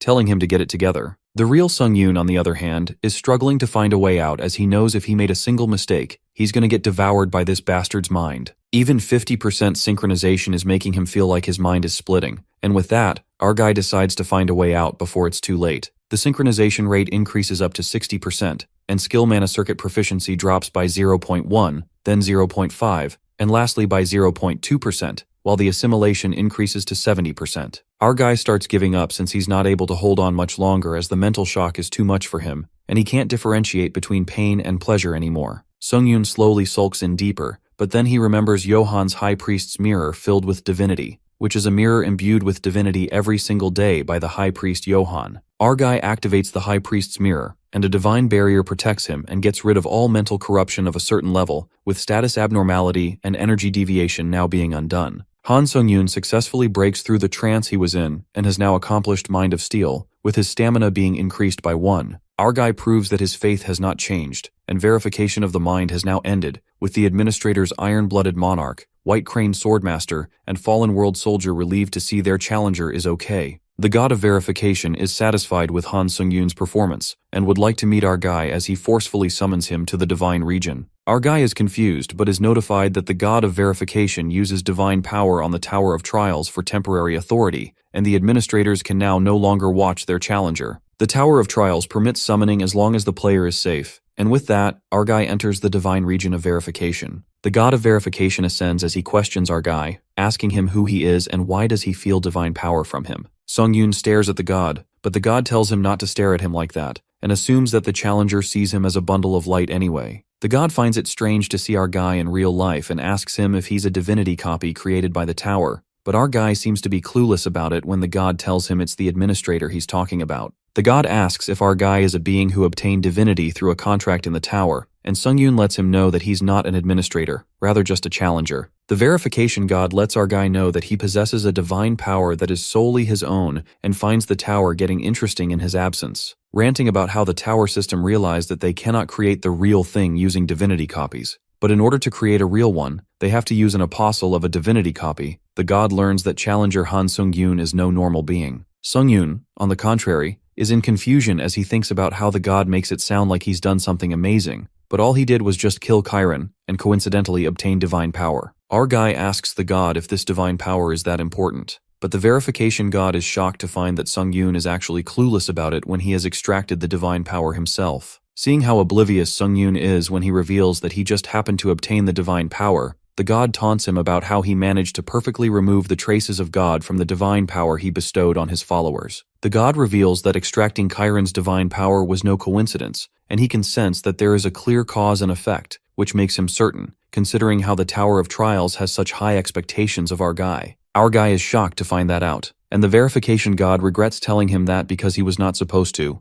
and the tower is engaged now. The verification god bids farewell to Han Sung-yoon and lets him know that he will be watching him. But our guy still has some more questions to ask, as he asks what happened to his future self and what this divine power and effect the god is talking about. Suddenly our guy feels a stinging pain in his head, and the god realizes that he has seen too deeply into his future self, because when you look into that void, the void also looks back at you and is always looking for a chance to pry into our mind. With that, the verification god warns Sung-yoon to look out for that, and breaks it to him that he will soon return to where he came from. Sung-yoon wants to talk more, but the god has no choice since the tower is a difficult being to deal with for any god, and reveals that if our guy visits the Temple of Verification later, he may be able to answer some of his questions. Giving one last piece of advice, the verification god tells Sung-yoon not to trust any god because they will now consider him their enemy. The 11th floor is cleared, and the old mirror of verification is sent to Han's inventory, with him obtaining 70,000 points and 30,000 SP as a reward, along with an extra reward. With that, Han returns to the lobby and realizes that the god told him that the divine power he extracted from Chiron wasn't a coincidence, and that he could see a clear cause and effect. That means that the Tower of Trials wanted our guy to extract the divine power and make it his.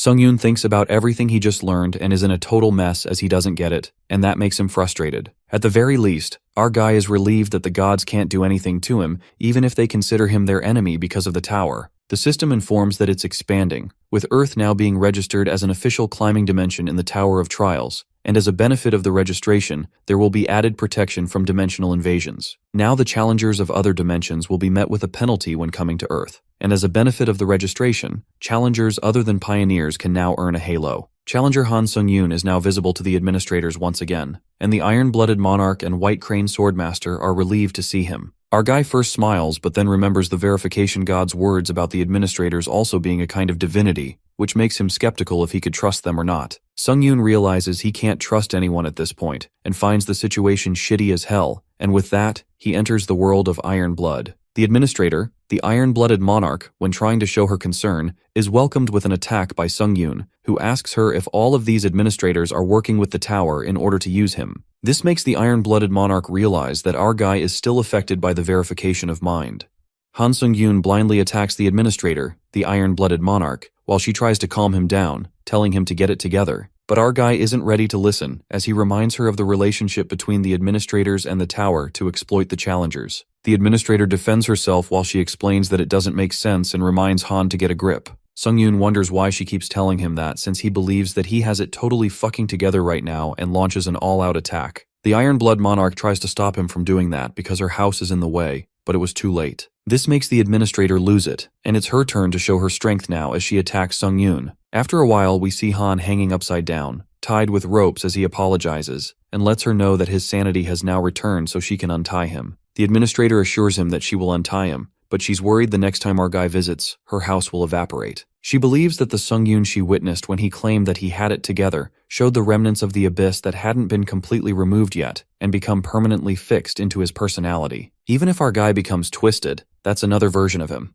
Therefore, she thinks his suspicion of the administrators was not completely fake either. With that, she decides to make it clear that nobody can read the intentions of the tower, and that goes for the administrators as well. Sung-yoon doubts if the tower expects something from him, but Iron Blood is positive that there's no way, and after cutting Han's rope, she tells him from what she knows, and that is that the tower has never shown its will to a challenger. Therefore, the fact that the tower expects something from one challenger doesn't make any sense for her, but seeing our guy's doubts, she gets an idea that he must have heard something from someone. Sung-yoon lets her know about what the verification god told him about the tower expecting something from him, and the Iron-Blooded Monarch hence realizes why our guy had such doubts in the first place. The administrator repeats what she said earlier about her being a subordinate of the tower, and is glad that Sung-yoon is enjoying the tea, and reveals that it's made from the urine of a black dragon, which makes our guy gag as he spits it out. Our guy suddenly remembers the god of verification also told him that the administrators are beings who earned divinity copies through a contract with the tower. Iron Blood gets what Sung-yoon is saying, but she declares that she can't really tell him about divinity copies right now, and it's something, even if he doesn't want to know,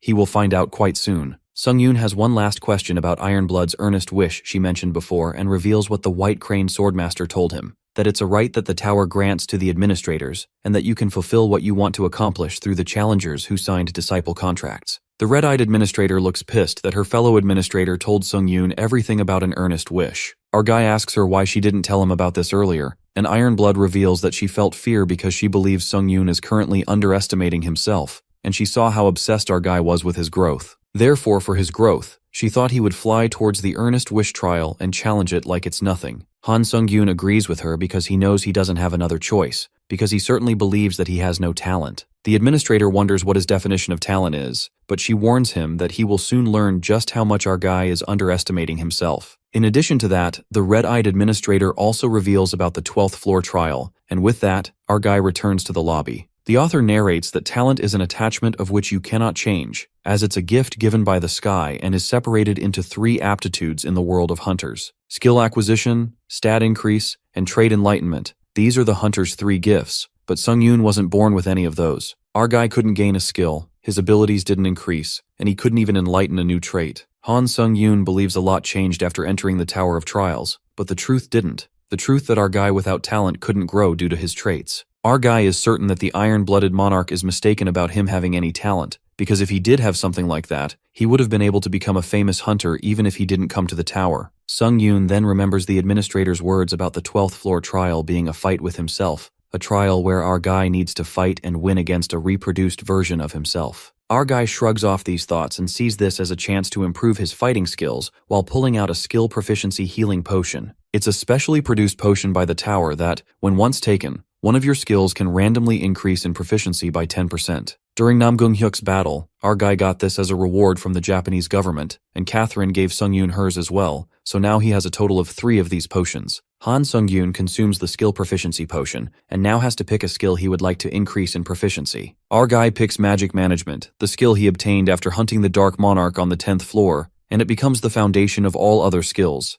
Therefore, Sung-yoon thinks it's worth investing in. Sung-yoon pulls out the old mirror of verification, the reward he got from the 11th floor trial, and when you put magic power into the mirror, the exclusive effect, Remaining Thoughts, will activate, limited to the first time. Skill, Flame Dragon Eye, activates, and since it's limited to the first time, our guy can acquire the skill that is ingrained in Remaining Thoughts. However, the user cannot decide the acquirement of the skill ingrained in Remaining Thoughts. The system notifies that the god of verification has specially changed a part of the effect for one challenger, and with that, the exclusive effect, Remaining Thoughts of the old mirror of verification, activates, and as it activates, Sung-yoon randomly acquires the skill ingrained in Remaining Thoughts. Our guy inherits the skill Fighting Concentration A+, and the system ingrains Remaining Thoughts fighting experience into the skill. The system notifies that the fighting experience of Remaining Thoughts increases in proficiency by 11%, and Sung-yoon is satisfied with the skill. With that, the system alerts our guy of the 12th floor trial starting with 48 hours remaining, in which our guy has to kill the duplicated version of himself in the given time, with the conditions to fail the trial being the death of the challenger or time running out, while the completion reward is an Ancient Emperor's Ash Crown A,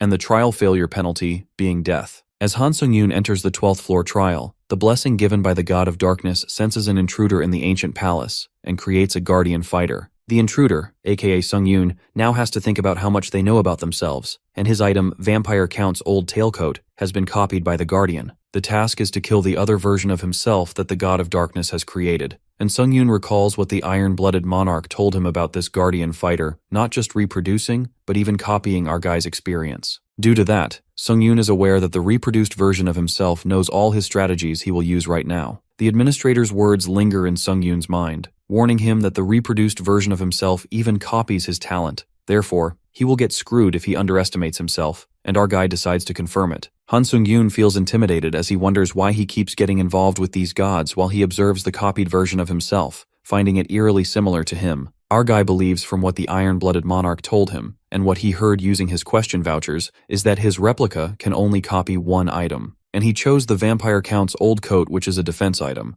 Therefore, our guy assumes that if this replica really copied him properly, this is a good opportunity to judge himself accurately. Sung-yoon activates skills, instant acceleration, and wind's grace, hence resulting in all his speeds increasing by 70%. Our guy decides to confirm his talent and activates the skill, Fighting Concentration, which increases his concentration by 2x, and then he activates the power, Burning Sword Intent, as he leaps onto his opponent. His replica pulls out the iron-blooded sword, and Sung-yoon feels this move was way too obvious, and predicts his next move to be using a counter shield. Sung-yoon assumes this move to be the replica's only choice, but what catches him off guard is the replica changing the counter shield into a sword. It's a dual sword art even Han Sung-yoon has never used before in an actual fight since it requires a lot of mana and mental power, therefore our guy doesn't use it. This makes Sung-yoon wonder why he chose such an inefficient method, but is not able to understand it. As they both fight, Han Sung-yoon realizes that his copied version is better than him when it comes to pure skill as he wonders if it's indomitable will. Our guy knows he holds dominance when it comes to items right now, but the indomitable will, which he absorbed from Lucilian, activated for his replica. Sung-yoon believes if his replica's abilities are higher than his, and if he's raised Fighting Concentration to the max, and is currently demonstrating Transcendental Concentration, then it does make sense. But the bigger problem is the swordsmanship the copied version is using right now as it's being performed through double swords, but Sung-yoon is aware that it's definitely Namgung-hyuk's swordsmanship.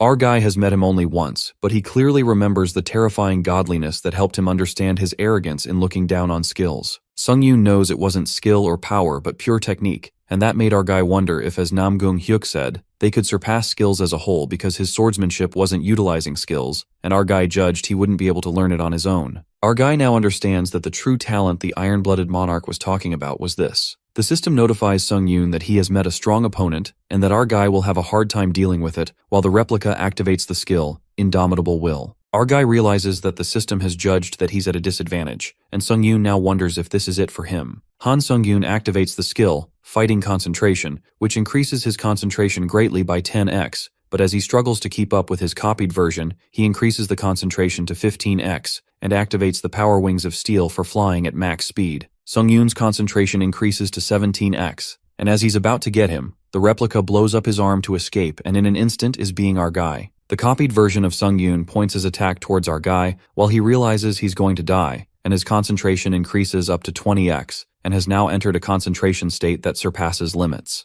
Han Sung-yoon feels like shit as he realizes that he was just about to die, and his aura completely changes as he curses the duplicate, while the system notifies him that he has entered a concentration state that surpasses limits, and as a side effect, he's going to experience large mental recoil. It seems like Han Sung-yoon is a totally different person now, and as he attacks his replica, his attack does have an effect, but his copied version is ridiculously strong. The iron-blooded monarch who has been observing this battle is pissed to see that the same thing happened again, and she can't help openly, but can't watch this either. She tries to communicate with Sung-yoon even though she's worried about how the tower might react, but the system temporarily deactivates her message to prevent an advice type of message. The administrator excuses herself mockingly while stating that she was just offering a cup of tea to her contractor. Meanwhile, we witness Han Sung-yoon hitting himself, and it turns out it's his future self who's taken over his body while our guy struggles to have his control back. Sung-yoon screams at his future self, telling him not to interfere with his body since our guy thought he was done with his annoying future self after the previous trial. Future Sung-yoon complains that he fought for our guy because he was about to die, but he's not even thankful, but our guy isn't ready to listen to any bullshit and snaps at him as he asks why he's not leaving his body. Our guy's future self calls him an idiot as he tells him to watch the situation carefully and reminds him that even though he's trained for so long,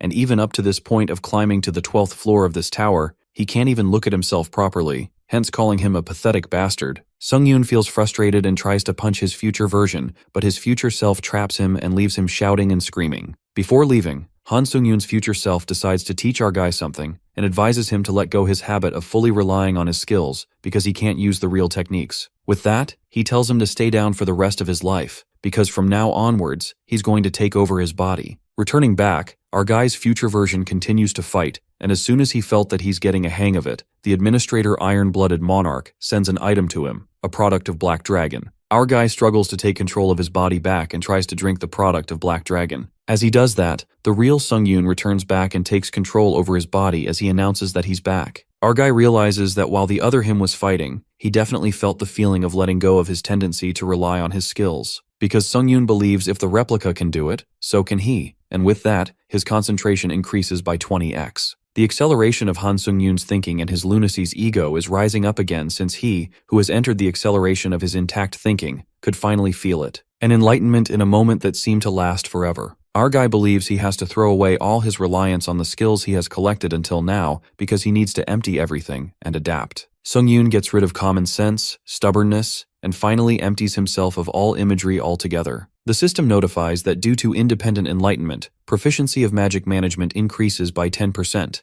and our guy acquires the achievement of enlightenment with his stamina increasing by 1. Sung-yoon acquires the achievement of trance as well, and his mana increases by 4. The system believes that the user is facing an enemy they can completely defeat and skill. Indomitable will is deactivated. Our guy decides to turn things around from here onwards.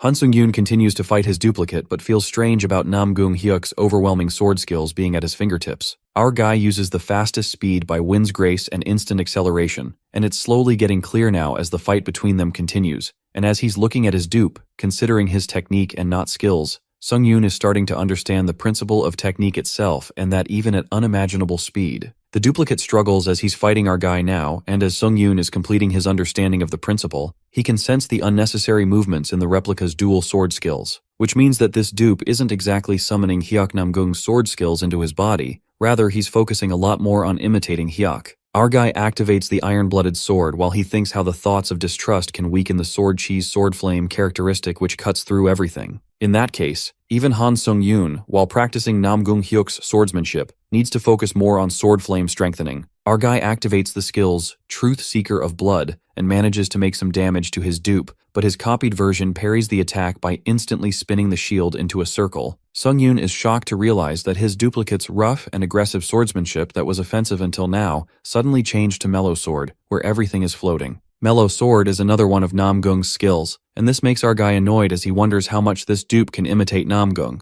Sungyun realizes he can't win unless he endures all the dangers and activates the skill Counter Shield as he attacks. Just as our guy thought, the dupe's sword recharged before his, and in that case, Sungyun decided to pull a trick. Our guy believes that his duplicate received that with the Counter Shield that transformed the Counter Shield, which means that Han's Counter Shield will recharge at once, or so he thought. And Sungyun is certain that if the dupe is actually him, then now, when the energy releases of the counter sword and their most lethal attack is dissipating, his copied version will see this as an opportunity. Han Sung-gyun praises himself for being stupidly strong, and with that, he stabs his dupe with the iron-blooded sword, and he's glad his plan worked out. As our guy decides to finish this off and rushes to the copied version of himself, he witnesses something unexpected. His dupe transforms into a monster, leaving him baffled as he's confused as to what's going on. Sung-yoon's clone goes berserk, transforming into a literal titan monster and leaps towards our boy. While our fella dashes away, the clone bites off its fingers and tosses them at him as they turn into explosives. Han gets kinda nervous by the sudden monstrous attack, plus the attack patterns have completely changed,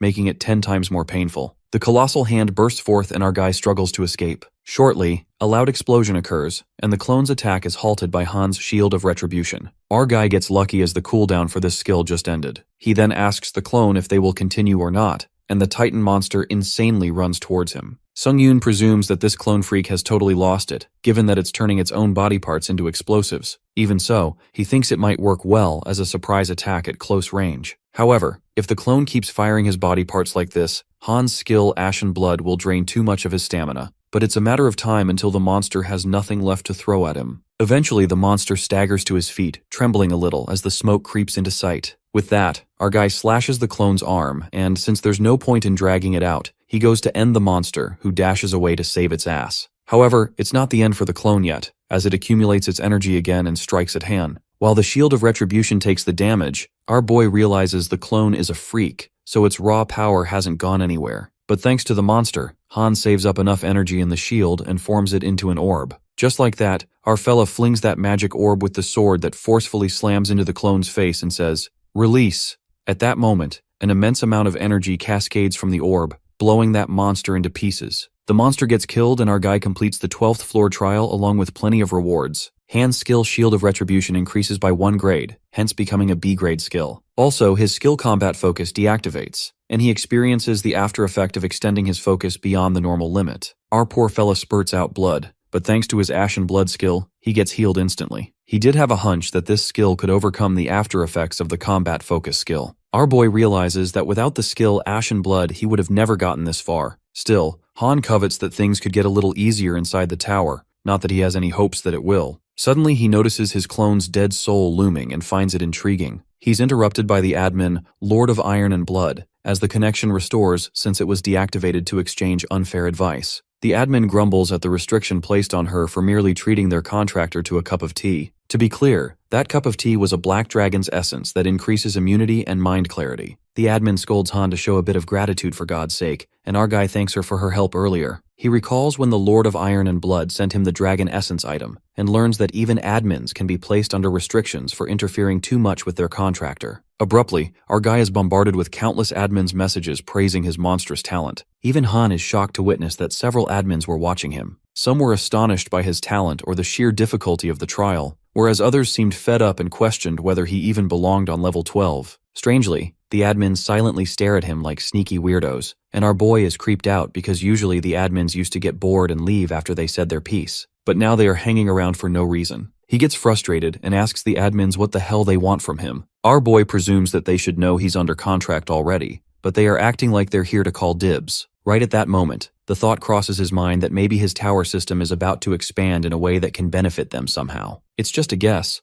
but Han could tell by the way they're being so clingy that he's onto something. A devilish grin spreads across Sung-yoon's face and, playing his cards right, it looks like he's about to get a system expansion that will benefit admins he's not even under contract with. Our guy suggests that instead of sending him vague messages like they're on a dating app, it's better to come clean and spill what they want. He makes it clear that if they want something from him, he demands they grant him a power as an advance payment. Han acts cocky and promises the admins to return the favor once the system expansion kicks in. However, the admins don't take this well and are displeased with the arrogance Han has shown. The admins reject his offer and urge him to be humble. Han, on the contrary, creates urgency and lets out that his offer is only open to 3 of them. It's more like first come, first served. Our fella knew what shit he was up to because the moment he says that, the admins are thrown into a frenzy, wishing to add power to his store. Now onto a more pressing matter, Han's clone, which was exactly the same as him, down to his skills, stats, and powers. He can't wait any longer to see what happens once he absorbs the dead spirit. With that,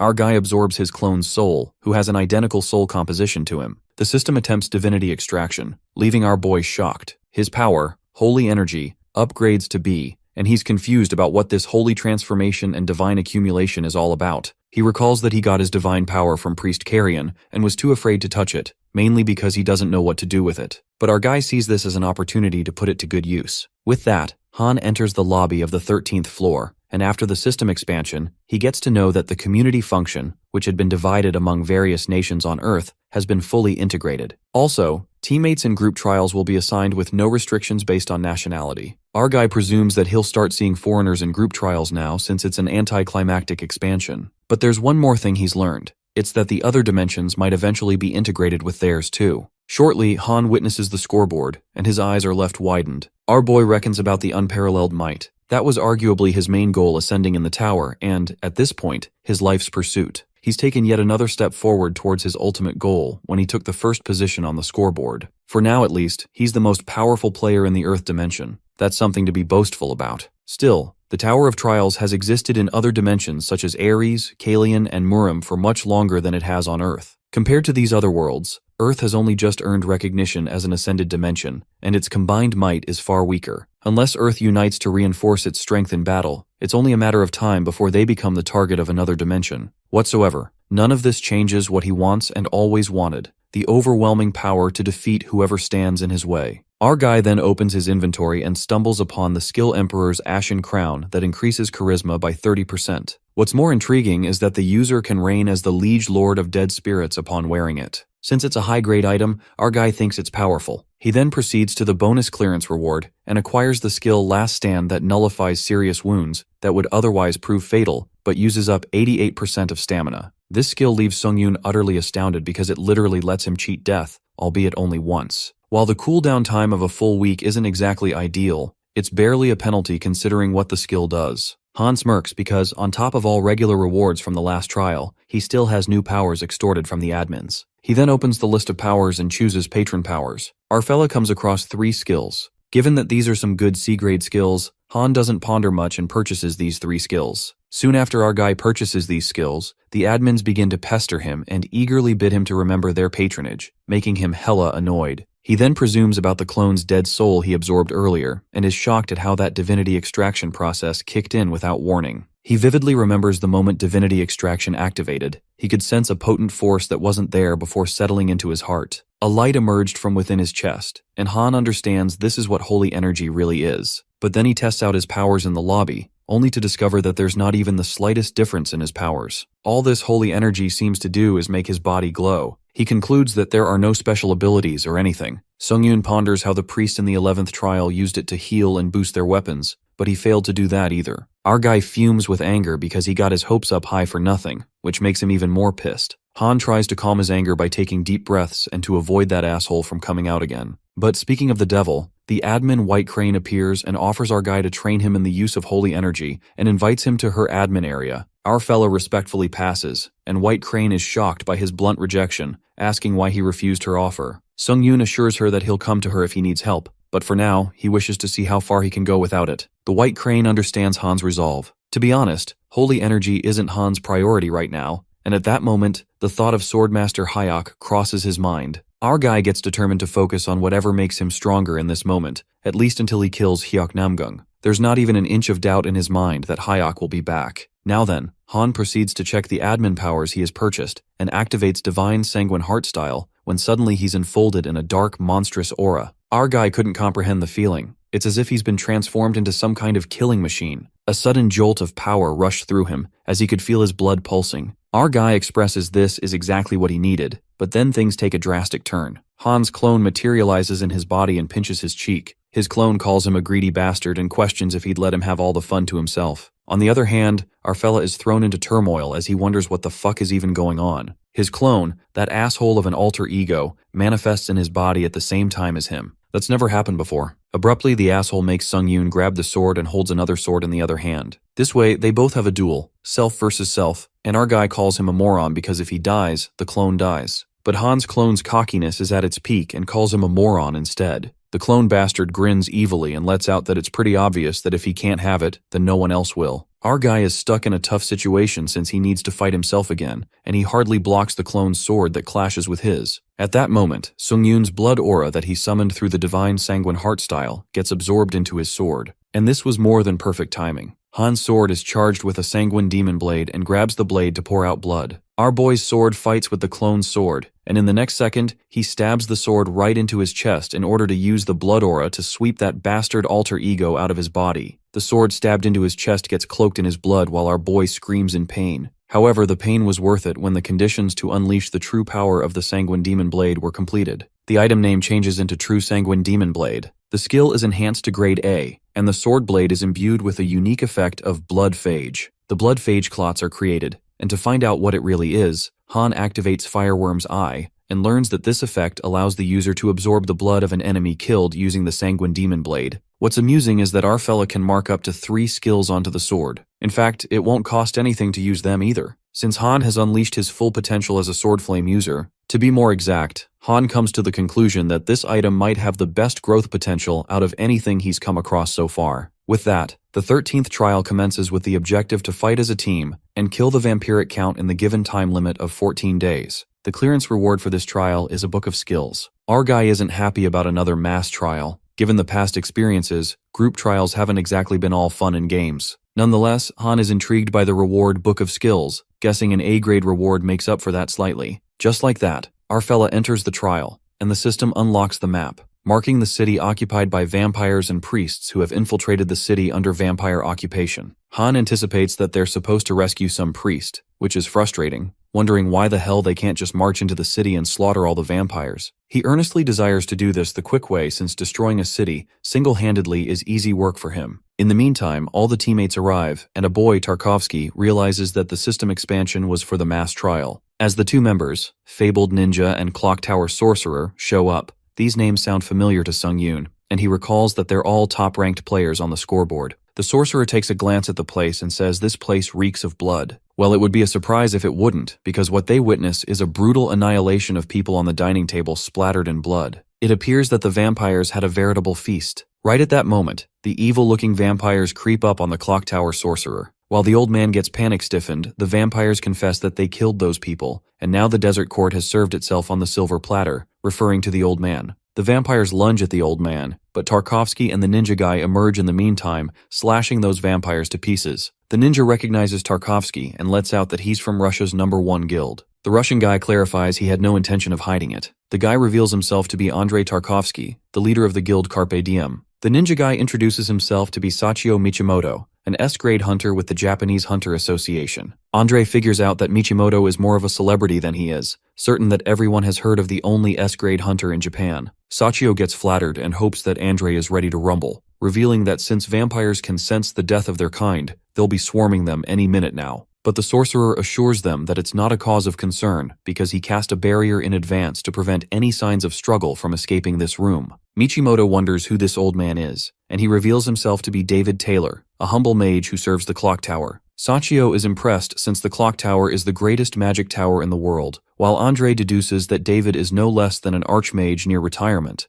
but it's unfortunate that he's summoned in the tower. But David hardly considers it a stroke of luck in his advancing years, and to the well-organized mind, the tower is the next great adventure. Now the only one left is Han Sung-yoon, who reveals that he's a C-grade hunter from Korea. After that, based on what the admin told him, the sorcerer elucidates that even the weakest vampires far exceed C-grade hunters in combat, whereas the vampiric count easily rivals the strongest of S-grade hunters and cannot be slain by simple means due to their ability to regenerate. In that case, the wisest course of action would be to save the priests taking refuge around the city and enlist their aid in defeating the vampiric count once and for all. But Tarkovsky raises concerns and asks how they are going to make their way in when the city is swarming with vampires. The old man admits it posed far too great a risk to march in heedlessly, and Sachio infers that they'll draw the enemy to them before they ever set foot in the place. They go on about planning the most efficient energy to defeat the enemy together as a team. The other teammates infer that if it all goes well, they'll complete the trial within 10 days or so. But this doesn't sit well with Han, as he presumes their bonus clearance reward is on the line if it takes them 10 whole days. That's when our boy intervenes and states that there's a misunderstanding of some kind, expressing that their plan isn't a very efficient way to clear the trial at all. The old man asks Han to enlighten with a better method,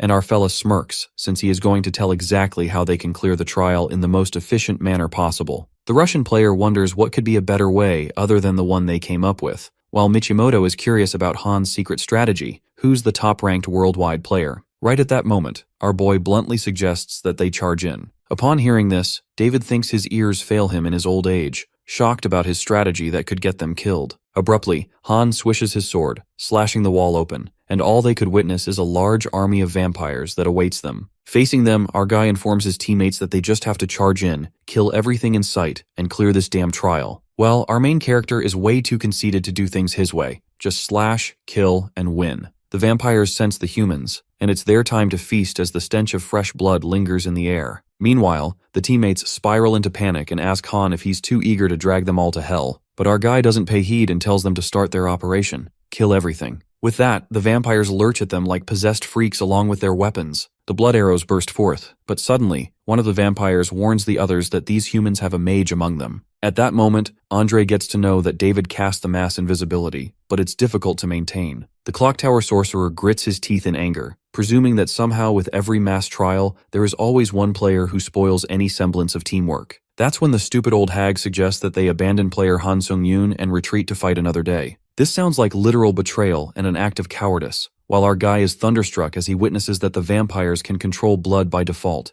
just like his skill, Blood Prophet. Meanwhile, the vampires are desperate to eat Han, attacking him with their blood arrows. During this, the coward David Taylor and the Russian guy retreat from the battlefield, but Sachio is left to ponder why Han would do something so reckless. Suddenly, the Japanese player stops everyone and screams to look back. It appears to be our guy, who activates the skill Blood Prophet, leaving the vampires in utter shock. The enemies are thrown into turmoil to witness blood manipulation done by a human when only their kind has command over blood. They freak out because Han's blood manipulation is much stronger than theirs, leaving them baffled. Our guy shows that he's the boss and creates blood arrows that pierce right through the vampires. Being the real devil, he single-handedly annihilates them and absorbs their souls. Chaos erupts among the vampires, and they believe that Sung-yoon is not a freaking human at all. On the contrary, the mage, David Taylor, watches the massacre, flummoxed by the sight. It stands to reason that one must strategize and fight meticulously in the face of such overwhelming numbers. But he's rendered speechless when he realizes that Han's brutish method proved to be awe-striking.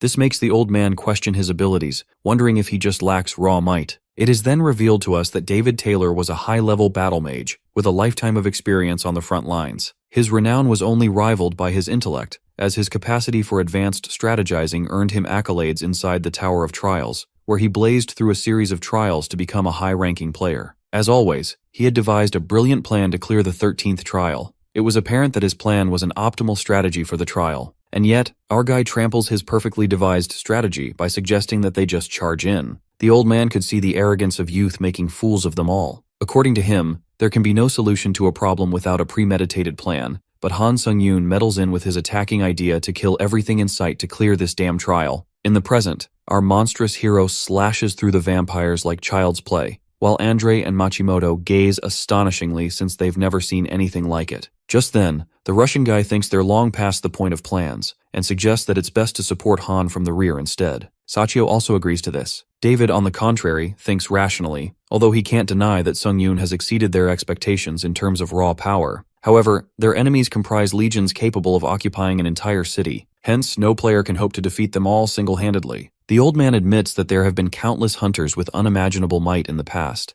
and yet there is a reason why it's conventional wisdom to form a party. No matter how strong, one faces myriad variables in the heat of battle. He concludes that for one player to take on every fight alone is nothing short of arrogant folly. On the other hand, our guy relentlessly slashes the vampires when, shortly after, he's grabbed by a bunch of them. Abruptly, Han's arms swell like an air balloon and, at that moment, the swelled arms explode, making the vampires fling away with brute force. It appears that our fellow used the skill Body Explosion and thinks it's a pretty good skill, except for the cost. Nonetheless, he also feels the urge to constantly use his recovery items, given the countless enemies' attacks. The vampires are hopping mad, and call Han a meddlesome mortal scum for daring to interfere with the blessings of the god of battle himself. Strangely, that vampire, trembling in fear, murmurs angel. That's when the vampires take Han as an angel, thinking the god of humans sent an angel to protect them. After all, the slaughter they've wrought here must have angered their god, but they believe the god of battle is on their side, so they must seek his blessing. Even our boy is baffled since he never knew vampires were so easy to fool. At that moment, a giant vampire smacks his weakling dumbass fellow and asks them to look at Han, who's panting like an old hag. He makes the fellow vampires realize that Han ain't no angel but a mere human. The vampires gain their courage and take their chance to strike Han, but our fellow throws an Uno reverse card when multiple soul orbs are stuck between his fingers, making the vampires wonder what the hell that is. Han munches them like a snack and responds that it's probably their friends and family he gulped down. A sudden surge of power reverberates when our boy absorbs the souls of vampires, restoring his stamina. He also restores the magic energy from the dead vampires. A devilish grin takes over Han's face when he expresses that he can do this all day and jumps in for round 2, for another feast. Our guy brings out his pure monstrous side and starts annihilating the vampires like phantom wind. Meanwhile, Sachio and the others are watching Han fight at a distance. The Japanese boy is left astounded and learns the reason Han's #1 worldwide, expressing that he's never seen anyone dominate like that in an all-out brawl. Even Andre agrees with him, and he notices that Han's growing stronger with each enemy he lays out, with no sign of fatigue. Andre and Machimoto make their decision to fight with Han Sung-yoon in the battle, since sticking with that guy seems like the best bet. On the battlefield, our guy absorbs the dead souls of vampires like free lemonade to repeatedly replenish his stamina. Even Han is shocked to see the raw numbers alone and thinks it's better than when he absorbed his clone's dead spirit. Smirking, our boy reckons that if he can get his hands on the vampire count, this trial might pay off after all. In the meantime, the admins shower our hero with praise, remarking that he's more devilish than a demon. He's satisfied that at least he's keeping the admins entertained. After all, there's no harm in staying on their good side. Our guy is then interrupted by his teammates. While he thought they went to rescue the priests, Sachio lets out that they owe him an apology, and from this point on, they've decided to follow Han's instructions. Even Andre apologizes for questioning Han's judgment, admitting he was foolish to do so. Our guy feels glad that his teammates see the benefits of charging in without a plan. Well, that's totally beside the point of an apology. Later, Han activates the third eye to scan the vampire city and the terrifying aura that lingers around it. Our guy smirks when he senses that it's the vampire count. The Russian player feels pessimistic about this higher spell, recalling that the tower said nothing about the vampire count wielding high magic. David Taylor conjectures that it's an innate boon bestowed upon the vampire race. To their detriment, it appears their leader is powerful enough to rival the potency of high magic. Sachio freaks out and wonders what the heck they're supposed to do against it, because at this rate they'll be dead within minutes. Deep down, Han ponders how he used to look up to top-ranked hunters like them, but now he feels like it's up to him to keep them safe. His cocky ass thinks it's another sign of how strong he's become. Well, he's not wrong though. To save his teammates, our guy suggests that they run away as fast as they can, saying that all he needs from them is to find priests and bring them here. Sachio curiously asks Sung-yoon why he's asking them to do that since they've talked this out already. Our guy has no choice but to be brutally honest and confesses that if they stay here, they'll only hinder his progress. Regardless of worrying that they might not make it through the fight alive, Sung-yoon also has an ulterior motive to send them away. It's to take down the vampire count alone in order to absorb his dead spirit. Han sounds obnoxiously selfish, presuming that the more they contribute to the kill, the less likely it is that he gets the dead spirit to himself. Surprisingly, Andre sticks to following Han's order, although it brings him no joy to be a burden on the battlefield for the first time in so long. The old man also agrees to find as many priests as possible. While they all dash away, Han gets started and prepares himself by activating the skill Combat Focus and the power Divine Sanguine Heart Style. He also activates the Blood Prophet to a higher degree, interfering with all the blood manipulation abilities within the area. Right at that moment, Han meddles with the vampire's power, and the vampire count immediately senses it, wondering who this foolish, insignificant human is who dares to defy him. The vampire count simmers with rage as he cracks his throne and feels disgruntled, since he had thought to use this pathetic mortal city as the seat of his rule. But that human has earned his place in hell. That's when the vampire count goes berserk, spilling forth the violent cascade of his power. Our guy gets engulfed in a terrifyingly strong aura and is left in disbelief, because this was way beyond anything he could have expected. He realizes that he might have bitten off more than he can chew. Well, at that moment he knew he fucked up. The vampire count had countless vampires working under him. It is known to us that Cell Nera, the vampiric count's life, has been nothing but an endless series of battles. And to ascend ever higher was his sole purpose. The thrill of battle itself was his only joy in life, and as the habit of all those who yearn for such base desires. Cell Nera eventually realized that he stood on a mountain of carcasses, a monument to his bloodlust. And before long, his desires reached the heavens themselves. The god of battle chose Cell as a disciple aspirant. Being a god's disciple, he was finally able to fulfill his kind's ultimate desire, to topple the seemingly invincible alliance of the 4 human nations. Until the very spring of life that served as the foundation of the human alliance ran red with blood, Selnair slaughtered countless multitudes and brought about the collapse of 3 nations. With the Count's unbridled domination of this final vestige of human resistance, he was determined to earn recognition from the god of battle as his true disciple. Cell desired to rise to the pinnacle of his race and to rule as Vampire King. In the present scene, a vampire servant rushes to Count Selnair and alerts him about the trouble afoot. He reports to Cell that forces under his dominion were annihilated by a single human. To be blunt, it is a veritable slaughter down below. The Count is left staggered since he already took care of all pathetic fools who proclaim themselves heroes of the human realm, wondering what nation still stands that would send yet another meaningless death. The servant trembles and informs Cell that the human was not sent, but rather appeared out of the blue. The Count angrily munches on vampire soul orbs, thinking they're grapes, and is mad at the fact that this interloper dares to put his precious minions to the slaughter. He calls this preposterous and lashes out at his useless peons. Selnair finds it impossible for any human to evade every last one of the eyes under his command and appear at the heart of this city. The servants beg their lord to compose himself, but the Count seethes with anger. Since with the fall of this last human bastion, Nair would have ascended as a true disciple of the god of battle, but now his cause stands on the brink of ruin. This makes Cell go stark raving mad. His pride is deeply hurt because of a pathetic human who has the sheer audacity to meddle in his affairs. His nearly achieved plan to seat his rule in this mortal city gets disrupted. The overwhelming blood manipulation power explodes across the whole city, making it rumble. Meanwhile, our guy thinks he's screwed up. The explosion bursts forth and Han scampers away. Now his only option is to let the city fall and save his teammates. He eventually finds the teammates, and as the violent energy nearly engulfs him, Sung-Yoon protects his teammates with a shield of retribution. However, the shield bearer cracks due to the overwhelming pressure. Our guy uses all his strength to block it and manages to hold out for a few moments. Abruptly, the shield of retribution shatters, and Han goes crashing down with brute force. Our guy is slammed into the ground when his teammates rush towards him. Our guy asks them if they're okay while Sachio lends him a hand, and David lets out that they're unharmed thanks to him. Even Sachio agrees, because if it weren't for Han weakening the blast from the front, none of them would have made it. They thought they were done for. At that moment, the Count himself makes an appearance, astonished to find out that these humans survived the onslaught. Selnair supposes it was no mere coincidence that his minions were massacred at their hands. The Count frowns and picks up on the situation, assuming that Han, a pitiful weakling who barely still breathes in the rubble, is guarded by 3 still standing, who are clearly his superiors. Nonetheless, Selnair uses blood manipulation to create a sword and calls humans worthless mortal insects, adamant to tear them apart limb from limb. The teammates shudder with fear, and that's when Sung-Yoon steps in, asking them to stand back and affirming that he'll take this one by himself. Andre suggests that they retreat for the moment if Han insists, but the Count makes it clear that they're not going anywhere, not permitting them to come and go as they please. In a flash of a moment, Selnair zooms towards them like a bolt when he notices our guy standing beside him, unfazed and stiff.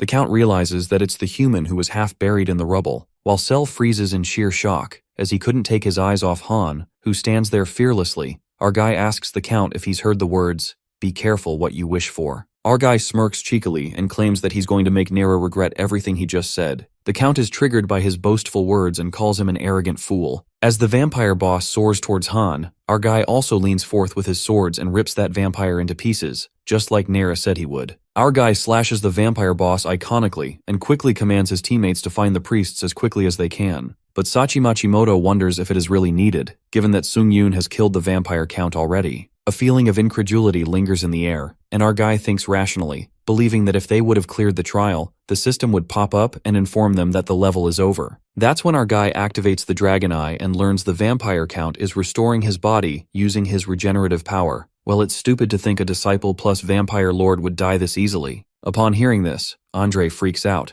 wondering how the fuck that monster can heal himself after being cleaved into 2, while David panics, since this defies all logic. Meanwhile, Sachio assumes the priests are dead by now, given the state of the city. It's crumbled. He suggests that they're better off taking him down between all 4 of them, but Han refuses and affirms that he'll hold back the vampire Count for now. Meanwhile, he orders the teammates to find anything that can help, even if it's just the priest's sacred relics. In reality, Han wants his teammates to go away since the boss is only his to kill. The teammates agree to whatever our boy is saying, Eventually, Cell Near's body is fully regenerated, and this time he's raging with immense anger, determined to kill that insolent human. Our guy is amazed to see his self-healing powers. Although Han also got similar regeneration and blood manipulation skills, still Selnera's seem to be slightly more efficient than his. Whatsoever, our guy presumes that his combat ability is clearly a step above Cell's. Just like that, the vampire count dashes towards him, flaring with anger, and attacks with several encroaching blocks created by blood manipulation. Those blocks explode like fireworks, and Cell gets his hopes up high, thinking that little vermin would bow before his superior blood control. However, it turns out Han evades each attack smoothly and emerges from behind, thanking Nier, because he definitely learned something from this fight. But the vampire count couldn't handle this mockery and screams. Right at that moment, our guy slashes Nier into shreds as the blood cascades frantically. The vampire is mincemeat compared to earlier, but our guy is surprised that he's still regenerating. For a vampire, that's pretty spooky. Suddenly, a realization dawns on our hero when he ponders on the possibility of this trial being designed in a way that, without priests, there's no way to kill the Count, no matter what they do. Given the entire city has been dismantled, it would be a surprise if any of the priests survived. In the meantime, the Count regenerates again, perfect as ever. That's when Han rethinks his life decisions because this is less than ideal. Selnair snickers at the mortal human's futile attempt of granting him eternal rest. Han's folly amuses the Count while our guy grins like a demon, wondering how many times he'd have to butcher him before he's finished for good. That chilling grin leaves the Count dreading. He begins to quiver and questions himself if this is fear that unsettles his cold veins. The reality hits him hard, and his pride is shattered to think that the Lord of Vampires is afraid of a mere human. Selnair grits his teeth in anger and asks Han not to mock him since he's the future sovereign of all vampires. Meanwhile, our guy thinks maybe slashing the Count a third time's the charm and rips him to pieces again. As he's slashed piece by piece, Cell screams in agony and tells Han that he will not subjugate him with mere pain alone. Our guy is persistent as he keeps slashing him, while the vampire lord laughs and states that it's of no use. He mocks our fella, saying that he's no true hero, and clarifies that nothing he does will end his reign. Nonetheless, Han keeps up with his slashing count as it continues, and Nier keeps blabbing that mortals like him will soon reach their physical limitations, and it will not be long before sheer exhaustion brings him to his knees. But the vampire lord is left in disbelief when he notices that even though Sung Yoon keeps slashing him relentlessly, he hasn't exhausted an ounce of his magic energy. The Lord wonders if this human is truly the hero of legend while our fellow rips him apart for the 8th time. At that moment, Han unlocks the achievement Battlefield Maestro and generates a skill, Torturer's Wiles. After that, Han wonders if it's sliced or ground meat. Meanwhile, the vampire lord is scared shitless when he runs for his life, convinced that this human is nothing more than a pure monster. The vampire retreats for the moment, but things take a drastic turn when our hero catches up with him in the blink of an eye, reminding the Count of making him regret everything he said. Han's true monstrous side has taken over, and he summons his sword, muttering that he won't allow him to come and go as he pleases. The Count calls him a petty worm and warns Han that he's going to pay for this. That's when our guy mercilessly rips him for the 9th time, and the vampire lord begs him to cease this meaningless bloodshed, proposing an unconditional surrender. Selnair, the disciple aspirant, accepts his inevitable fate and agrees to grant whatever conditions Han names. The Count begs to spare him, agreeing to give him any treasures he desires. But Han Sung-yoon, like a chainsaw, continues to slash the vampire lord, who begs him to end his suffering as he cannot endure this for all eternity. Cell realizes this human ain't no hero but a blood-crazed murderer. Our guy tells him to die already cause he's sick of his yapping and regenerating again and again. That's when an idea flickers in his mind, and Han smirks like a devil. Han calls the vampire lord, who bows before him, and our guy states a way for him to escape this never-ending torture. Selnair asks him what he must do, and our guy activates the Shield of Retribution. A large cross strikes the ground, and it appears that he can convert the shield to another form. He calls the cross the training dummy of Retribution, and orders Selnair to hit this thing until he tells him to stop. Han tells him to hurry and end his suffering. The vampire lord walks toward the cross, pondering that from beginning to end, the series of events that reduced him to this pitiful state are entirely beyond comprehension. Poor vampire is scared to death to manifest what's to come. With neither a warning nor an omen, this murderous human butcher appeared out of nowhere and single-handedly massacred the greatest army of vampires ever assembled. With that, the vampire lord starts hitting the cross, thinking that maybe it's the test of God. Nothing more makes sense to him. Cell gets convinced that it is yet a test, given the very notion of a human possessing power to control blood is absurd to begin with. He assumes that it was rather God's will to steal the slackened resolve of his vampiric followers by sending this demonic herald,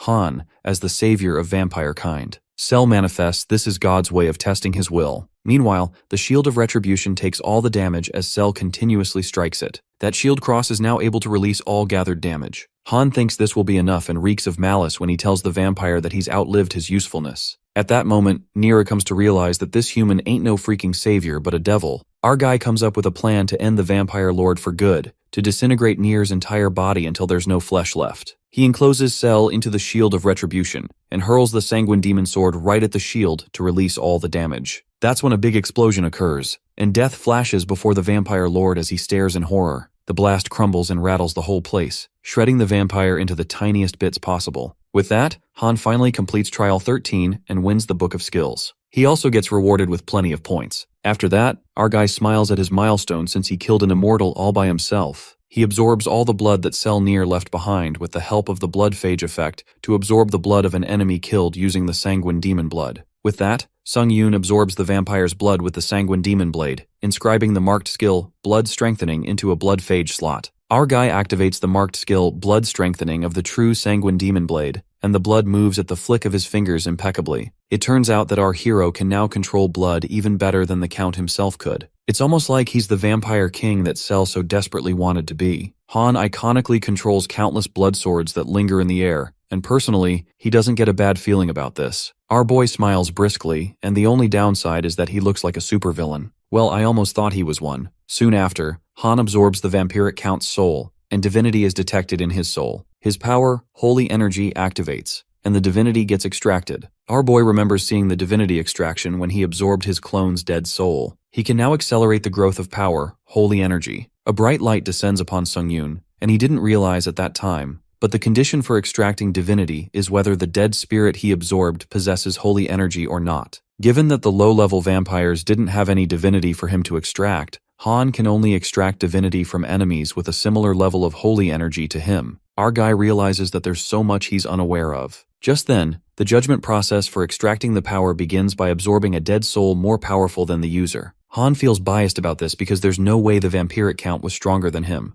But our guy presumes that it's not hard to guess what the standards are. He speculates that the system probably evaluates dead spirits with links to beings like gods and angels as superior to others. Nonetheless, the skill from the vampire's dead soul is extracted, and Han gets the power Faith Harvest. While our guy wonders what this power is, he's interrupted when his teammates find him along with survivors. Sachio lets out that the priests were using their protective blessings to keep the people safe. Hence, there were more survivors than expected. The survivors spring with joy when they get to know that the vampiric Count has been defeated by a lone warrior and believe that Han must be the hero of legend. They thank their lord for sending a hero in their hour of need and delivering them salvation. The panel detects a potent faith towards Han through the power Faith Harvest. Our guy glimpses at this wholesome moment when the survivors shower him with their faith. Han presumes that misguided faith is also counted as faith after all. Nonetheless, our fella smirks since he's definitely not the one to pass up an opportunity. He then activates the skill Charisma, and his presence becomes larger than life, and his influence on others grows. Still, Han believes that he's not lying to them about anything, and that's how he unlocks another achievement. At least I didn't lie. Using Faith Harvest, the faith gets harvested from the surrounding area, and the power Holy Energy activates, generating a myth based on actual outcome and believers' faith. At that moment, the myth Vampire Slayer gets generated. The holy power is imbued with the effect Anti-Revive and Anti-Demonic. Our boy puts an end to the vampiric Count's infinite resurrections, which explains the effect Anti-Revive and Anti-Demonic that is simply from slaughtering every vampire he came across. Han finds it interesting and apprehends what this whole myth accumulation thing is about. To put it simply, his power, Holy Energy, seems to be fusing with new faiths that he harvests to create these myths, essentially using one power to create more. Judging by the way, Han can feel all this untouched holy energy draining out of him. It appears that activating a myth uses up the reserve of holy energy inside his heart. After that, our guy just about harvested all the faith that people have been sending him, and that brings trials safely to an end. After Sachio and Andre move into the lobby, the old man David approaches Han. The old man admits that he had mistaken Han's confidence for the arrogance of youth,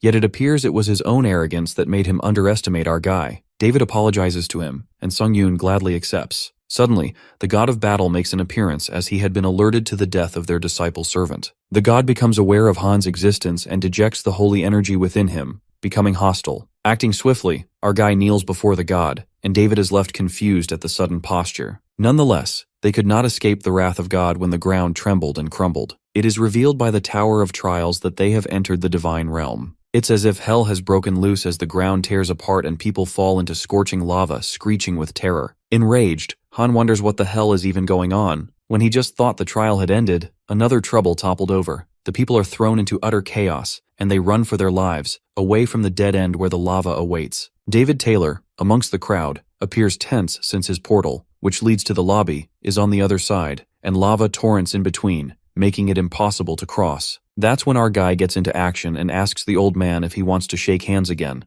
addressing him as Professor Dumbledore. Han unexpectedly grabs Dumbledore's hand and forcefully tosses him to the other side of the ground. The old man screams out of fear while our guy agrees it indeed is a surefire solution. After safely tossing the old man into the portal, the ground breaks even more, and lava seethes. Han warns all the people to stand back and smashes the ground, hence activating the Shield of Retribution. It turns out that Han curates his shield into bridges that extend to the other side. On the contrary, Old Man David, who's soaring towards his portal, ponders about Han. He could not say whether our fella is truly a fabled hero they claim, but if such a champion of virtue exists in this desolate world, perhaps it would seem much like Han. With that, the Clock Tower Sorcerer bids our boy farewell, addressing him as, "O Hero of Earth." In the meantime, our guy commands the people to run across the bridge he created with the shield, since it won't last long. Behind this act of kindness, our cunning fellow was actually hoping to squeeze out a little more faith from them, but he's no luck. He kinda wasted his time by putting on a drama of a savior hero. While he hurries back to his portal, abruptly, the god of battle gets affronted by Han, a mere mortal who dares to wield divinity. That's when an overwhelmingly crushing pressure is felt by the humans, and their heads explode, splattering blood everywhere. Han's eyes snap open in shock upon witnessing such a horrific sight, a reckless massacre. The god of battle warns Han, the pet hound of the tower, that he's crossed the line. An unsettled rage flashes across our fella's eyes, and he responds that the god himself crossed the line too. Our guy makes it clear that as long as he's under the tower's protection, it won't do anything good to keep messing with him like this. He then proceeds to go into the portal if the god has nothing better to say. As Han strides into his portal, the god flashes a smile tinged with bloodlust. The god of battle looks forward to savoring Han's mortal end. Well, our boy finds another reason to get stronger, determined that he won't let God push him around either. Just like that, our fella entered the 14th floor lobby, and he couldn't help but think about the people who were annihilated by the god. He ponders that the tower might have created that vampire city just for the trial. The truth is that even he doesn't know if it was real or not. Han feels guilty as hell, but he realizes that there's no point in getting emotionally invested in something that happens in the trials whatsoever. Sung-Yoon now knows the thing that called itself the god of battle now carries a grudge against him. The tower trials inform him not to put faith in any other god because of the encounter with the god of battle, as he's incurred the animosity of other deities. Our guy believes that things were bound to turn out this way regardless, but decides not to waste any more time on things that are out of his control. After that, Han gets his new cloak and he purchases the power Sword Demon's Path. This is a rare power that is granted to wielders who became enamored with the pursuit of power above all else. Later, Han arrives at the deep woods and meets Admin White Crane, who sorely missed his presence. The admin heard from Han's patron that he made an enemy of the child from the Namsung village. Even our guy isn't sure how, but it just turned out that way. Given the situation, White Crane assumes that Hyuk Namgung is the reason why he spent his special points to purchase her power. Our guy nods and says she's right. The admin smiles and assures him that he's chosen wisely. She tells Han that he's what a layperson might call a savant. Given that our fella perfectly mimicked the strokes of a sword style that was unknown to him by pure instinct alone, White Crane believes that Han's prowess already exceeds a mere imitator's capability. For example, how he understood the true intentions behind the sword style he sought to imitate and successfully modified it into a dual-wield style. Regardless of what a savant is, our guy realizes that he's a good copycat for sure. The admin also mentions that Sung-Yoon was able to master some of the Namgung clan's techniques, albeit a small part of them, which demonstrates his potential as a grandmaster. It signifies that he would be well within his rights to found his own martial arts sect. Our guy wonders if that is really a big deal, but as the admin says, Han made an excellent choice of power with this latest trial, and now all he learns and realizes for himself will be elevated into legitimate skills recognized by the tower. The admin agrees on teaching him all that he needs to know, but there's a catch. In order for Sung-Yoon to learn from him, the admin and the contractor must form the pact of master and pupil. Our guy gladly admits to being her student. The admin gets a little flustered, and Han assures her to think of him as her #1 student. If this is truly what he desires, far be it from her to dissuade him. Deep down, Han reckons that White Crane was a player herself who climbed more than 40 levels in the tower, and he'd be a moron to turn down a chance to train with her. The White Crane warns our fella not to have any regrets later, and Han wonders if her training methods are really harsh, like if she's gonna whip him. That's when the admin elaborates that in the Murim dimension, a pupil can train under only one master throughout their entire life, so she merely meant that he should make a decision he won't regret later on. But Han seems adamant and assures her that he won't regret it. It's not even like he knows anyone else in the Murim dimension to train under. Since he sounds so certain, White Crane forms the pact and introduces herself as the 17th leader of the Bayek clan of swordsmen and formerly undisputed champion of the Murim dimension. She then reveals her name to be Seolwa Bayek, the martial artist who'll start as his teacher. Our guy is surprised to hear that she was a champion and bows to his master. Han then narrates what he learned in the short lesson of martial arts. Firstly, it is largely divided into two types, namely internal arts and external arts. Internal arts are techniques to refine and store magic energy absorbed from the outside world within the user's body, whereas external arts allow users to perform physical feats such as light step technique and various sword styles. Martial arts entail these different techniques, and certain of them require a specific type of chi that is used. However, our guy started to wonder if his divine sanguine heart style counts as an internal art. To satisfy his curiosity, he asks White Crane if it would be a problem if he already has an internal art that he's trying to master. Upon hearing this, the admin nearly loses it and frantically asks Sung-yoon to explain himself without leaving a single detail. Our guy justifies that whatever she told him sounded like he's learning something similar to what she calls internal arts. The admin Seolwa lashes out at him and asks Han if that Iron and Blood lady taught him the ways of aura synthesis. Our guy wonders if internal art is called aura synthesis in other dimensions. Meanwhile, White Crane assumes that not even the Lord of Iron and Blood would dare to flout the rules of a pact so flagrantly. Still, Seolwa doesn't believe Han's words and insists on looking it up herself. Abruptly, the admin swiftly places her hand on Sung-yoon's chest, pressing it intensely. This makes our fellow wonder what the master is doing. Well, Lady Crane, we all see your true intentions. There's no hiding it. She needs her moment of calm to analyze something and shortly deduces that she sees no traces of internal arts training within him, other than his magic energy. Our guy then opens up about the divine sanguine heart style that was given to him on level 12 by an admin called Fallen Air, not to mention that he lured those admins into giving him powers. Plus, activating this power enhances his combat sense, so he's been using it since then. Seolwa Beck spits out her anger as this was clearly misunderstood. She explains to Sung-yoon that this power was granted to him by the tower, not an internal art, though it was once an internal art mastered by his sponsor and then converted into a power. After that, our boy awkwardly asks the master to switch to literally another position,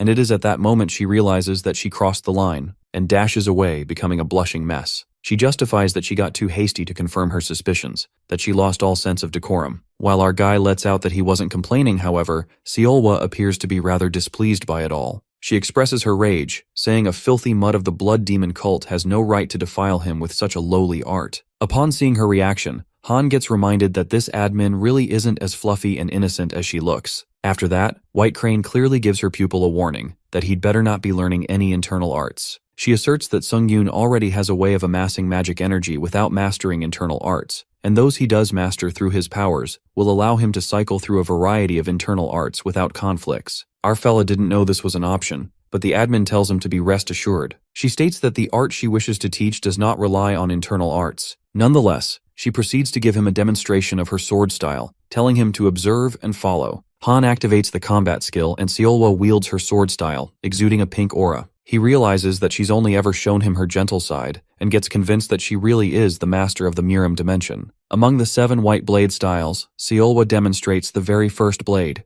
White Blade Gleaming Sea. She swings the sword with poise as if starlight is flowing, while our guy awe-strikingly glances at her, clicking every move in his head. Seolwa apologizes for going steady since this is the minimum speed required for the White Gleaming Sea, but Han confidently assures her that he'll be able to manage that. He reckoned the White Crane's movement, and it looked like she was bending space itself to trap and slice right through. With that in mind, he wields the sword, imitating exactly what the admin did. Our guy asks if he did well, and White Crane is left wide-eyed, wondering what in the 7 blades was even that. It is then revealed to us that in an era or dimension, gifted savants have always existed. Their kind possesses a natural aptitude for learning that allows them to achieve far loftier feats than most. Savants effortlessly display a peak capacity to understand, evaluate, and absorb information on any given subject. However, geniuses like them must nonetheless hone their skills diligently in order to exercise them to the full extent. In the present, our guy asks White Crane if he did something wrong, while Seolwa spirals into panic. She gasps in disbelief because Han literally mimicked the white blade gleaming sea like it's a child's play, and in a single try. Nonetheless, she calls out Han and lets him know that he has no grasp of the enormity of his deed. She compares her 7 white blades style to Hyok Namgung's divine heavenly blade forms.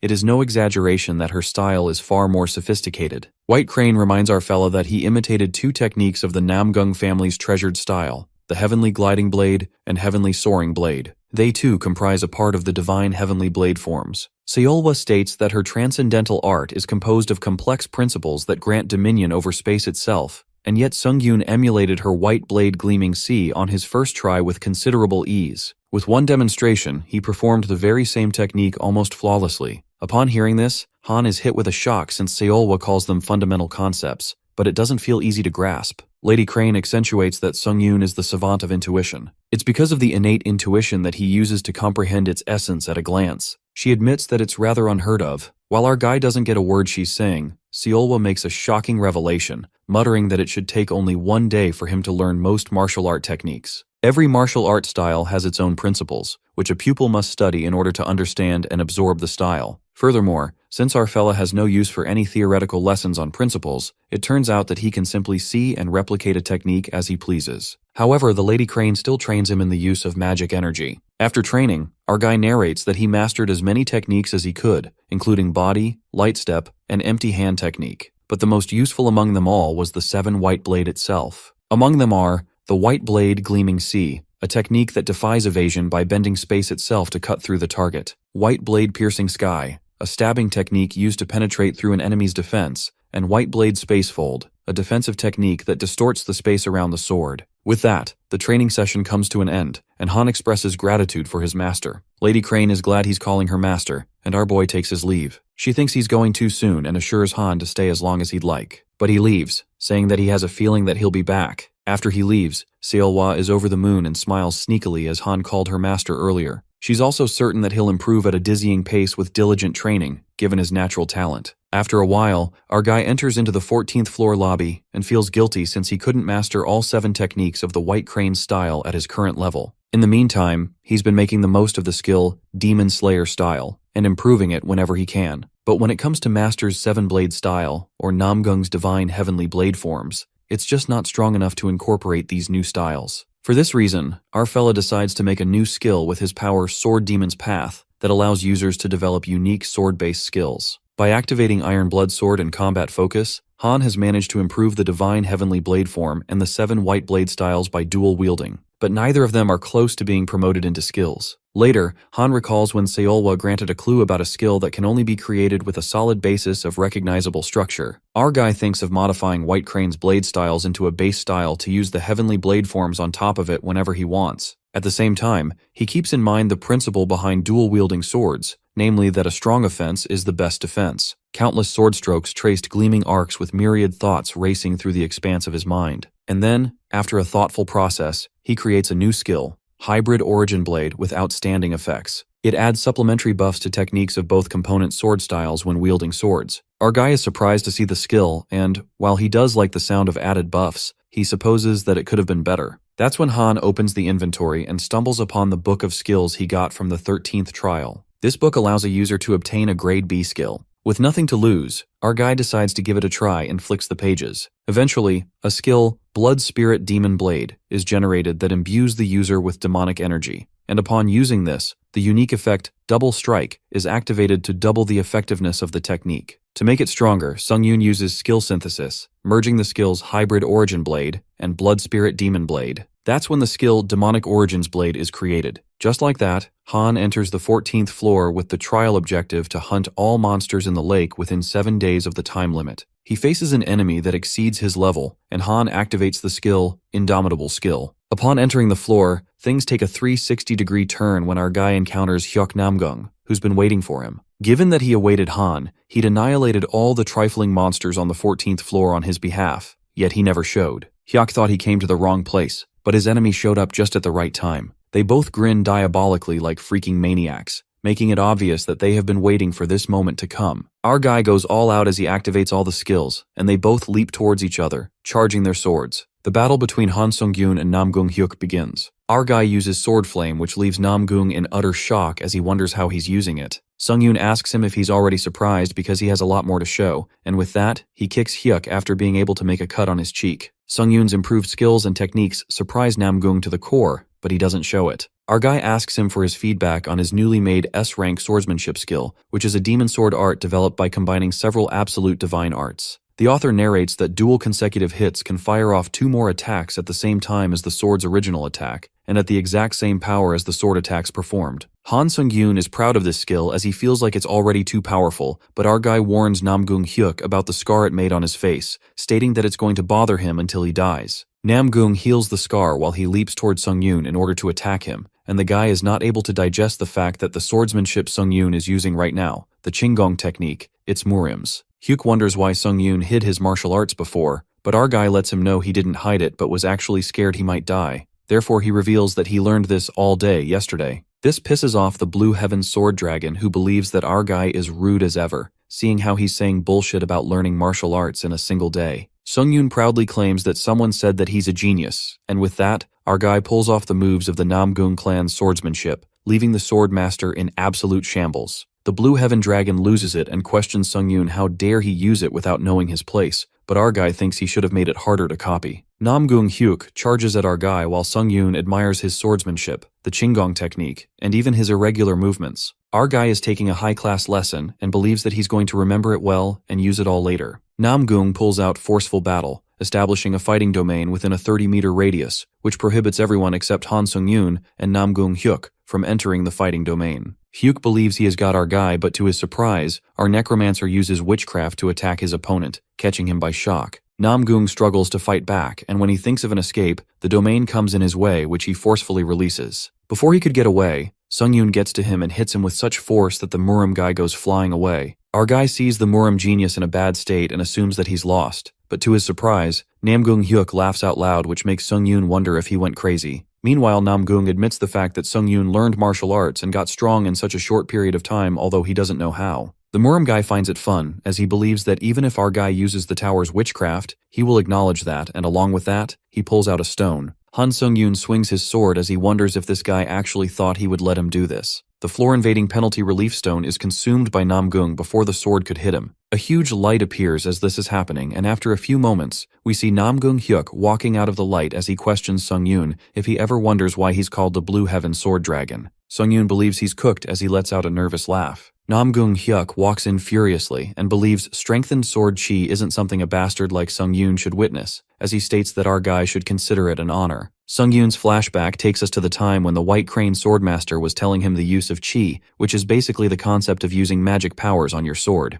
It's a technique that adds properties that interfere with the laws of the sword itself, while the sword flame is a stage where you can add another one of those properties, and strengthened sword chi is the next stage, a type of ultimate essence that allows you to flexibly utilize the surrounding magic power as well. Back to the present, we see Sung-yoon in disbelief as he was not expecting to witness the strengthened sword chi this quickly, and to his surprise, this skill is ridiculously strong. The sword's reach rapidly increases in strengthened sword chi and makes it difficult to even approach it. Plus, the strengthened sword chi's strong yet flexible movements all are irregular and threatening, as if the sword is turning into a living dragon. Our guy realizes that he underestimated Nam Gung and remembers about the sword enlightenment. When he was listening to the White Crane Swordmaster's teachings, Sung-yoon felt that Murim's master got to skip a few growth stages throughout their enlightenment. Seeing Sung-yoon tensed up unlike before, the Murim guy taunts him while our guy regrets not finishing this with full power as soon as he started because he's aware that it's going to get messy now. Han Sung-yoon activates the Authority, Heavenly Blood Cultivation Art, as he warns Nam Gung to prepare himself since he's going full force. As Nam Gung-hyuk is approaching towards him,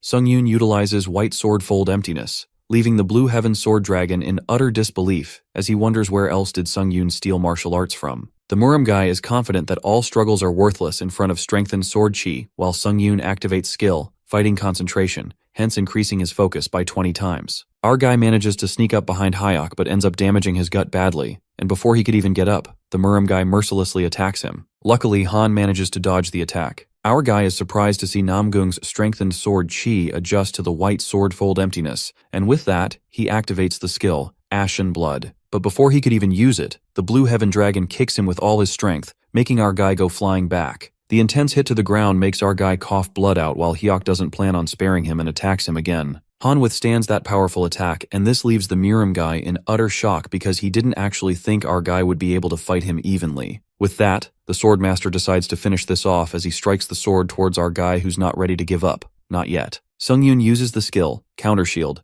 and releases all absorbed damage at once because after how hard he worked to get up here, our guy cannot go down this easily. Sung-yoon's attack doesn't affect the Swordmaster, and that takes him by surprise. And before he knew it, Hyuk's sword slashes his head off his body. The skill, Last Stand, is activated, which nullifies Sung-yoon's critical wounds, amplifying all of his senses for a short time, while this skill has a cooldown period of 1 week. Due to this skill he got as an additional reward on the 12th floor, our guy's head is connected back to his body, and as he regains his composure, he utilizes another reward he received on the 12th floor and activates the Ancient Emperor's Ash Crown exclusive effect, Ghost Magic. Because of the Ancient Emperor's Ash Crown, Han's mind will slowly be contaminated. Therefore, the authority of a serene mind is strongly activated. Our guy decides to use everything he's got and uses necromancy to beat the Muram guy, who is pissed off to witness this witchcraft as he quickly gets rid of it and grabs Han Sung-yoon by his neck. The Muram guy chokes Han with one hand and uses the other to slash our fella's head with a sword yet again. But before he's able to do that, his body starts trembling and he can't move. Abruptly, Hyuk collapses on the ground while our guy reminds him about what he told him about the scar on his face. The scene flashes back to Hyuk's past, where we see a little Hyuk standing with guilt in front of his parents, whereas his father is shouting at his mother,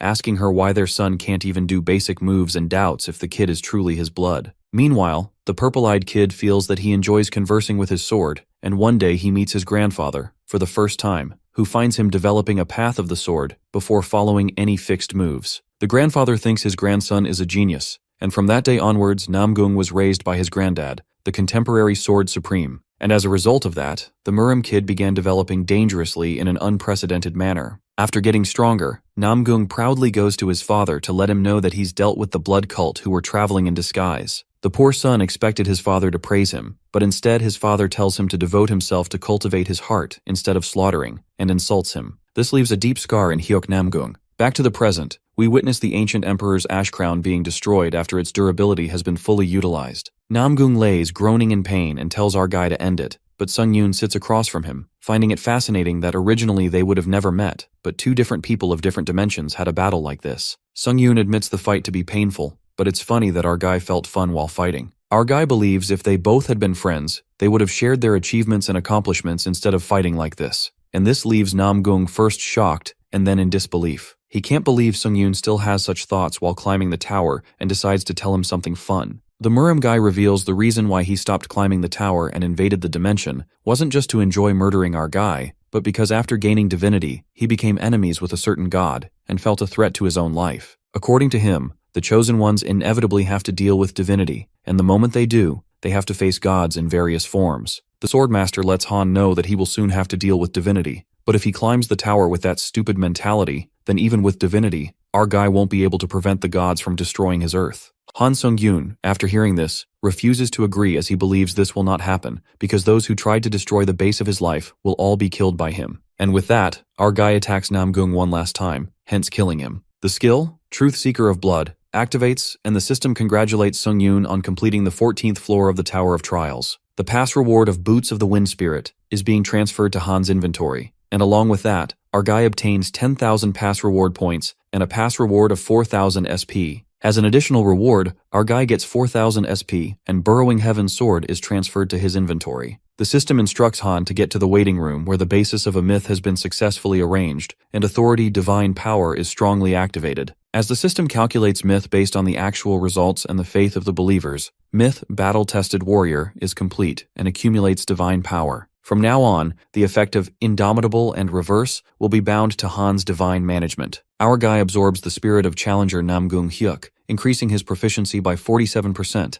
and unique trait Necromancy rises up by 1 rank. Blood consumption of the True Blue Heavenly Sword's exclusive effect activates, and Namgung's blood is absorbed in it, causing the item to grow to A rank. The system notifies Hyuk's blood being absorbed, engraving the skill Strengthening Apprehension into the blood consumption exclusive slot. Our guy believes he's got a good one that he can put onto the sword flame as well, and with that, he realizes his clothes cannot be restored. Therefore, Sung-yoon decides to go shopping on Earth. As our guy is thinking about it, the system interrupts him and notifies him that the admin Iron-Blooded Monarch is stating that she has some decent armor that she wants to sponsor to her contractor, and White Crane Swordmaster states that the contractor's fighting methods are more suitable for martial arts robes. Sung-yoon, after seeing this, goes to the Iron-Blooded Monarch and is amazed by how the administrator designed her house. As he enters inside, the admin compliments him for his good work and, to celebrate upon crossing a difficult level, she gives him a present which seems to be like a pendant. Our guy thought she was giving him an armor but is cut off when Iron Blood interrupts him and lets him know that once he puts a bit of magic power into this necklace, the armor will naturally equip.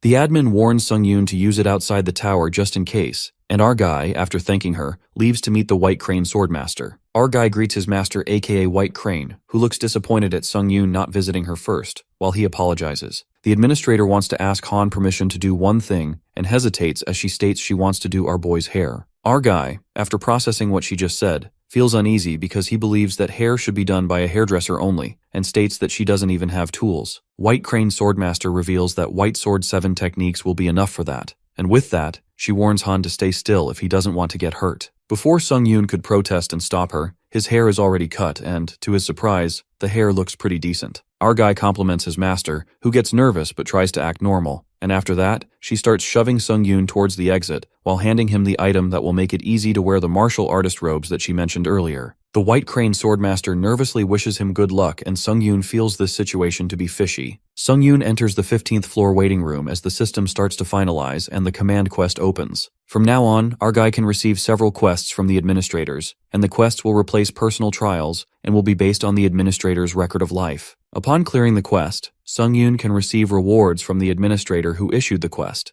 However, he can only obtain one quest per floor. Now our guy realizes why the administrators were being so nice to him. It was so that they could commission him for their quests. But since Sung-yoon has a lot on his plate, he decides to think about this gradually, and decides to take a look at his newly obtained myth. Myth: battle-tested warrior, activates an effect, indomitable, bound to divine management, and when it is activated, our boy's body can act at full power regardless of the state it is in. Another effect, reverse, is also bound to divine management, and when it's activated, our guy can receive bigger buffs the more disadvantaged he is in a battle. We see the people witnessing the second interdimensional invasion of Earth where the footage of yesterday from London is being shown. The supervisor notifies his team that the situation occurred when a challenger from another dimension summoned an unknown black orb in the airspace above London, UK, revealing that the alien creatures, which are composed of magic energy, after initially indiscriminate killing, disappeared without a trace, while the dimension invader also retreated inside the black orb and has shown no sign of activity since. However, the unidentified black orb is increasing in size as they speak, leading to urgent concerns over the possibility of another massacre. The supervisor believes if they have any hope to prevent this irrational slaughter, they have to pledge the support of the Korean Hunter Association with all sense of urgency. One of the hunters points out the lack of this urgency during the Shinjuku crisis in Japan and wonders why the association is feeling so generous with its support this time around. The supervisor tries to explain when Han Sung-yoon interrupts him as he announces that it's all about money, since the Shinjuku crisis came with a lot more prominence. Our guy believes that ever since that, the business has been pretty good for the association. All heads turn towards Sung-yoon as he speaks, while the challengers gossip about him among themselves. After the meeting, our guy meets Haeyeon as he apologizes for heading back to the tower without saying anything and feels good to meet her. Haeyeon accepts his apology but states that she would appreciate it if our guy would be a little more considerate of his partner. With that, she asks him about his combat gear, and Sung-yoon lets her know that he's wearing it on the inside. Their conversation is interrupted when a guy announces that all challengers who are wishing to join the London relief mission need to board the charter flight this way, while guiding them the way. Sung-yoon turns around, all ready to board the flight when Haeyeon grabs him as she reveals she has a better idea.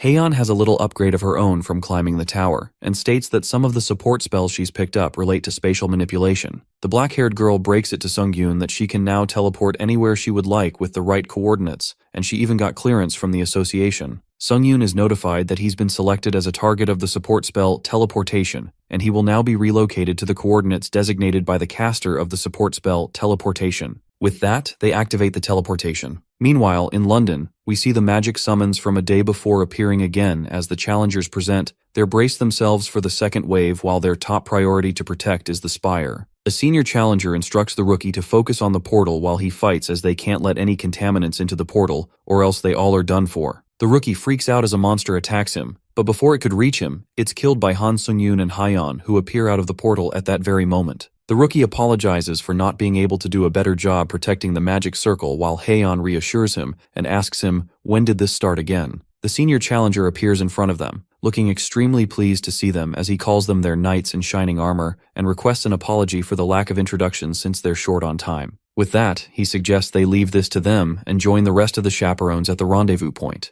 as he orders the rookie to escort their guests downstairs. Sung-yoon, upon reaching the hall, realizes it's definitely more of a large-scale support mission. But for some reason, our guy feels uneasy that the Brits from the Spire of Mages aren't exactly thrilled by the response while everyone outside is risking their lives. The higher-ups are down here talking about useless shit. The old man sitting on the head chair starts the conversation but is left speechless after spotting Han Sung-yoon, not expecting to meet him like this again as he considers this reunion an honor for himself. Our guy recognizes the old man to be the one he rescued during the 13th floor trial. After the old man tells Sung-yoon about everything that's going on, our guy decides to summarize it for better precision. According to the old guy, the black sphere out there is an ultra-high-level barrier that can't be broken by hundreds of mages throwing their magic energy against it, except the old guy was able to break through when it was much smaller, and that's how the first wave was stopped. But it's been impossible to even make a dent in it ever since. The challengers present in the room start gossiping as they are confused about why Elder Taylor, aka the old man, gave his head seat to Sung-yoon. They all are in disbelief, but Elder Taylor believes this high seat is a negligible amount to pay for the safety and protection of the country, and he will even kneel before our guy if necessary, because the rest of them have not witnessed what he did in the Tower of Trials. Elder believes Han Sung-yoon is not a normal guy, and with that, he takes his feedback on the situation,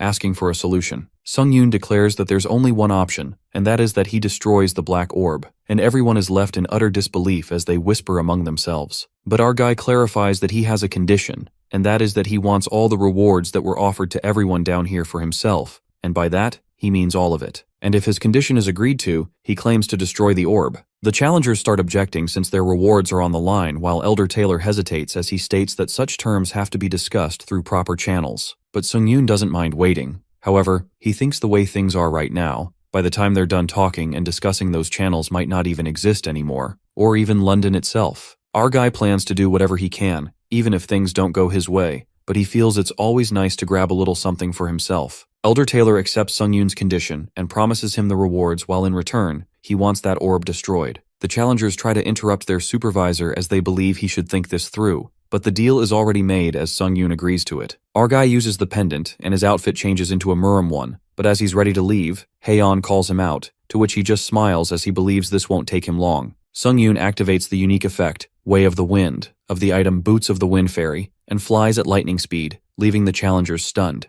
As our guy approaches near the orb, he finds it much bigger than he expected, and decides to get started right away. Han Sung-yoon uses the skill, Sky Cleave, which allows him to destroy the magic energy itself, but expends greater magic energy proportional to the resilience of the target. Using the skill, Sky Cleave, our guy removes the limitations on targets that can be destroyed. Just like that, he pierces the sword into the barrier with the merciless force of the skill. The realm starts to break, and our guy couldn't be happier as he learns that it's possible to destroy magic energy itself. With that one final strike, Han breathtakingly cracks the realm open like a freaking god and enters the spectral realm, the Void. Upon entering, he's confused about what a spectral realm is, and it appears that the inside of the sphere is treated as an entirely separate dimension. Shortly, Han activates the skill Third Eye when suddenly he finds himself surrounded by horrific creatures. It is known that all beings other than the master of the spectral realm are exposed to horrific illusions, which can't be dispelled by any skill. Han is expected to lose all sense of direction and can no longer use sensory skills in this realm. Plus, he also suffers an 18-point decrease across all stats as a penalty. Suddenly, our boy is attacked by the creatures that manage to injure him. Sung-yoon spirals into panic, wondering what kind of illusions are strong enough to do physical damage. To see things clearly, our boy activates the power Clear-Headed, and that's how the effect of the spectral void is lifted. The loss of sense of direction and certain skill restrictions are lifted by Han's magic resistance skill. With that, our guy makes a stronger comeback and fights back the illusions. All the creatures leap forth, while the places Sung-yoon got hurt get healed. He realizes the outfit White Crane gave him repairs itself using magic energy. Right at that moment, someone emerges from behind and witnesses Han's outstanding abilities. While our guy pauses for a moment, the man is impressed that someone from a minor, trifling dimension is capable of single-handedly penetrating a spectral realm. Before that weirdo could finish talking, our guy decapitates him in a heartbeat. The head is sliced apart from his body, and yet that man lets out that it's nothing he hadn't predicted. Suddenly, a blinding light illuminates, and Han activates the myth, Comeback Hero, which imbues his holy energy with the effect, Indomitable. The magician, who got decapitated, has his illusions appear everywhere, and he expresses utter disbelief, certain that our boy can't be a disciple. The man is disappointed, and questions what God would deign to inhabit such a trifling dimension, referring to Earth. At that moment, Han uses blood manipulation, and the man casts Hex of Invisibility. The illusions become blurry to hide from the enemy, and our fella's blood power bursts forth, piercing through the illusions. The sorcerer warns Han, saying that he might be a godly disciple, but he's going to regret having the gall to trespass into a sorcerer's realm. Meanwhile, our guy grasps that the one talking is just another illusion. The real body is hiding somewhere out of reach. The sorcerer's illusion attacks Han with Hex of Impish Swamps, peculiar flying creatures, clarifying that he won't escape death. However, our boy flips the tables when he activates Shield of Retribution and uses it as a bat. Just like that, he swats those flies with the bat, sending them flying. While Han is busy hitting those bugs, he realizes that damn sorcerer is stalling for time. Our guy feels like he can find him. Although this place is bigger than it seems from the outside, it's still finite. He's certain that there's a smarter way of doing this, but to wrap things up faster, he decides to just wipe out everything at once. Just like that, Han releases all the damage accumulated in the Shield of Retribution and activates the marked skill Enhanced Vigilance of the true Sanguine Demon Blood. He uses the unique effect Dual Mirror Strike of the skill. A violent energy bursts forth when our guy strikes the sword, creating an explosion inside the spectral realm. The realm rattles, and our boy's power obliterates everything. Hence, the real sorcerer finally comes to light. The sorcerer trembles with pain, covered in blood. The man questions Han. What business does a monster like him have with a paltry dimension such as this one? Our guy is happy that the conversation is on point, and bluntly commands the sorcerer to get rid of this black orb called the Spectral Realm. Basically, Han is asking the sorcerer to destroy his own realm, and the man freaks out, mentioning the amount of sweat and toil that went into creating this domain. But sadly, our guy hates excuses and activates his skill Blood Prophet, along with Pain Amplification, which allows the target to suffer harm twofold. The sorcerer has no escaping the tormenting hell and screams in pain. Han assumes that he'd had enough, but the sorcerer's pride is unhindered when he tells our boy that he wouldn't be so callous if he had any inkling of who he is. The man reveals himself to be the future Grand Sorcerer of the Empire, an unparalleled savant of the magical arts. However, our guy doesn't take his bullshit and twists one of his arms, making him go through hell. Our ruthless boy makes it clear that he won't ask again, and the sorcerer begs for mercy, crying uncontrollably. Han then asks him his name, dimension of origin, and his business on Earth. The sorcerer beats around the bush, but our guy isn't interested and warns him to answer his damn questions. The man reveals himself to be Sindel from Ari's dimension, and his mission on Earth was to garner faith from the beings of this world. Han asks him what that's supposed to mean, and Sindel humiliates our guy, asking if he came to him without even the slightest knowledge. But our boy starts to lose patience with him and strikes him down with a kick, breaking his ribs. Sindel begs to stop this madness and explains that ancient records found in hidden repositories reveal that wondrous mages and wizards ascended above their mortal limits through their reliance on faith. The faith devoted by these believing masses accumulated in their hearts as holy energy that formed circles, eventually allowing an exceptional few to reach the sixth circle, the honor and glory of the vaunted title of Grand Sorcerer. Our guy questions Sindel how he gains faith from people. The mage answers that one form of faith is the sheer dread evoked through absolute domination or mortal fear through indiscriminate massacre, the most expedient method indeed. Sindel also confesses he chose the Earth dimension because holy energy tainted with the presence of another god cannot be used to elevate the abilities of a mage. There's no reason why the sorcerer would debase himself gracing a godless dimension with his presence. Han sums it up that the sorcerer committed mass murder just to improve his skills, calling him a piece of shit. He proceeds to the next question and asks Sindel what he knows about the God of Testaments and the God of Battle. The mage confesses that it's beyond his knowledge whether such deities even exist. However, he seems to have a death wish when Sung-Yoon catches him lying through his teeth with his dragon eye, even on the brink of death. Our guy realizes that Sindel definitely knows something about the gods, and a murderous intent creeps in when our guy picks him up. He understands that no one would give up important info like that without a fight. Hence, our guy decides to increase the intensity of pain and activates Torturer's Wiles,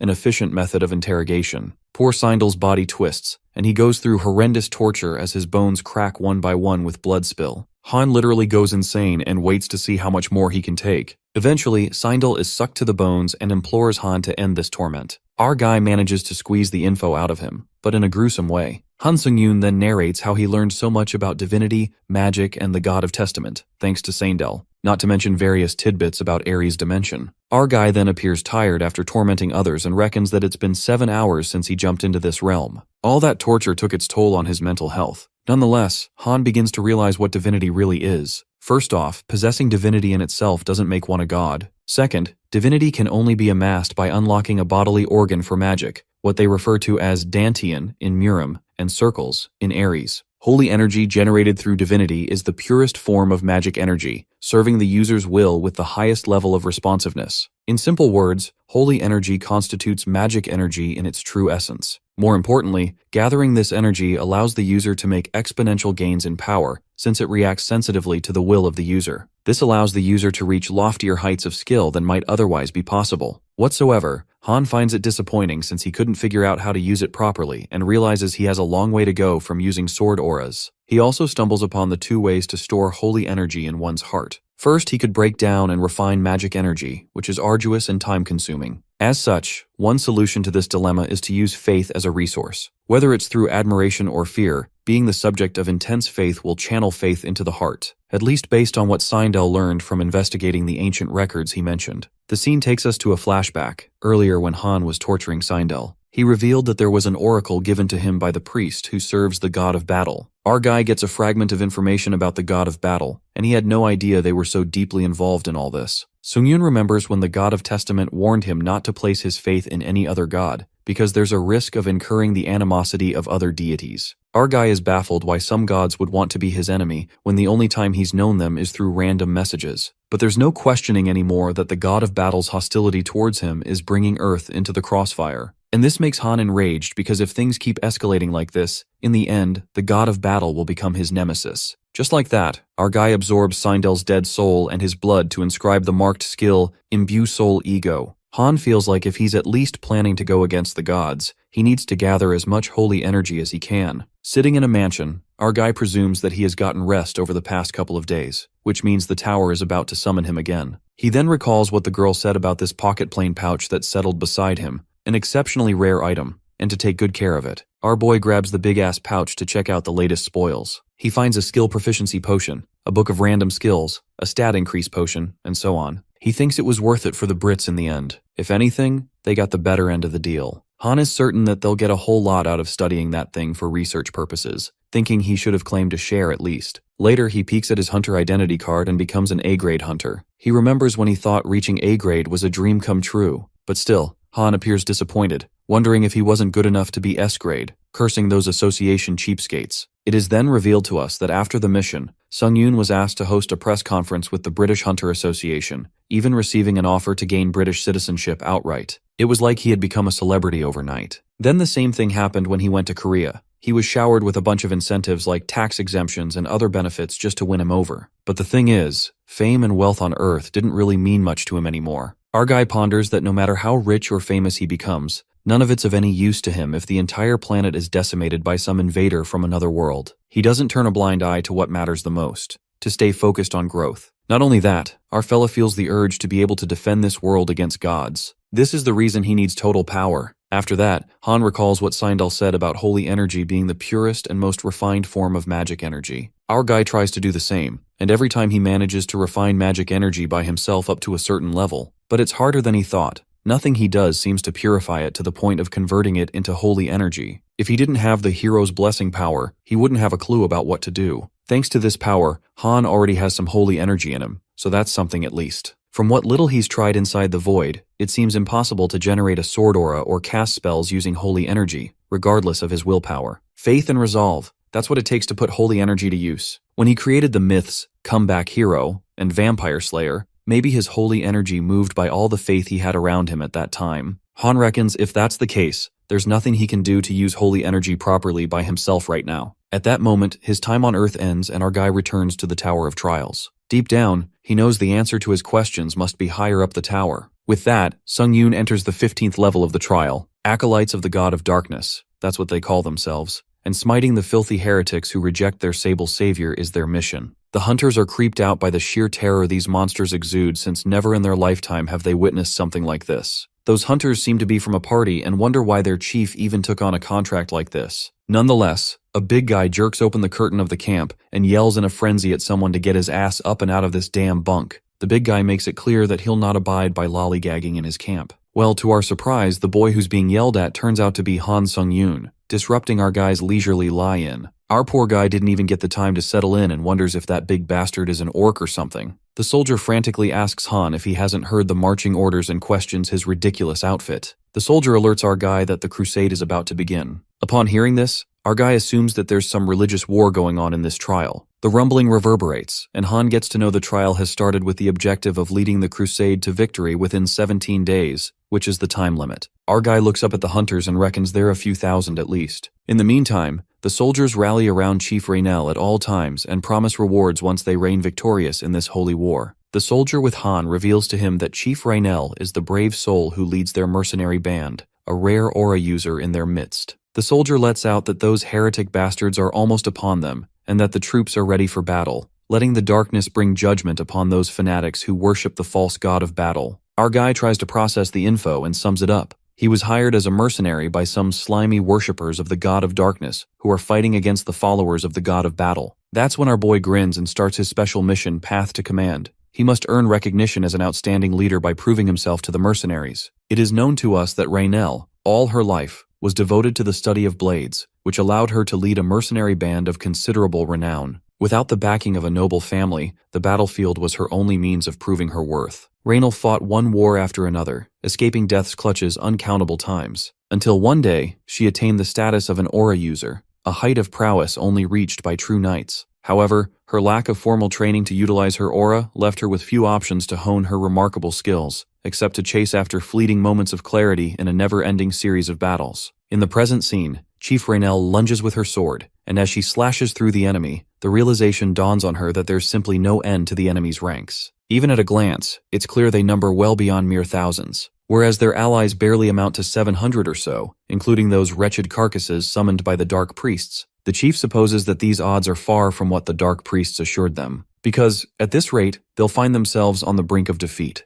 Just as Raynel proceeds to slash the enemy, suddenly a giant monster emerges from behind. The coward soldiers are left behind, and a siege golem materializes in the midst of war. The soldier immediately informs the lieutenant that Raynel is surrounded by the enemy, and she's all alone. Meanwhile, Raynel has barely the strength left to even lift her sword arm. Right at that moment, death flashes before her, and she thinks it's the hollow end for a life spent in vain, mastery of the blade beyond her grasp. Tears fill her eyes, pondering that if she'd known this would be her end, she would never have agreed to take part in this fanatical folly. However, a miracle befalls. Our guy arrives at the perfect time, slashing the enemy in the blink of an eye, leaving the chief staggered. Our guy informs her that he'll hold them off for now, and suggests to the chief that she retreat while she can. Raynel is rendered speechless. In the madness and mayhem of the battlefield, she finds Han's voice calm, silencing the din all around them. She wonders if this is some sort of vision before death. In the meantime, Sung-yoon lets his monstrous side take over and annihilates the enemies with the back of his hand, impeccably and fiercely. Raynel is left wide-eyed when she witnesses Han using an aura flame. The punies of the Battle of Gods take notice of Han, who relentlessly cleaves them in half, slicing the enemy with his newly learned sword styles. On the battlefield, Raynel awe-strikingly gazes at the flawless harmony of raw strength, graceful fluidity, and delicate refinement. It almost feels as though she's watching a performance. She blushes, looking at our guy, since she's never seen such a marvel. Meanwhile, our guy is loving the all-out brawl because this is what he wanted.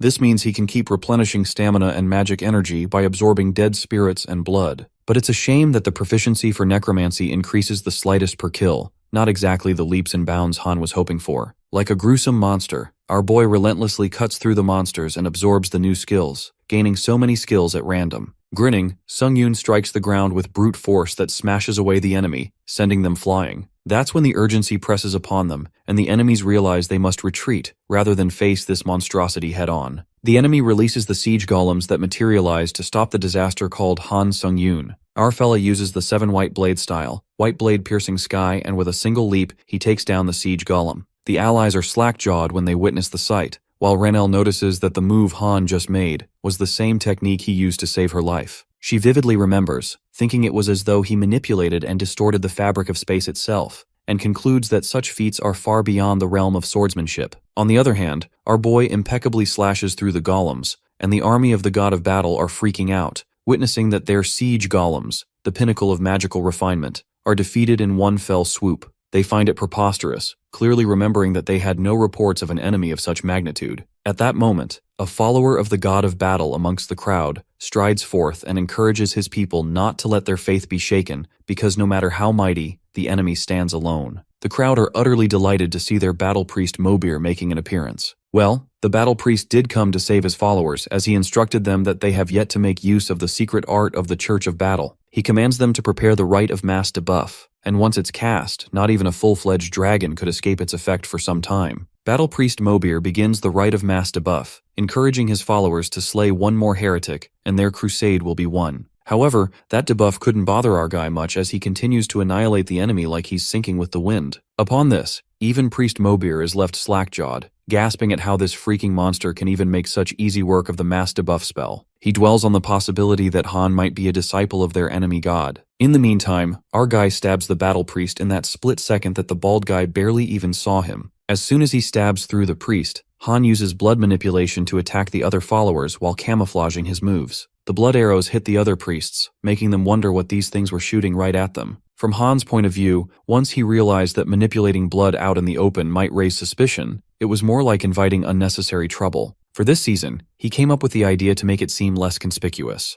Essentially, he used tiny droplets of blood to create a claymore mine that tears the enemy to shreds. Our guy is the epitome of genius. Nonetheless, a wave of panic ripples through the priests when they realize Lord Mobir is no more to save their asses, and they immediately announce a retreat. The system notifies Han that he has achieved the trial's special objective, Path to Command, since every combatant on the battlefield has become keenly aware of his presence. He even unlocks the title One-Man Army. Now, since our fella single-handedly wiped out the enemy, he's already gained the respect of his allies. The lieutenant from earlier, who scolded Han to stop slacking, shows him the way to the tent that our guy will have all to himself. The big guy apologizes to Sung Yoon for his impertinence from earlier. Our guy overlooked it because he expected nothing less from an orc. The guy is confused if he is called an orc. Anyway, Han waves him goodbye since he's feeling pretty beat. Our guy proudly walks into his tent, and all it took him was taking care of 1,000 enemies at once, and they're already treating him with respect. Han then ponders upon the message he received during the battle about taking countless lives and harvesting just as many souls. He's informed that he has begun to gradually unlock his aptitude as the god of death. He recalls he saw the same thing when his necromancy trait went up to grade A. While Han is trying to understand what it really means, suddenly, he senses something and wields his sword.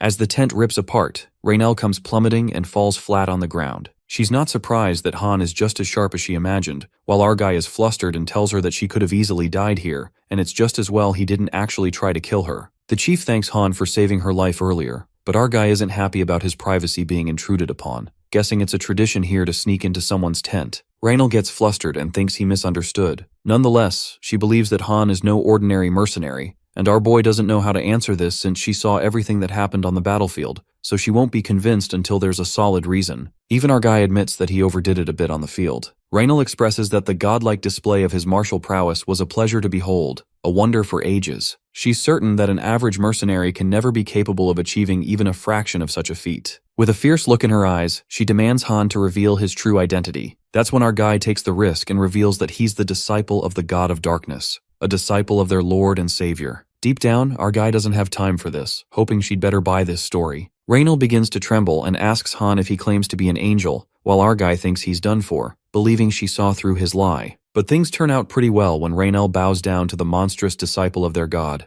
asking for forgiveness for her insolence. Our guy freaks out and tells her to drop the formalities. He requests to keep this a secret for now, justifying they wouldn't want an enemy spy catching wind of it. Raynell addresses him as Lord and asks Han if she's really worthy of such vital information. Han keeps up the act and says he has to trust a true comrade in arms like her. At that moment, the chief turned red because she was in his arms. That's when Han's second special mission, Path to Admiration, begins. He needs to establish a rapport with the top mercenary, and that person will be marked with an arrow that's only visible to the user. That arrow appears on Raynell's head, who's now the top mercenary in Han's army's camp. Since our guy has already taken care of Path to Command, it's about time he found somebody to help him lead this ragtag army of his. To make things work, Han holds Raynell's hands, having a feeling that this trial's gonna be a freaking cakewalk. Well, bro knows how to smooth things up. After that, Sung Yoon smirks because he'd hit triple digits across all stats now, and also absorbed a bunch of new skills this time. He decides to sort through them properly while he has time and opens up the list of skills, but Han notices that none of them really stands out as particularly useful for now. That's when the skill synthesis comes in.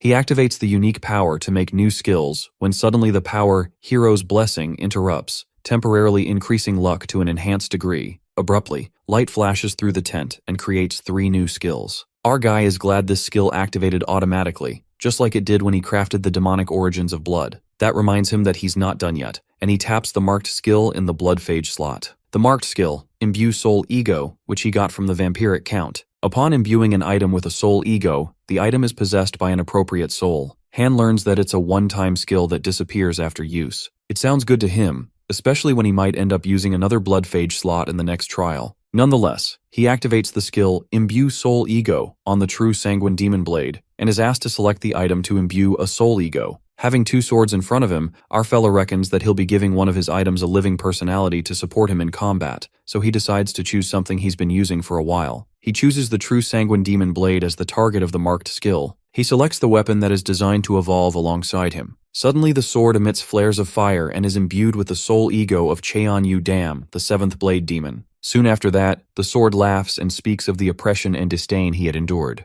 Cheon's soul is imbued in the sword, and now it feels superior to Rise once more. It laughs and asks them to worship him and rejoice, for the blood demon Cheon Yu Dam has returned. At that moment, our guy feels like things have been screwed up a bit since he wasn't expecting some homicidal maniac to come live in his sword. Later, some hunters are practicing their corpse combine technique when our guy walks in, stealing the spotlight. The murmuring initiates when they call Han a slaughterer, though he looks young. The other soldiers couldn't speak of what they saw on the battlefield, concluding this guy was a real demon. They believe that Han must have killed over 1,000 people by himself without even batting an eye. Those soldiers give him a wide berth since he's a bad omen. Our guy finds it ironic that they're talking about bad omens, coming rich from a bunch of darkness-worshipping cultists. Later, our boy takes a serene walk under the moonlight, unlike that homicidal maniac bastard and his sword, who begins blabbering. The guy asks Han not to ignore his words of wisdom, and reveals how countless followers of the blood demon cult clamored for a moment of his time. Our guy thinks this dude is talking to himself cause he ain't paying heed to a word he said. It's been a mere moment since Cheon was released from hellish torment, and now he has to deal with his insolent half-wit master, calling it misery. Our guy feels hurt and clarifies that he's not a half-wit,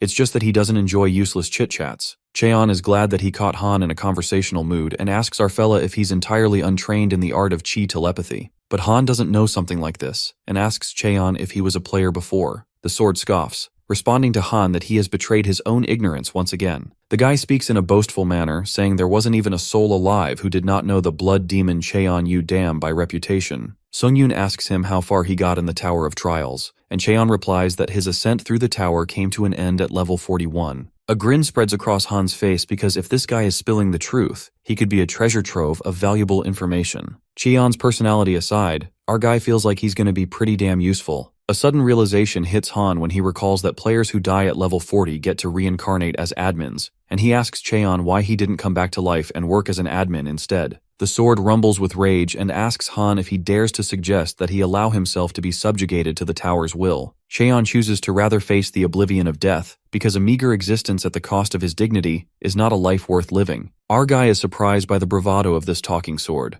Han gives a death glare to the sword and admits that Cheon Yu Dam used to be a big deal back then, but now he's just a soul ego bound to his sword, humbling this over-the-top dude real quick. That's when the sword flaunts its blazing power and clarifies that he's well aware. Cheon asks our fella not to mistake him for some delusional spirit with an inflated ego. Upon its rise, it pledges to lend its master, Han Sung-yoon, his strength to the best of its ability. Deep down, Cheon grasps that his master wishes to make his dominance clear, agreeing that Han has more grit than he gives him credit for. The soul ego reveals that before losing his body, he was a martial arts savant and a master of myriad techniques, granting whatever boon the master desires. The sword demonstrates the power it beholds, creating a fire swirl and nearly destroying everything in its path. Our guy is amazed to see this power and admits that he's got himself a useful support item. The sword takes this as an insult and asks Han if he takes him as a mere tool. Cheon realizes that they're both from different dimensions. Sung-yoon opens up that he's from the Earth dimension, doubting if Cheon has ever heard of it, and the sword calls it a minor dimension, guessing it must have only recently ascended. Cheon figures out that it's been a long time since his death. Not to mention, the sword lacks the capacity to store the vastness of his mind in its entirety. He fears that he cannot maintain lucidity for long, informing Han that he'll soon have company. The sword ends the discussion and requests its master to summon him whenever needed. It appears that Chief Raynell comes rushing towards Sung-yoon. Our guy is shocked that she came in the middle of the night, and Raynell frantically alerts him that the enemy has staged an ambush. Plus, they're about to be overrun by an elite detachment of the Church of Battle's battle priests. Our guy grins since things are getting more exciting from here, and appreciates the Tower of Trials for never having a boring moment. Han strides past the chief and asks her to explain more about this elite surprise attack unit. He's ready to get this holy war started again. On the battlefield, the soldiers are getting slaughtered as they protect the priests. The enemy seems to be targeting their priests to dispel the necromancy spells. The situation is chaotic since it's an ambush at midnight, and our guy notices that the enemy is fewer compared to last time, supposing they're definitely a cut above the riffraff he faced before. More importantly, Han notices that they're using powers with clear signs of holy energy, but certainly don't match his level. The enemy this time is more gruesome and powerful as they decapitate the soldiers, and Raynell witnesses a one-sided slaughter with her eyes widened in terror. She had no idea the enemy possessed such powers.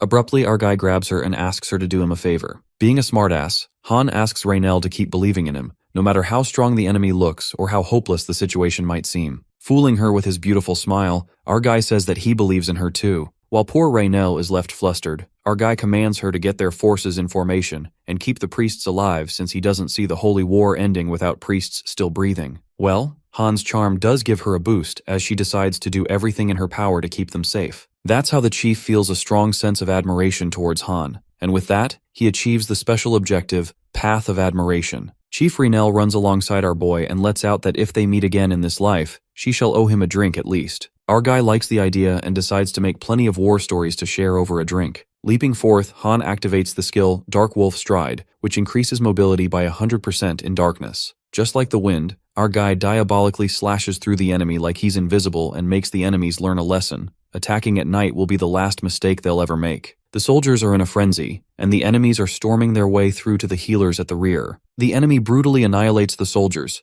and the lieutenant, who's fighting with the opponent, commands everyone to get back to formation, because as soon as they break ranks, the enemy will pick them off like stray mutts. Just as the lieutenant gets stabbed, Chief Raynell slashes the enemy in half. Raynell seems dauntless as ever and believes the lieutenant wouldn't be bellyaching over a tiny prick on his stomach. The big guy appears just fine, and Raynell frantically commands her soldiers to get back in formation. The chief gets into action and instructs the tank units to take defensive points, archers to focus on their firepower, and melee fighters to guard the healers with their lives. Han's army morale is boosted by 100%, and a meticulous chain of command will prevent its formation from breaking. The opponents call them filthy insects, and make it clear that victory belongs to the Church of Battle. They march forward, focusing on taking the wench at the heart of their ranks, while the soldiers shoot arrows. The enemies are outnumbered, and while lads at the front lines won't seem to hold out much longer, the soldiers request the chief to send them to the fray. However, Chief Raynell stresses maintaining the formation since their only goal for now is to protect priests at all costs. She urges the soldiers not to budge an inch from where they stand, hoping that soon the tide will turn in their favor. In the meantime, our boy, activating the skill Dark Wolf Stride, ambushes the enemy with the speed of light, slashing them all like a monster. Raynell is delighted now that Han the Slasher has entered the battlefield. But the surprising thing is, our guy doesn't kill the enemies. Instead, he tangles them up with red magic ropes. Cheon, inside the sword, speaks up and calls it a ludicrous play. He asks Han why he wasted such power on tying up some raggedy prisoners of war. Whatsoever, even the sword has no qualms with the ruthlessness with which our fella butchered the enemy. Cheon believes that Sung-yoon would have been a fine member of the Dark Path if he had been born in the Murim dimension. Suddenly, Han's eyes open wide when he witnesses a thin strand of magic energy that reaches him. Our guy then understands that it's chi telepathy, and assumes that it's just a way to send voice messages using magic energy. The soul ego, Cheon Udam, expresses his disbelief since our dude managed to master the technique of chi telepathy in such a short time, finding it impossible. While Han thought it was easy for anyone who uses magic energy, the soul ego tells him that he's basically deriding half the martial artists in Murim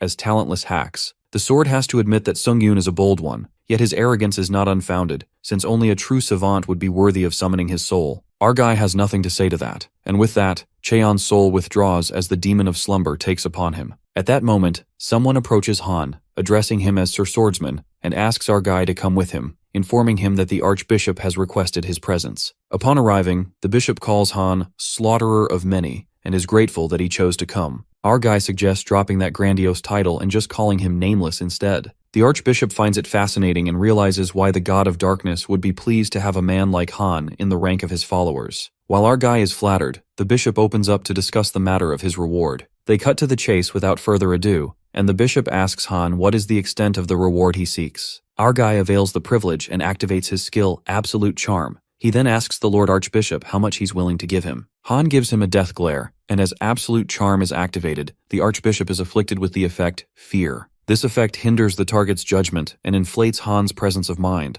A strike of terror gushes through the bishop, and while quivering, the old man grants Han the greatest reward he can bestow upon his authority. The old man is gripped by fear and grants our guy the holiest of the sacred relics in the Church of Darkness's possession. Tears stream down the bishop's face while the other priests freak out and remind him that non-believers are not worthy of sacred relics. But the archbishop shuts them up and announces that their crusade will lead to glorious victory at the hand of the Nameless One, Han Sung-yoon. Bishop Kanil is utterly terrified, presuming how he sensed something lurking behind Han's eyes, an immense aura of savagery that defies all belief. It felt as though his entire being was wilting under the crushing gaze of a dragon, but Kanil believes that the sheer might this guy represents may change the tide of this war. The bishop then gives Han the sacred relic, a sanctified object that harbors the power of God, and there's no higher item of worship within the Church of Darkness. Our guy activates the dragon's eye to analyze the relic and learns that it's the seal of dark alms, which imbues a unique effect upon stamping the seal on the hand. The other relic is the ember-eating night shroud, and the unique effect expends all holy energy to return to life. Our guy is amazed to see that these are both SS-grade relics.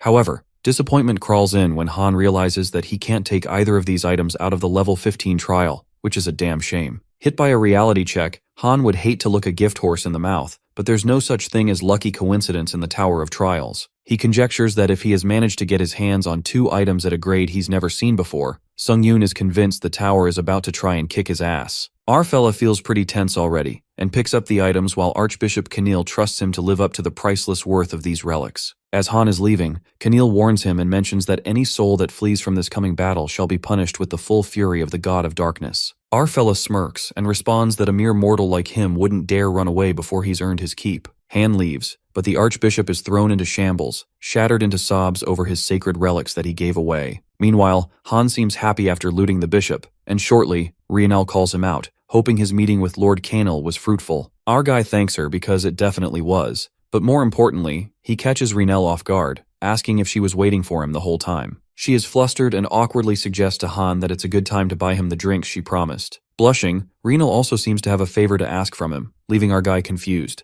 Later they are tippling on beer, and Rionel seems drunk already. Our guy wonders if this is the strongest booze they have because he's not even remotely tipsy. Not to mention that any liquor in the tower that can get him drunk at this rate is deadly to anyone else, considering his limits are beyond normal human beings now. The chief is curious why Han isn't even a bit drunk yet, and our guy says he likes to keep his wits intact for good company. Han then asks her about the favor she mentioned earlier. At that moment, a gloominess flashes across her eyes, and we see Rionel's flashback. In the flashback, Rionel's father is begging the knights not to take food away from them. The knight slams away her father, calling him a lowly peasant. Little Rionel hits the knights for treating her father like that. She's also kicked by the knight for showing such insolence like her father. The knight suggests that she become a knight if she thinks it's unfair since peasants like her only have themselves to blame. Yanking out of her memory, Rionel musters up the courage and frantically lets out that she's in need of a good instructor and implores Han to teach her how to wield a sword properly. Meanwhile, our guy finally gets to know what her favor was. It's just a personal one with no special objective or reward to speak of.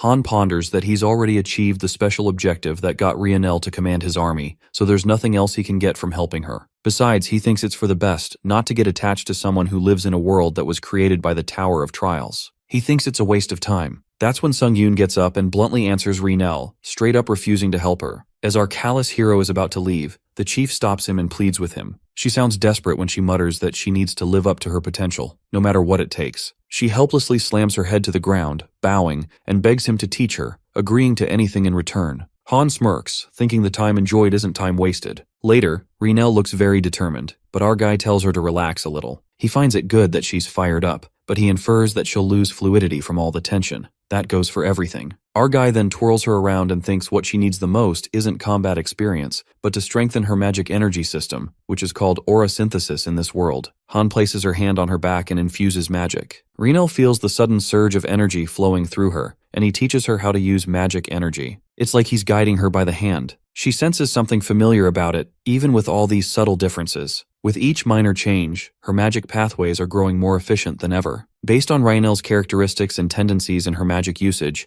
Han affirms that he came up with the optimal magic circulation method for her, and now it's up to her to train this method of aura synthesis every single day. After training, Han heads back to the tent and finally gets some time for himself. He thinks of sorting through the rewards and pulls out his pocket pouch. We get to know that after our guy killed Seindel in London, the British Hunter Association gave him a treasure trove of rewards. He could barely count how many rewards he got, and the only problem is, it's all quantity before quality. While Han wonders what to do with all this useless junk, he did gain a useful skill in that regard from the new skills he synthesized from the last trial. Since it's the perfect time for testing, he activates the skill Iron Eater, which frightens him at first. This skill enhances the user's physical state upon consuming iron. Nonetheless, Sungyun eats the Staff of Iron Clouds, and after the digestion is completed, his stats increase instantaneously. To see if it's true, he eats another iron item, the Heavenly Iron Gem, and coughs up a black liquid. It appears to be all the impure energy accumulated in his body, and surprisingly, Han's body feels lighter somehow. He then realizes that he can't judge a skill by its name, because the Iron Eater skill is super handy. Grinning, he munches on the metal and never thought he'd see the day when he's happily chowing down metal items. Our guy literally consumes 8 metal items once again, which is the limit, and finds it disappointing. After this skill gets deactivated, he rummages through his coat and takes out the sacred relic, Seal of the Alms,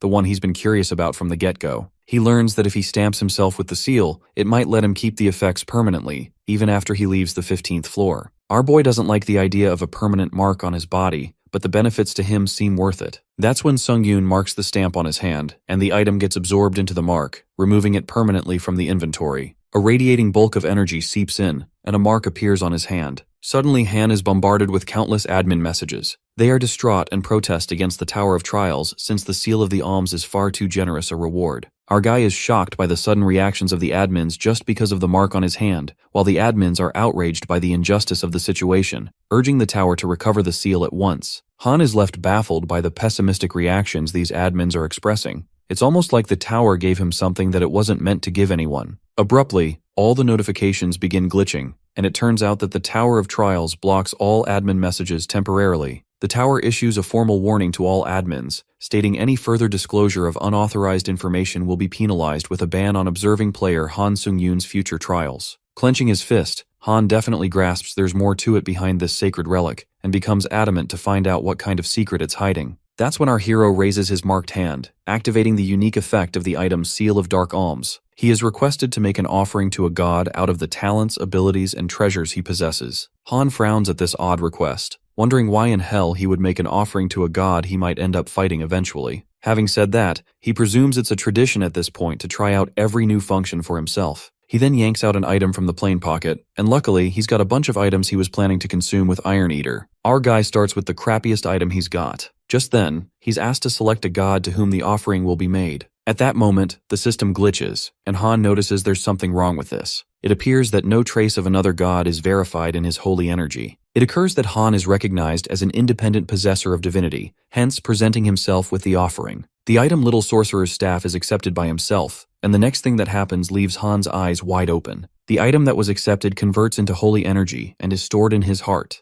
A bright light emits from his chest, and our fella is utterly baffled. He can't make sense of things, that he somehow made an offering to himself. However, one thing seems simple enough. Han can basically farm all the holy energy by himself. Although he doesn't use it much, he bets he'll find different ways to use it as he gains new myths. For now, he gathers as much holy energy as possible, and as for the other sacred relic, Ember of Night Shroud, he keeps it within reach. Han feels like there must be a reason why the tower gave him these items in the first place. He's certain that there will come a time when he'll need to rely on them. And just like that, each day came a new battle, and soon Han had an impressive number of victories under his belt. His mercenary and priesthood allies enjoyed unprecedented morale, although they were still pretty much lost without him. It turns out that our guy was worrying over nothing. At this rate, this whole trial will be over in no time. Suddenly, the horizon cloaks in a red aura, and everyone is distracted by it as they stare fixedly at the sky. Right at that moment, that red energy cascades violently, descending on its target. It appears that Han is targeted by the power smite, and the wrathful energy bursts its way through the sky. Our guy senses the presence and has a bad feeling about this. To save himself from being shredded to pieces, our guy activates the Shield of Retribution with maximum coverage. It strikes the ground, obliterating everything in its path, while Han remains unaffected. Strangely, feathers float in the air, and a divine being with wings descends from the sky.